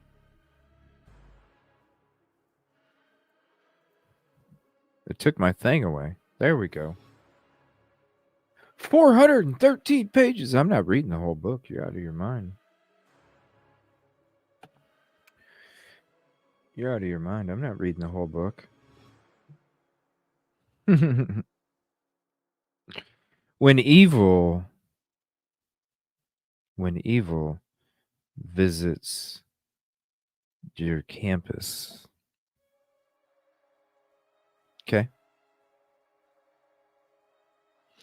It was one of the most powerful moments I've witnessed. It was like a warm hug for the families, says Brenda. Scott's note, I debated with myself and others in my administration how to deal with the horrendous crisis that hit the U of I, surrounding area, and Vandal family on November 13th, 2022.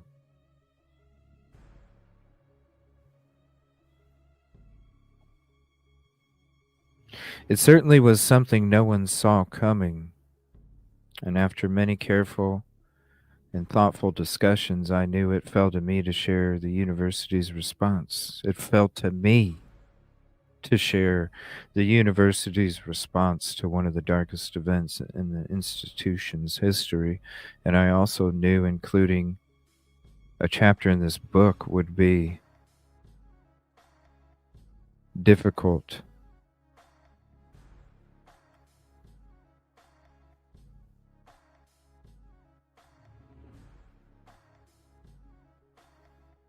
The situation was recent and still felt raw. It will for a long time, but this book is about telling the U of I's story and how to deal with the situations in all forms. Temple and I agreed. Temple and I included this chapter to speak to the greater good of helping others manage through a similar situation, with the hope that no one has to refer to this part of U of I and that story. We've outlined many critical lessons that we learned when responding to the needs of everybody in the aftermath. While remaining empathetic to the families of Zaina, Ethan, Maddie, and Kaylee, we dedicate this chapter to them. There is not a day that goes by that I don't think about those four incredible vandals, says Scott.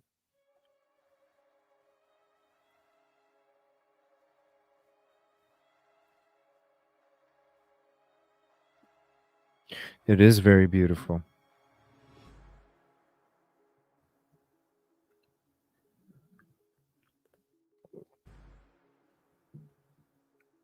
It is very beautiful there. Sunday, November 13th, 2022 started like any other Sunday, a day of rest for Scott. See, you know it's not written by Scott.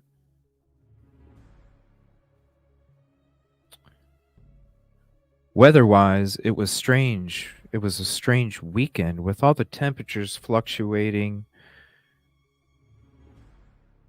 for that time of the year. Scott settled, and I want to be honest. I'm not saying this word for word, There are keywords that I will not generalize, but I am going to generalize some of the normal discussion, and I won't be saying it word for word and haven't been because I want to make sure that you read the book to get exactly word for word. This is just a CJ's Cliff Notes, okay? CJ's Cliff Notes. Scott had settled at the university house, settled in at the university house with a game of football on TV and thoughts of the upcoming fall recess and Thanksgiving that was coming up soon. As he watched the competition unfold on the screen, something felt weird, something felt off. Not with the game, but in general. He could sense it. He wasn't sure what it was, but something was nagging.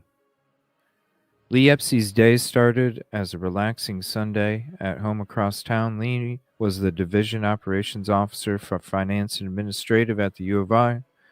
I woke up, spent some time doing chores, ran, cleaned up, settled to watch a basketball game, and then shortly after noon, his phone rang. He received a call from Mr. Nichols, the U of I executive director. Jake is his first name. Public safety and security. The only words that came out of his mouth were, "Have you heard what's going on?" And that was shortly after noon.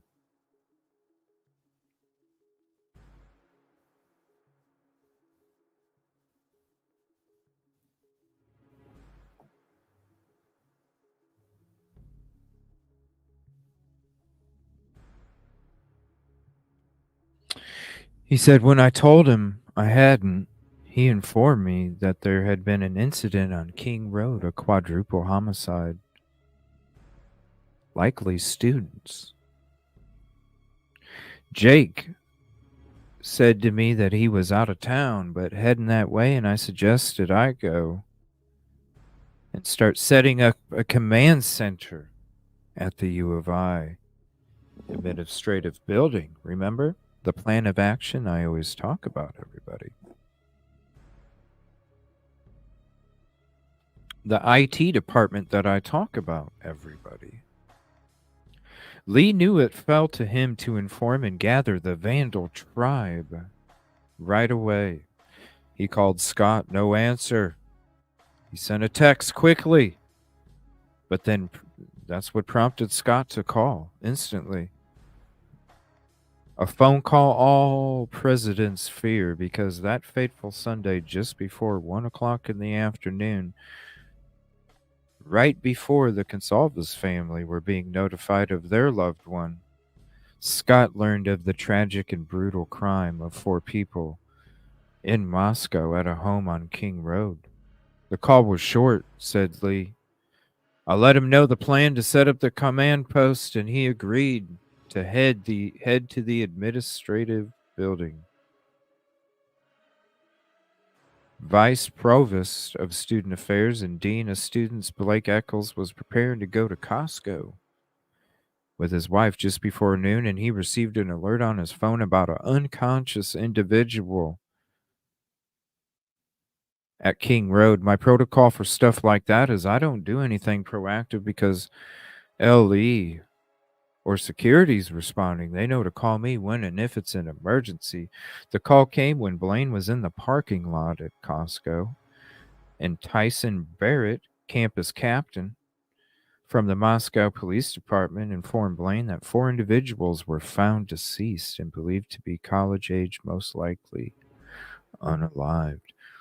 And this is shortly after noon, 1 o'clock, and they still didn't show up until 4:30, everybody. I just couldn't wrap my head around what was going on, Blaine recalled. He immediately contacted Tori Lawrence and Scott. His phone buzzed, chimed, dozens notifications. His wife drove both him and her back to Moscow as he kept handling the onslaught of all the calls and text messages that he was receiving on the way back. That's why his wife had to drive. And once they got back home in Moscow, he headed to the command on campus. The news that the victims, most likely unalived just hours before, 8 hours before, found passed in a house just off the campus where students frequently rented. They knew it would go viral in a matter of minutes, blowing up social media. They knew. The news and speculation sowed fear into the community. No, what sowed fear into the community was the fact that you couldn't even tell the community the reason of why you came to the conclusion that they didn't have anything to fear. Despite the emotional toll thrust the university into high gear to be at the top of its game and stay. Lee contacted the U of I's safety and security team, Jody Walker, co-chief marketing officer. I also called, texted leadership team, asking, meet me at the administrative building. Some had heard about the incident, and there was some that had not, but all mobilized immediately. The command center comprised the right people, the right expertise, decision-making authorities, focused how to manage communication, extent possible, mitigate further risks coming from the incident, and to coordinate with LE. Like I was saying, who do you think was supplying the information to Moscow PD? Thankfully, they weren't starting in the beginning. The U of I's emergency response team, the framework outlines the initial steps. Executive Policy Group, EPG, has to take regarding a threat of this kind of crime.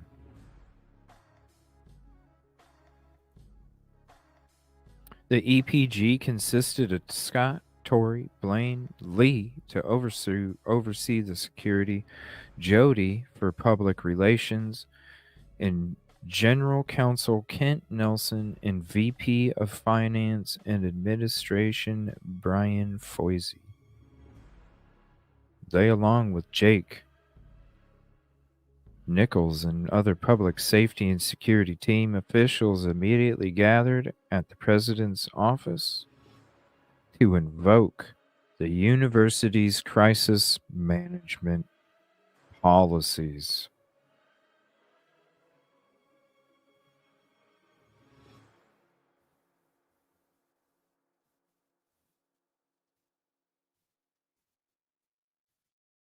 Let me get to some of your chat here real quick. Now, we'll probably be finishing this in another episode too, so just keep that in mind. But I will have a highlight that comes out with the whole read. But I did want to make sure that I included, like I said, in tonight's show, I was trying to pack 2 episodes into one. I'm still going to be on for another hour. It's not going to be over yet, but like I said, I was trying to pack 2 episodes into one, so I will be finishing this up coming Monday night or Monday morning, probably Monday night, because they're still working next door and it's still loud as shit too, so it'll probably be Monday night. I'm that too, Joanne. I even asked him. I was asking Jesse Weber, I was asking Chris, I was asking, like, come on, what do you guys think about this DNA dirty glove?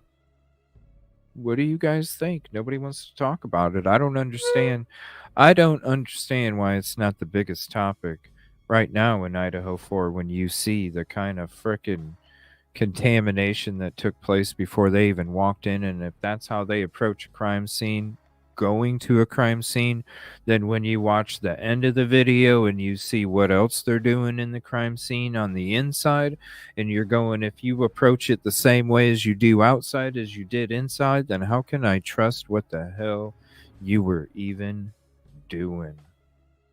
100. Yeah. I tried asking him. They didn't want no part.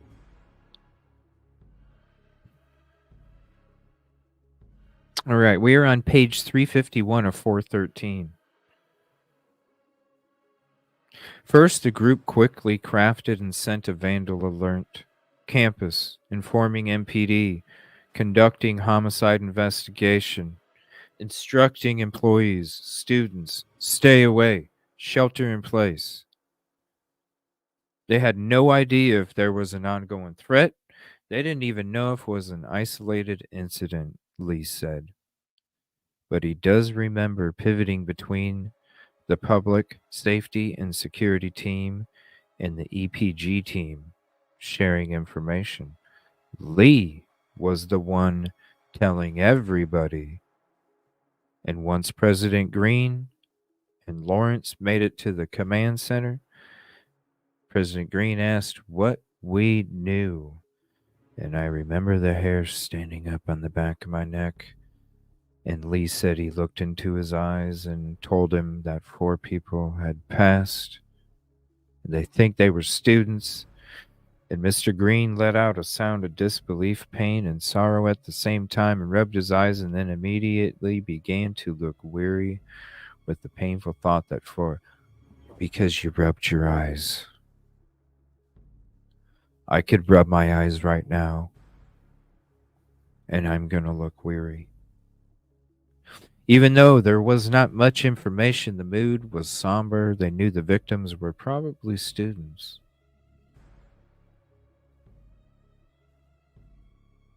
The team's immediate concern was the safety of the students, sheltering in place, and the employees too.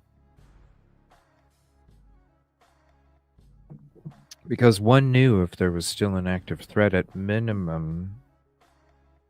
Listen to this. At minimum, the team knew there were U of I employees and students sheltering on campus in the library, the Pittman Center, the Harton Theater, and the College of Law. I'm certain, he said, everyone was scared and wanted to go home. And why have I been saying since fucking a year ago? It's about the enrollment. Go home. We don't end the shelter in place, Fry. We can't have students scared that'll never come back.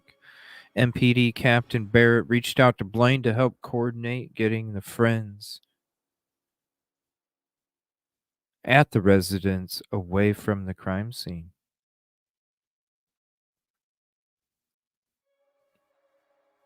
Blaine immediately contacted Carey, Associate Dean of Students, along with U of I counselor and U of I case manager, to go to MPD and offer support, comfort, resources to those individuals ushered away from the house. So are you telling me that you showed up then, maybe? Maybe you showed up and it took you 2 or 3 hours to fucking...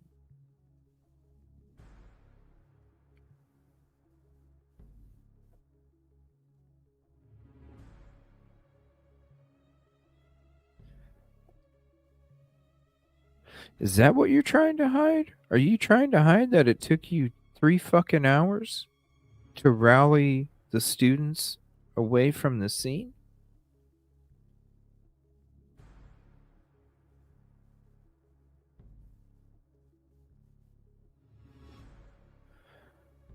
Interesting.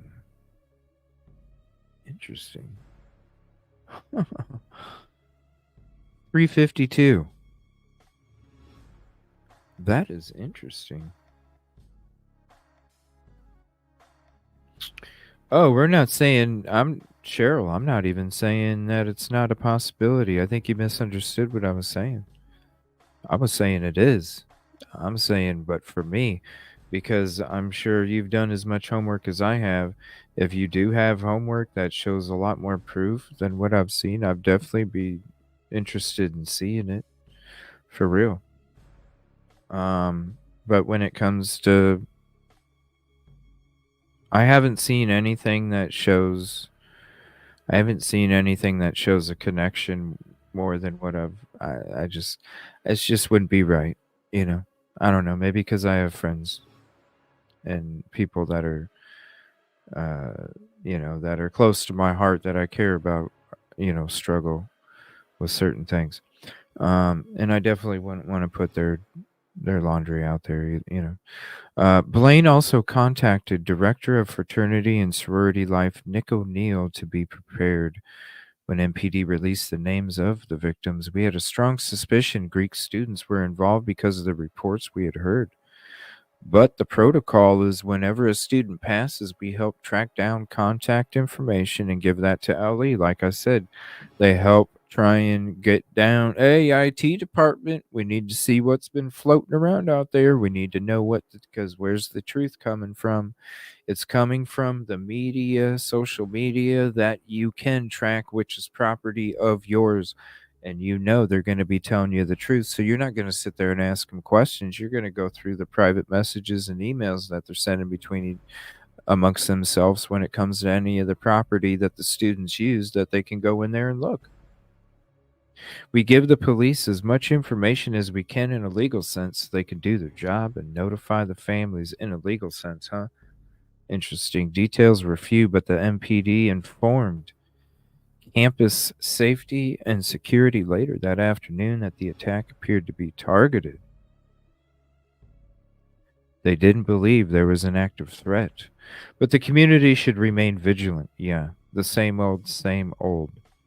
And then another vandal alert was sent. Investigation continues. Suspect unknown. MPD says no active threat. Shelter in place lifted. Remain vigilant. If you have any more information, please contact. This effectively gave those sheltering the green light to go home. That afternoon, throughout, the security teams, EPG safety, coordinated an increased safety plan for campus. With the security team's threat, double security numbers, patrols on campus, reached out to third-party security, more visibility, vehicles, bodies, internal team worked additional shifts, more guards were hired. Teams set aside discussions of budget and financial implications. No, because it's about empowering a security team to move and build the right structure to keep everybody safe. The teams collaborated with MPD to determine whether the victims were students or not. And MPV provided the names to Blaine, who confirmed that the 4 were vandals, victims of the crime. Ethan Chapin, Kaylee Gonsalves, Zana Kernodle, and Madison Mogan. Ethan, Kaylee, Zana, Maddie were popular, active vandals, kept up with the rigors, classwork, enjoyed the destination campus atmosphere of the university. The EPG members compiled student bios and campus ID photos of the 4 to distribute once MPD assured they had contacted the families. And at that moment, the reality printed on paper caused the full realization of the crime. The impact of the crime hit the team. Seeing Mr. Green grapple with his first knowledge of the extent of the crime. Terrible.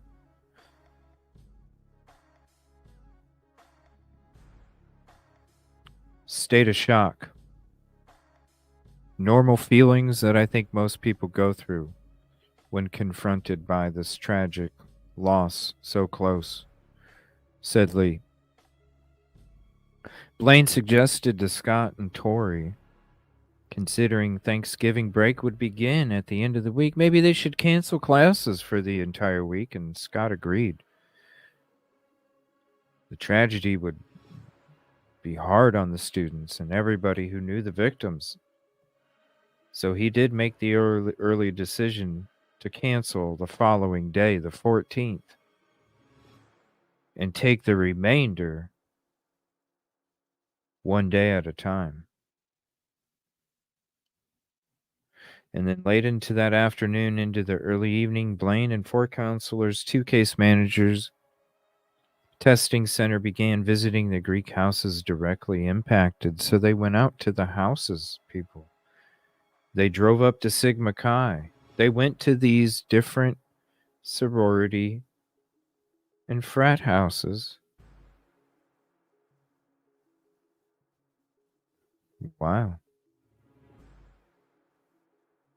Then I drove up to Sigma Chi, and by the time I visited each house, they reached out to their chapter advisors already. Plan of action, like I said. Some alumni, and they were there with the members of the fraternity and sororities. The team began setting up drop-in counseling. Following morning, needing the help processing the vicious crime, Jody prepared a more comprehensive communication to campus, and at 5:17 p.m., the team sent an updated vandal alert that said Moscow police continues to investigate the passing of 4 people near campus. They indicate there is no ongoing threat. More information available soon via email. Right. At approximately 9 p.m., Scott sent a memo titled Classes Canceled to Honor Student Victims to the campus community. MPD asked us to hold off naming the victims until they could ensure they had notified all appropriate next of kin, so we did not include that information in the first memo.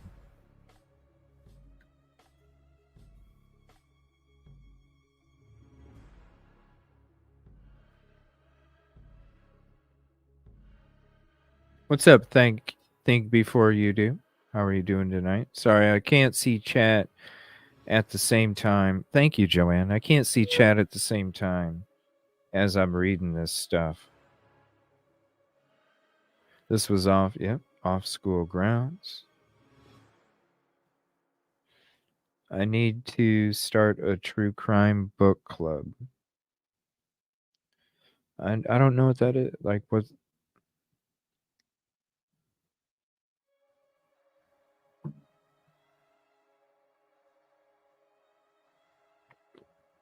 Right.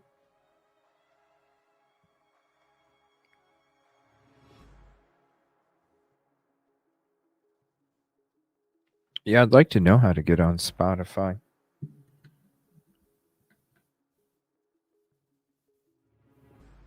The new Idaho Shady Acres.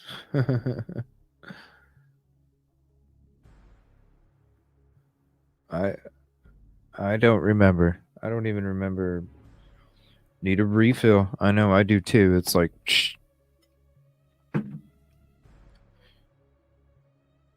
And we'll be finishing up on Monday night with the rest of this. We still have like 70 more pages. So we're still going to get through some. But we won't be able to finish it all tonight because I had to cram 2 shows into one. So just because of yesterday, freaking internet.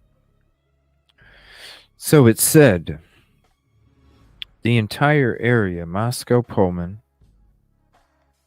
and all the communities surrounding the 2 college towns sat stunned, shocked, and scared. Doors that had never been locked before suddenly were. Hardware stores. Uptick in deadbolt sales. Families sat at the table having discussions they may never have had before. Don't go anywhere alone. Be aware. Stay vigilant. Whoever committed this crime was still out there.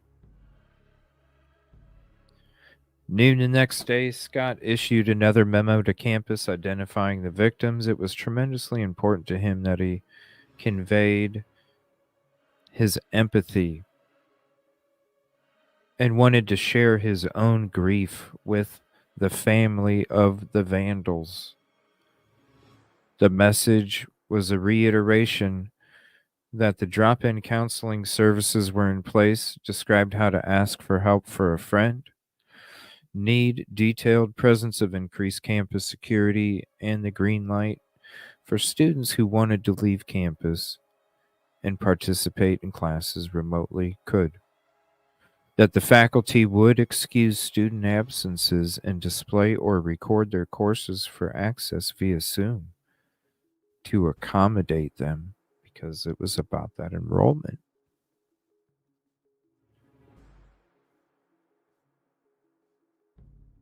Again, when you go back to the beginning of the reason the University of Idaho was even created in the first place, it was because they wanted to keep the panhandle of the northern part of Idaho, and it was a land grab. If you don't know what we're talking about, you go to the live when we're done. You go to the first part where we're talking about green, and you'll see as we get into it. It's very interesting. It's been a scam since it was a piece of paper. Understandably, the administration received pressure from a small number of parents and students who wanted the campus closed, but they also heard from many students who wanted to be on campus together with their friends during the time. Really? You're telling me that you had students that reached out to you, Mr. Green, and said that they didn't want to leave campus and they wanted to hang out with their friends when the person that committed the crime is probably around the same fucking area that they wanted to hang out, everybody? Are you serious?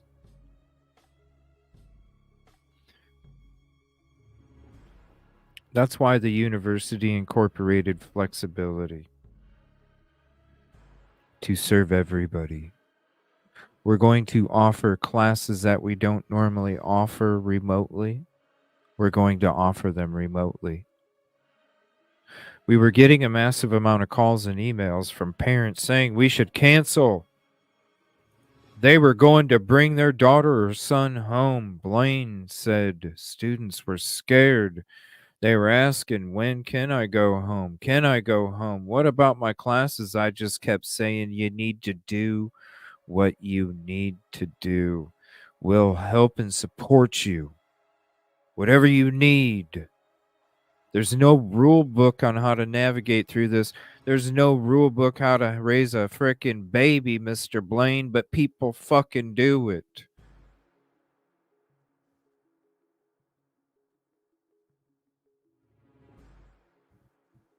I'm nothing but proud of how our institution responded, Blaine said. His staff coordinated to send U of I counselors to classrooms when classes resumed. Next day to encourage engagement and discuss available services.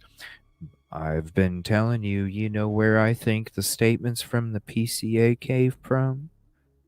I think the statements from the PCA came from faculty and staff of the University of Idaho.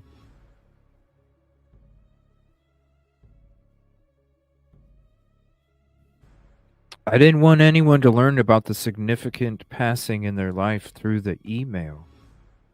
Moscow suddenly became internationally as media from all over the world on this small town, which was unprepared for the ways and tactics of big city reporters. Yes, we don't know how to not answer your question with all these smart questions you're answering, and you saw that when we went through all of those press conferences. The teams worked to get the MPD the information needed to conduct the investigation, prepared talking points for press conferences, and responded. Did you see that? The teams worked to get MPD the information needed to conduct the investigation. That's not it. Prepared talking points for the press conferences and responded to media requests for information and interviews with university personnel. That's why Mr. Fry always went up. Like I said, the university was telling the PD what to do. Oh my gosh, CJ. I can't believe you said that. They also worked aggressively to address the student and employee safety concerns and the need for counseling, learning methods that are flexible, meetings to update the university's senior leadership team and provide them with talking points, and gatherings for the fraternities and the sororities over the following upcoming days. Hundreds of messages of shock and condolences poured. Hordes of reporters descended on Moscow, took over all the regular business. And frankly, the town was ill prepared for a crime of this magnitude, and that was from Mr. C. Scott Green himself. It is insane.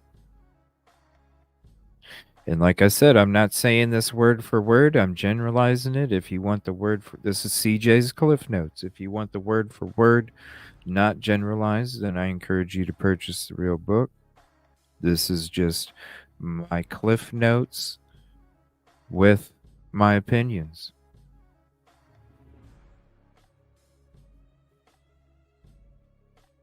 We just have to make that clear.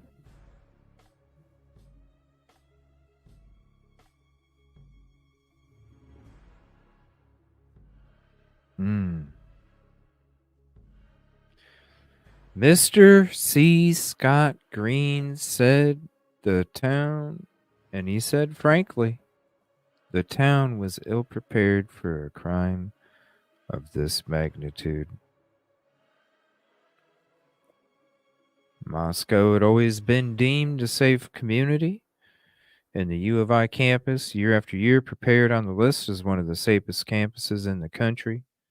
After the incident, the town was ripe. Clash of cultures, straight shooting, trusting Westerners.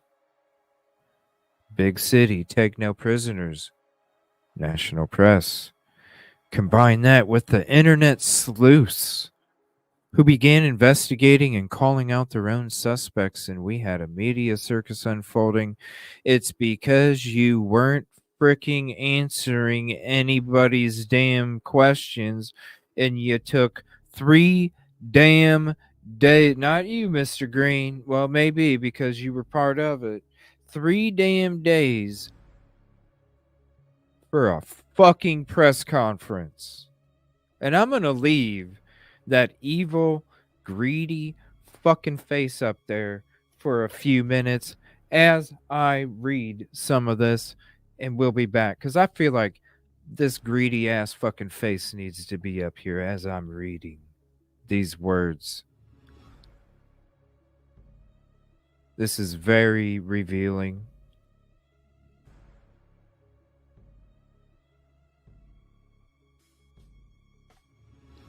Bingo. It wasn't safe, was it? Sorry, I don't want to eat on camera, but I need a snack.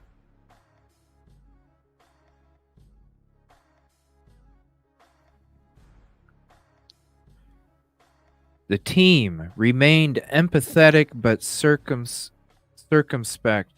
They were careful who they gave interviews, stayed on message, forego the speculation, but get the word out, is how they were beefing up security, taking care of the students, the employees, the community. They didn't want any of those to add to the frenzy and speculation, and they wanted to handle it themselves accordingly. You're right, Steve. This is where the tunnel vision began. The only tunnels that had anything to do with going to 1122, not the other ones. I'm so glad we showed those. Scott expressed empathy in public and in private, of course. He's, he expressed empathy for the students and those who served alongside him during the incident. Also expressed appreciation at every turn. He thanked me, talked about how we all needed to find ways to take care of each other, voiced confidence in the team.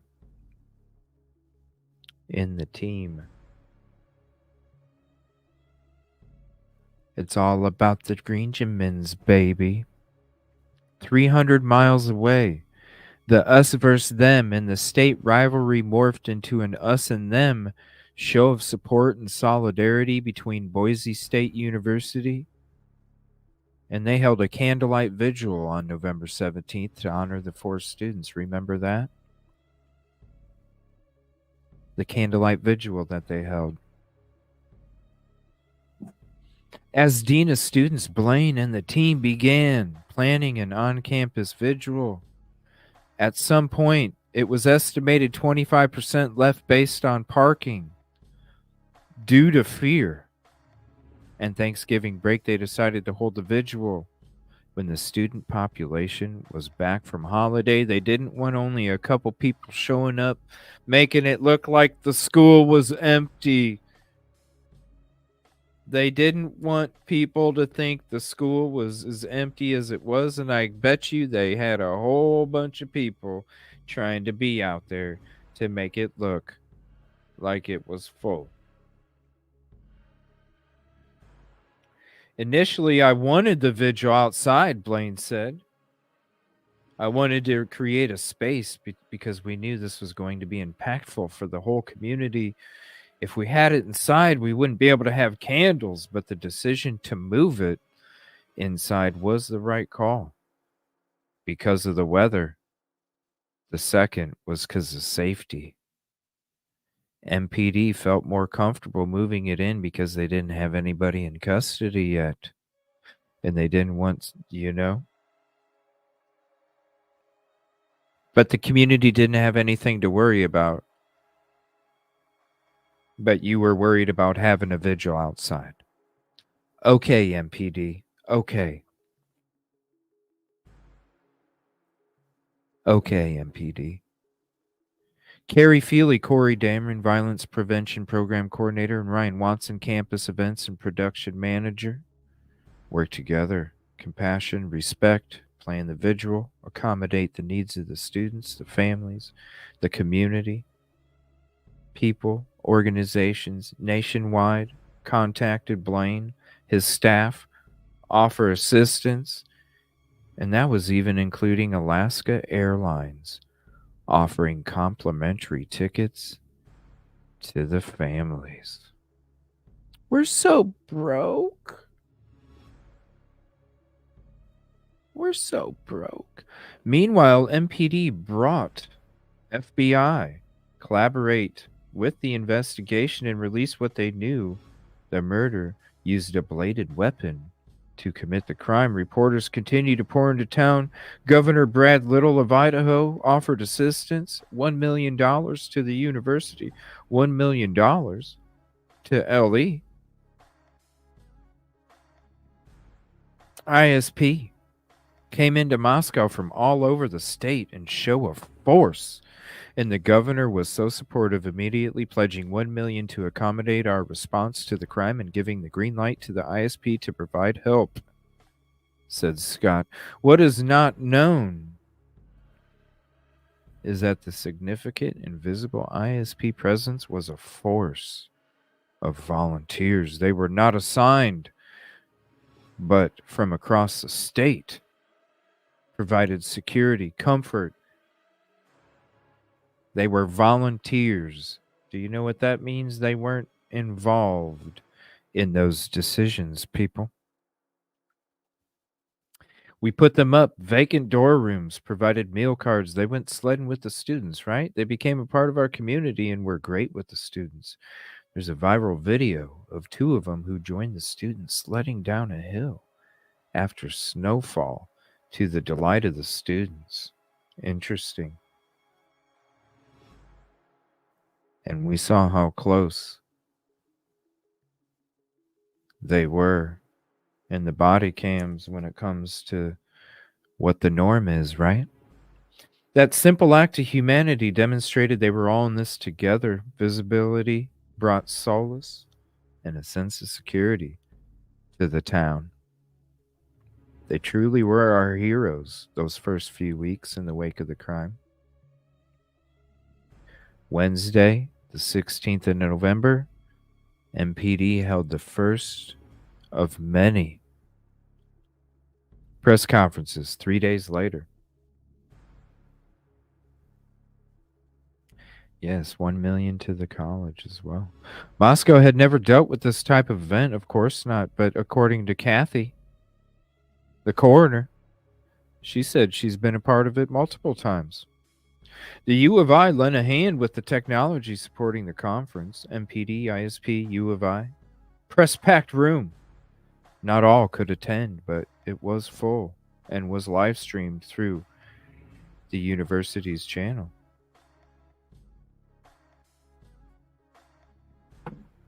When it came time for Mr. Green to present, he started with condolences for the families, the victims. And it was at this time he was overcome with raw emotion, and I call bullshit because we all saw that press conference, right? We all saw that press conference, and he didn't shed one fucking tear. He didn't even have to wipe his damn eye. And you're going to tell me that it was at this time that raw emotion overcame Mr. Green? Why do you lie so much?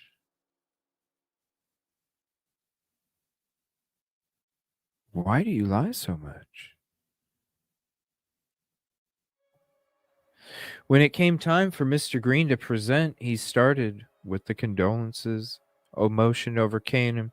I had been in reaction mode since I found out about the crimes, quote, never taking the time or pausing to process the impact of the loss that the students had on me personally.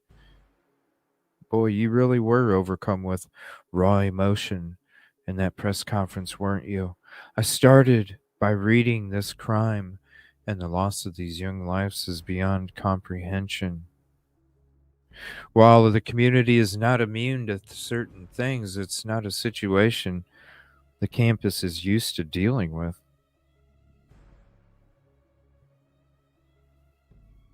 Yeah, we went over that earlier, Joanne. That was one of the first things we went in when we started talking about Mr. Green. First, my deepest condolences to the families. I was just overcome. He said I had to stop, compose myself, try to get through the rest of the speech. And as a father of two recent graduates of college, all I could think about was the pain. You thought about your own family. You thought about your own children, and you didn't even shed a damn tear, you lying son of a bitch. And you thought about your own children being in that position? You lying son of a bitch. Overcome with emotion. You lying son of a bitch. You lost your composure. The fuck you did. The upside was that the students and their parents knew. Parents knew.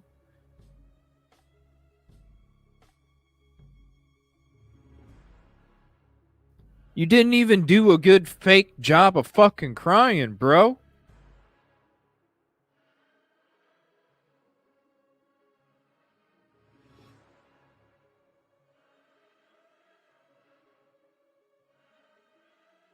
You didn't even do a good job of fake crying. Support for the president came rushing in from all over the country. I could not have come It could not have come at a better time. The next 2 days were tough. The dam broke. It took time for the emotional water to flow. I knew I had to be strong for my team, and I managed. It was not easy. Quote. Blaine says his vulnerability resonated with so many people. And it was a powerful statement he made by being in the space like that. And I said, thank you for expressing emotions that everybody is feeling, Mr. President. The university kept up a constant stream of communication. The administration sent a press conference recap to students and employees and another presidential memo on the 17th, providing the latest security response recap, counseling services available to everybody, employees, students, Vandal family. A reminder to watch for information coming over emails during the fall break. Scott even sent a letter to alumni, including them in shared grief and delivering a message of how Vandals would all get through together.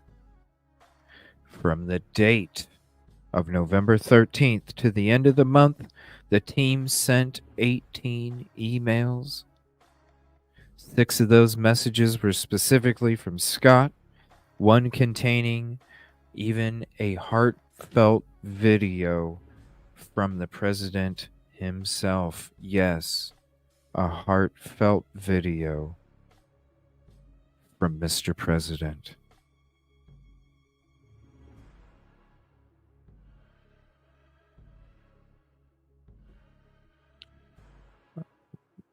Wow. I wonder if he cried on that one. It was a tough week for sure, Mr. Green said. President Green said the incident would continue to challenge the administration as the story spread. International tabloids, cyber sleuths, identifying innocent people as suspects. Law enforcement took a few punches. People wanting more information. Blame them for not communicating details. I'm glad they kept the investigation details to themselves, Blaine says. That's how you get a conviction. That's how you get a conviction. MPD, U of I held daily briefings. See what I'm saying? CJ, the university couldn't possibly be in the meeting. Yeah, they were. MPD and the U of I held daily briefings with each other. But Blaine emphasized the U of I had no insider information. You know why, Blaine? Because your ass wasn't invited to the Kool-Aid party, sir. You didn't have enough mousse in your fucking hair, and you didn't sport Stetson. Get your shit straight, Blaine. Sport some Stetson. Get some more LA Gear gel added to that fucking flow you got going up there. And sport that shit, baby. The investigation or leads who committed the crime. The university provided much information they could take to the police, working through the general counsel's office to ensure the details shared were done legally. On November 13th, the university held the long-promised vigil for Maddie, Kaylee, Ethan, and Zaina in the Kibbe Dome on campus. A social media blast also invited anyone worldwide to join, remembering by turning on stadium lights, candles, and holding a moment of silence.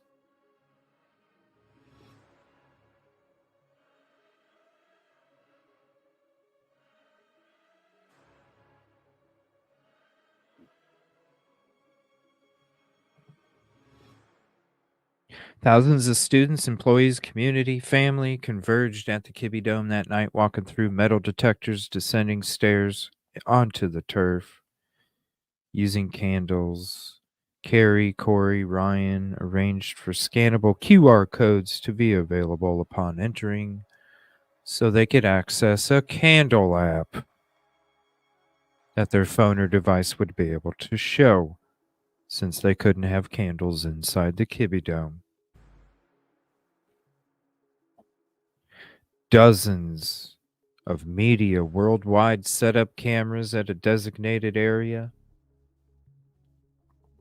On the 50-yard line, major U.S. network brought over a dozen media staffers.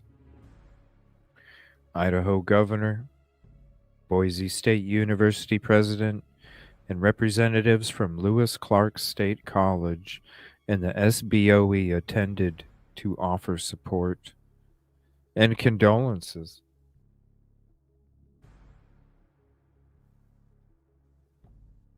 The victims' families were hosted in the Lighthouse Center so they could watch from a distance if they chose not to get close. Some spoke, but mostly stayed in their perch above. The Vandal family standing crowded side by side. I would be too, because you don't know if that guy was there.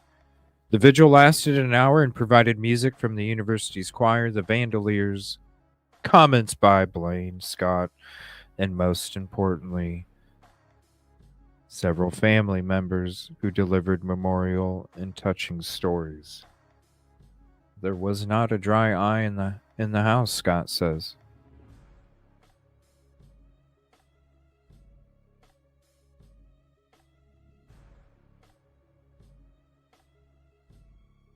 Not a dry eye.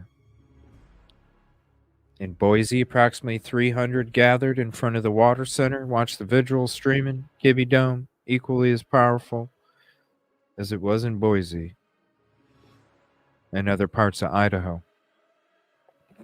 Blaine invited the campus minister, Carla Newman Smiley, to join on stage and lead a moment of silence for each student. He then asked everyone to light up their electronic candles or phone flashlights as the house lights extinguished. Thousands of points of light began to illuminate the darkness. In the moment, I knew the families had to see what we were seeing, Blaine said. I stood on a stage with a sea of lights. It was like diamonds. It was just beautiful. Well, I'm glad that you could reflect on it like that, right? I'm glad that you could reflect on it like that. He spontaneously said, I would love for you all to turn up your lights to the right so the families up in the lighthouse suite can also see it. The massive group of several people turned together, giving the families the glowing representation of Vandals standing in unison, hurting, supporting with love, showing that they were continuing to be the light in the family's darkness. The collective grasp in the suite said it all. One of the most powerful moments witnessed, said Brenda Hilbling, chief of staff for the president. It was like a warm hug for the families. It was beautiful. It encapsulated the outpouring of support. Blaine then read each name, accompanied by a bell toll. Large columns of light illuminated the wall of the Kibbe Dome behind him. One for each lost Vandal. We wanted to give a profound moment that recognized each victim. For everybody to reflect. After moving moment of silence, Minister Newman Smiley led a prayer, and the Vandaliers closed the ceremony with a lovely rendition. It was a beautiful tribute, important step forward, healing the community and helping to heal, said Mr. Green. Schools, towns throughout Idaho, surrounding areas, surrounding counties, countless others turned on lights to honor the victims as well. Absolutely incredible outpouring of love and support. Lydia Stuckey commented. One of the most touching things for me personally, see, this is a whole bunch of other people than Mr. Green even commenting. One of the most touching things for me personally was when sisters who live in Kuna and Rigby sent me pictures. I asked my parents if the lights were on. In Preston, they didn't know. So they drove to town to see, yes, the lights were on. They drove by the neighboring high school, West Side. The lights were on there too. It was extremely touching and meaningful. One of the only vandals in the extended family. So to her, especially obvious that it was more than just vandals supporting vandals. It was more like Idaho supporting vandals. Of course. It was the whole world supporting vandals, because I'm sure if you would have went outside Idaho, you would have saw a lot of people throughout this world supporting the vandals and continued to support the vandals. The Turn the Lights On tributes illuminated the darkness of the Pacific Northwest and the nation and the world. In the wake of the on-campus vigil, the U of I did its best to counter misinformation through some well-placed interviews. Tori and Blaine performed most of those interviews, helping to carry the load. Yes, the PR horses. It was crazy. Blaine recounted, for the most part, the professional media did a fine job. We notified students they were going to see the media on campus. We received some complaints from students. I had the hard job of explaining that because of the freedom of speech, they're allowed to be on campus, but they didn't have to talk to them. I tried to remind them, if they did participate in talking to the media, keep in mind what they say gets back to the families, and to be respectful to them and the lives lost. Yes, we're little fucking babies.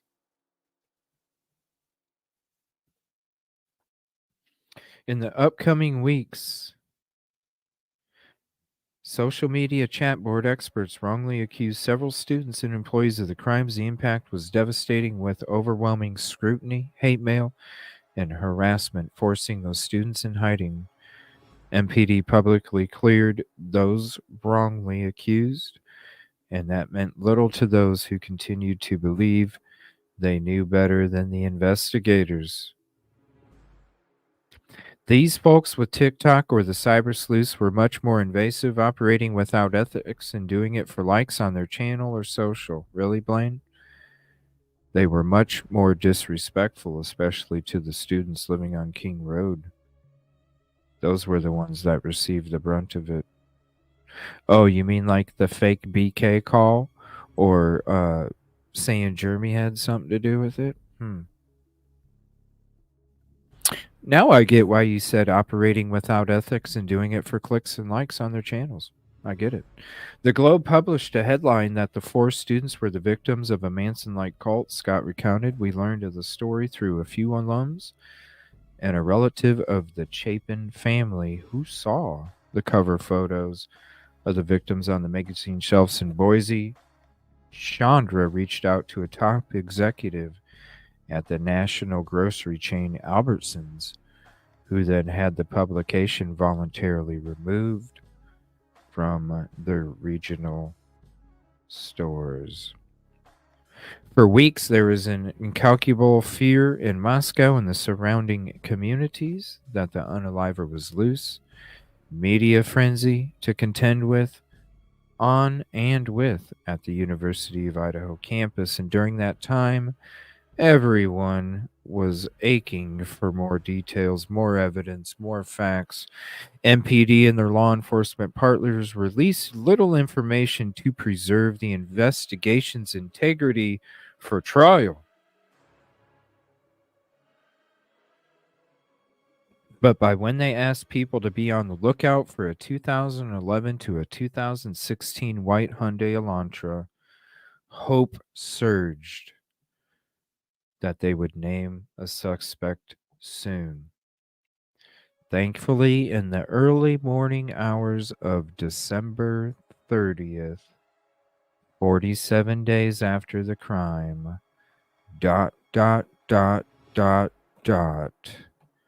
we will continue that in part 2 of CJ's Cliff Notes, the final chapter. That'll be coming Monday night. And if I have to take the whole show of Monday, I'll have to take the whole show, but it ain't going to take the whole show. But that is where part 2 will continue. CJ's Cliff Notes. I want to say thank you, everybody, for hanging out. I appreciate you so much. Thank you for your company, your peace, positivity, your progress. I'm going to be doing some stuff over at the lounge. So if you're interested and you want to come hang out over at the lounge, just type in Evil CJ's Lounge in YouTube search, and you'll see Evil CJ's Lounge. I'm going to be going over there for a little bit this evening here after a bit. And like I said, tomorrow morning, late morning, we're going to be having our OJ25 members only live. And then tomorrow night, we're going to be having Scott Peterson Sunday nights. And we're going to be covering that case. And then we're going to be going into the trial from before, because I never even watched it. So we're going to watch that for the first time as well. Definitely check out, if you were coming in late, check out the beginning where we start discussing all the President Green stuff. And like I said, we'll have part 2 Monday. I'm going to try Monday morning, but I don't know what's going on with next door. If there is nobody there next door, then I'm going to go ahead and fire it up in the morning, and we'll go as long as we need to. Otherwise, I will be doing it Monday night, but that will be when part 2 comes. So we will leave off on the December 30th part. That is page 360. And there is another 50 some to go. So thank you all so much. Appreciate you. We'll see you tomorrow 2 times. Sleep tight, stay warm, peaceful, positive. We'll see you tomorrow. Thank you, everybody.